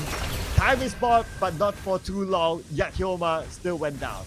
Very well done from Homeboys. Again, just taking advantage of the fact that their team fight is so much stronger compared to MLFS. And if the Beatrix is gone, there's nothing that MLFS can do to beat Homeboys in the team fight. Nakano might end up going down though, explosive damage on Pharrell, but look at Shin, he's just free hitting. And that is just, Homeboys showing some stronger team fight. And Vernokill wasn't even there, right? He was just spending time taking down the mid tier 1. Top tier 1 also falls as well. Homeboys with a big win. Yeah, Vindokyo is like, you guys, whatever, man. I mean, by the time he arrives, the fight would have been over anyway. So might as well take advantage of taking down the turret instead. But Fajri, very confident to go in alone to try to steal that purple buff, but to no avail. Wait, yes, he did! Oh my goodness, but now Fajri taken out instead. Fajri, I mean, good attempt, but unfortunately for Homeboys, they are on the ball. Shirin is going to get chased. But unfortunately for MLFS, just can't get anything. So Homeboy starting to extend that lead a bit by bit. Second turtle going, the final turtle of the game going over to them. And now they can start infiltrating the jungle MLFS. The level lead that Fajri had earlier on completely been negated. No, Homeboys now. They're starting to scale a little bit. We're starting to see that 2k goal difference on the side of Homeboys. And not only that, practically on the map, they have managed to invade the jungle of MLFS. They do have that potential thanks to the presence of Baxia. MLFS, I guess they really need to find those kind of pickups. And this is the moment. I'm sure they're skilled enough to do that. The problem is that for Homeboys, they are either together or they're not in the right position for them to pick up. And if you talk about pickups, your only choice is either Jenny Cutie or Sihin. 3 others is not going to be the ones that you want to jump in with the Divine Judgment. Yeah, and your cash is not like a Franco hold, right? You have to sometimes expend a flicker to get a Divine Judgment off. So again, that's why Kaja is such a situational pick, because it's all based on timing. Trying to set up an ambush on the bottom lane. Wall leading the charge. Minzhao, he doesn't see this yet. He checked the bush though, in fact, forcing them to back off. Fajri, unfortunately, going to gone on as well. Nakano is going to happily tank turret. He's just going to Blazing Duet. The damage to take on this Guinevere. Actually, I kind of noticed the Blazing Duet did not hit at all. So I think he kind of like opened that a little bit too early. It was kind of wasted. But it's okay, it's okay. He still managed to shoot back Fajri and open up the space for them to get the turret. So it's okay. It's not like it was a very bad expand of a Blazing Duet. It's gonna be a slow dance to the next Lord spawns in 10 seconds on the bottom. And MLFS, they've been spending a lot of time setting up this area, but you look at the side lanes, right? Constantly shoved in by Homeboys. Cloud on one side, Rock on the other. Kick can easily just walk into the Power of Nature as he gets dragged back for Divine Judgment. He's a full combo, flicker to safety, but ends up dying anyway. Damage from Yakyoma is there. That is good news for MLFS.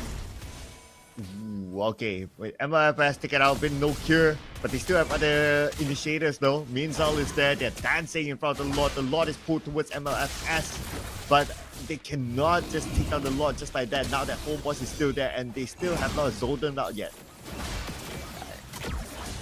The blow anytime soon. Shin is stacking up Art of Thievery. MLFS making sure that the Lord is on their side. And Homeboys is going to force a reset. Nothing that MLFS could do, especially when the Grok is now back in the fight. Just give way to Homeboys to start up the Lord. Upwood does see this happening, but I don't think they can get there in time. Homeboys, they're going to start bomb rushing down the Lord. And the middle is being used, and they can't even get the Guinevere in the fight in time. The big penalty zone on the tree. They do take down Minzhao though. Homeboys losing their support. JDQT uses the black shoe. Uphold going for the chase. wall. Shein getting the stun off, getting the Divine Judgment, but Shein will flicker over. Not Shein, actually, Vi flicker safety, I believe. Or Jenny using the black shoes. Anyways, Homeboys, actually they get the Lord, but they lose one.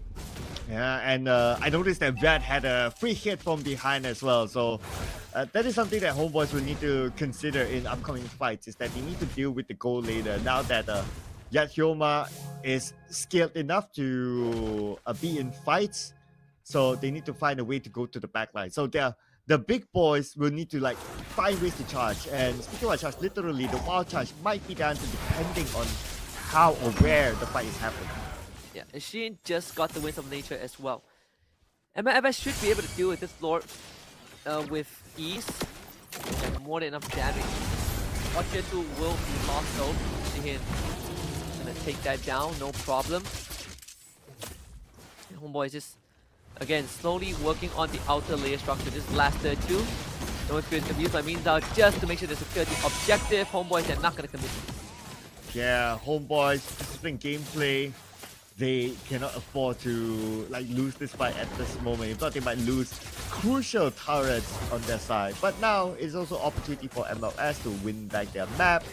Orange buff easily secured while we have 80 more seconds before the next Lord, and I guess it's going to be a dance between the two for now. But for you guys, while you wait for that Lord to happen, do check out the One Piece Asia Tour special ticket offers right now. Just use the promo code Kohai One Piece to get a buy one free one. It's happening in Jakarta as well. So 5-meter Luffy's figure, extra exclusive merchandise. Ooh, sign me up. So check out the info. It's happening in Jakarta. Homeboys, they do have a minor gold lead, close to 3,000, but something that MLFS cannot cover from. A wild charge onto 4 and a follow-up from Minzao. We know it's only getting one good engagement from Homeboys to catch MLFS off guard, but to get a couple of kills, making work there. She comes through with a blazing duet onto Pharrell. Pharrell able to back out with the body of a Smith, but Homeboys stops an attempted gang squad. Wow, so many skills expanded in that one fight, but nobody went out. I mean, they were just canceling out each other, right? That's what happens when you have a Faramis on MLFS, despite you having like good initiators on Homeboys, but finishing up the job, now they can see that it's a little bit of a trouble. I mean, still, MLFS able to stifle this growth, just the net worth growth. It's already a minor good news, right? The fact that no one went down early on, but that came at the cost of all their flickers, which will be back up in the next minute or so. So Homeboys gets to dance with this Lord. MLFS, they know that they need this Lord, but it's not as easy as it seems. So Shein is going to be shoving in the top wave. Plot on split push journey. Fazri poking his head in, doesn't see very no clear. Now Wildcats instant lead. It actually takes the fight with full Minoan Fury, but the Netherrealm comes in for MLFS just to keep them safe, and Homeboys buying out time for the plot to the right that they can. They're taking out the jungler already. Nakano will end up going down as well, though both junglers will fall. Oh man, both junglers fall, but Homeboys is still going in for the objective. Wall is waiting at the corner right now. Wall still has the Divine Judgment. He can pick his target.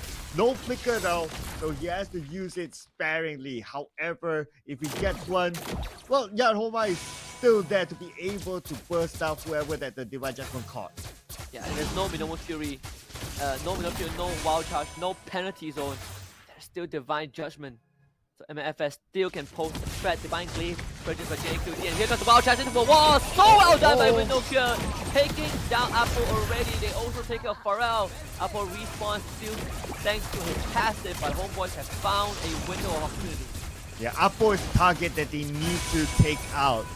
You take out Apple, the defensive capabilities of MLFS drops immensely, but now they're going in for more onto the bottom lane, and the Minoan Fury caught two. So blazing wet as well. The big banner race in, possibly to make it back off, and now this is fashion. Minzao getting shredded. Hellbart disintegrates. Homeboys trading one in return. The Guinevere ends up going down, but still Homeboys they get the Lord. Hyoma gets from behind, and that's what took down the members of Homeboys. However, the good news is that Homeboys they managed to get the Lord, and it is now marching down. Looking over the items, Homeboys not a single dominance ice at all. So they're not too worried about the Terizla to a certain extent. Although in my opinion, getting a dominance ice is good for Terizla, but it looks like they're going to save that maybe for later.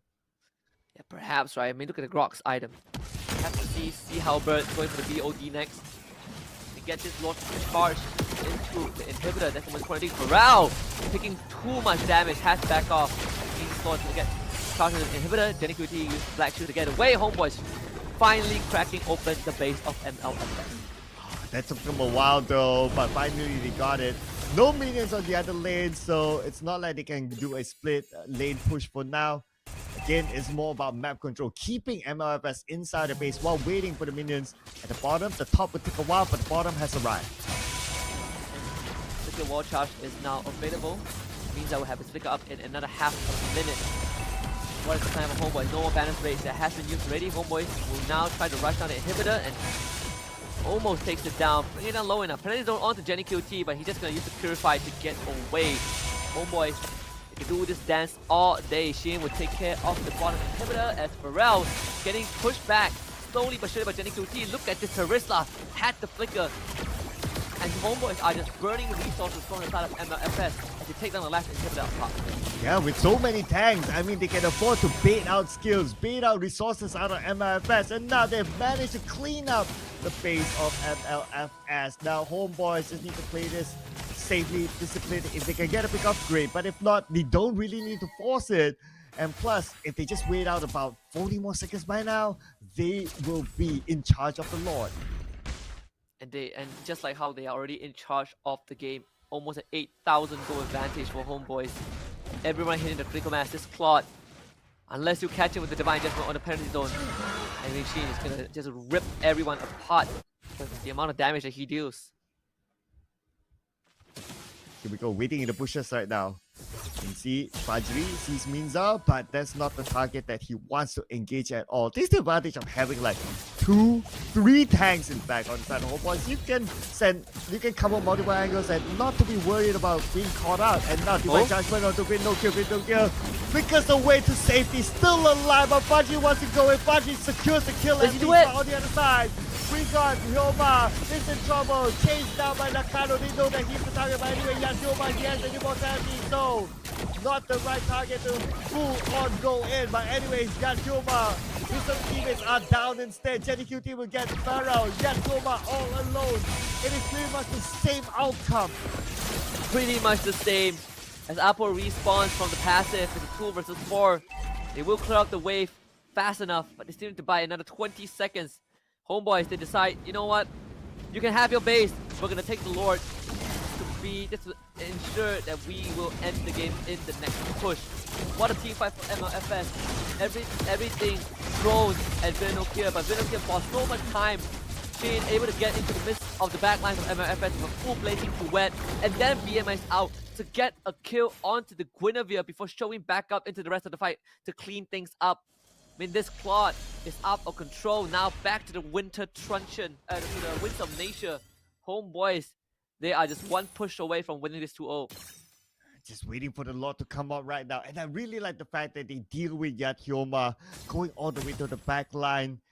Although not getting the kill out of Hyoma, but it's okay. As long as you shoot Hyoma, not allowing Hyoma to get the free hits from behind, mission accomplished. That's all they need to do. But now speaking about mission accomplished, they need to accomplish the mission right now together with the Lord that's marching down the mid lane. It's tough for MLFS to hold on to this. We'll see what HOMEBOIS have to do. All 3 waves synced up by HOMEBOIS. One final push. It's online. They're gonna start ramming into Morale for us to do massive damage. Japan don't face at the back line. Hellbar shredded very quickly by Shin. The nether realm comes up, but it's a bit disconnected. And now the blazing duet unleashed by Shin. Go! The brick wall for HOMEBOIS is just way too solid. MLFS crumbling at the seams, and HOMEBOIS takes a 2-0. HOMEBOIS takes a 2-0. This time around, a convincing round for them. Although for the most part it looked like 50-50, but it didn't look like HOMEBOIS was on a deficit. The 3-tag lineup that they put out there did not allow Kaja at all to do his flicker Divine Judgment at level 4 sort of sexy move. But check this highlight again, brought to you by Asia. Even from the early to mid game, looked pretty close. MLFS were able to keep up a little bit, right? Winning the extended fight at the first turtle, but HOMEBOIS, they understood the assignment. They understood what makes the team come strong, and they play around their strength. They're forcing engagement onto MLFS. For MLFS, they need all the resources available before they could take the fight. But for HOMEBOIS, oh, I have a Minoan Fury, it's time to fight, baby. I have a Wall Charge, it's time to fight. And then they have more damage sources than MLFS. They have a Lilia and a Claude, but MLFS, they're relying so much on Yakyoma. If Yakyoma goes down, the fight ends. Exactly. Towards the end, who else can dish out the damage? And we did talk about this, right? Keeping Yakyoma alive is important. But in the case that there was a bottom fight, Yakyoma was not taken out. But it's okay. As long as you can shoo away Yakyoma, it's still as good as he's not there. While he's still alive, as you can see here in the highlights, look at the backline damage that he can dish out. Yeah, you can just see that.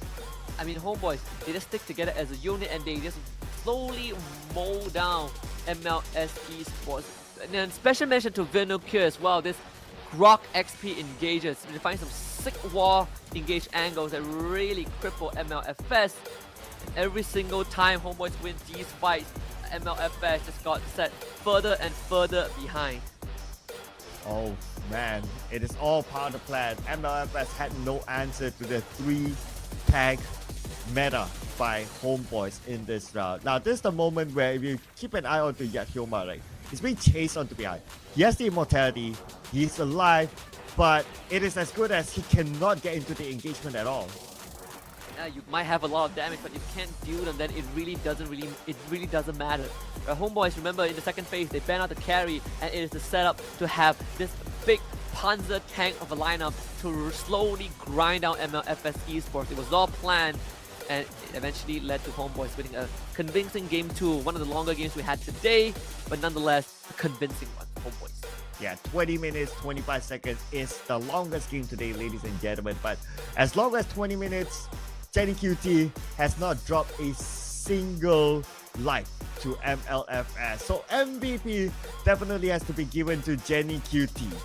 Yeah, both the carry players on the side of HOMEBOIS were deathless this game. Jenny QT 8-0, Shihin on the clock 4-0, just doing everything correct for the team, dealing the damage and making sure that they are not at risk at all. It's just a stellar performance from the second roster of HOMEBOIS. One of the biggest household names, a lot of promises. We talk about how some of them were ex-Team SR members, and here they are making a name for themselves. So HOMEBOIS, they get to move on, but for MLFS, the journey ends here. Yep, so looks like all our caster predictions are correct for this one. Thank you so much for playing MLFS. You guys have been amazing. Hope to see you guys in the near future as well. So overall today, a lot of games went full series. It was a long day, ladies and gentlemen, and it ended slightly later than our usual schedule. Yeah, it did, but you know, it was all worth it. All good quality games from Mobile Legends Bang Bang. That's all. That's what we love and what we cherish. Before we sign off, we gotta thank all the people that made this happen, right? Our organizers, Kohai Esports, our official second-hand partner, ComAsia. We are also partnered with Infinix, alongside our merchandise and apparel partner, TNT Co, our official digital telco, Yudu, our official tea partner, Boti. This whole tournament is powered by MPL Malaysia and MPL Singapore, and supported by our Kementerian Pilihan Sukan and Rakan Muda, and last but not least, our strategic partner, Games My Esports. Wishing everyone Merry Christmas in advance to everyone who is celebrating, and happy holidays for tomorrow. We are going to take a break tomorrow and Thursday, but we'll be back on the 27th of December, which is a Wednesday, for more Mobile Legends Bang Bang action. Muskie, this is Cloud. See you guys on Wednesday. Goodbye. Have a good weekend.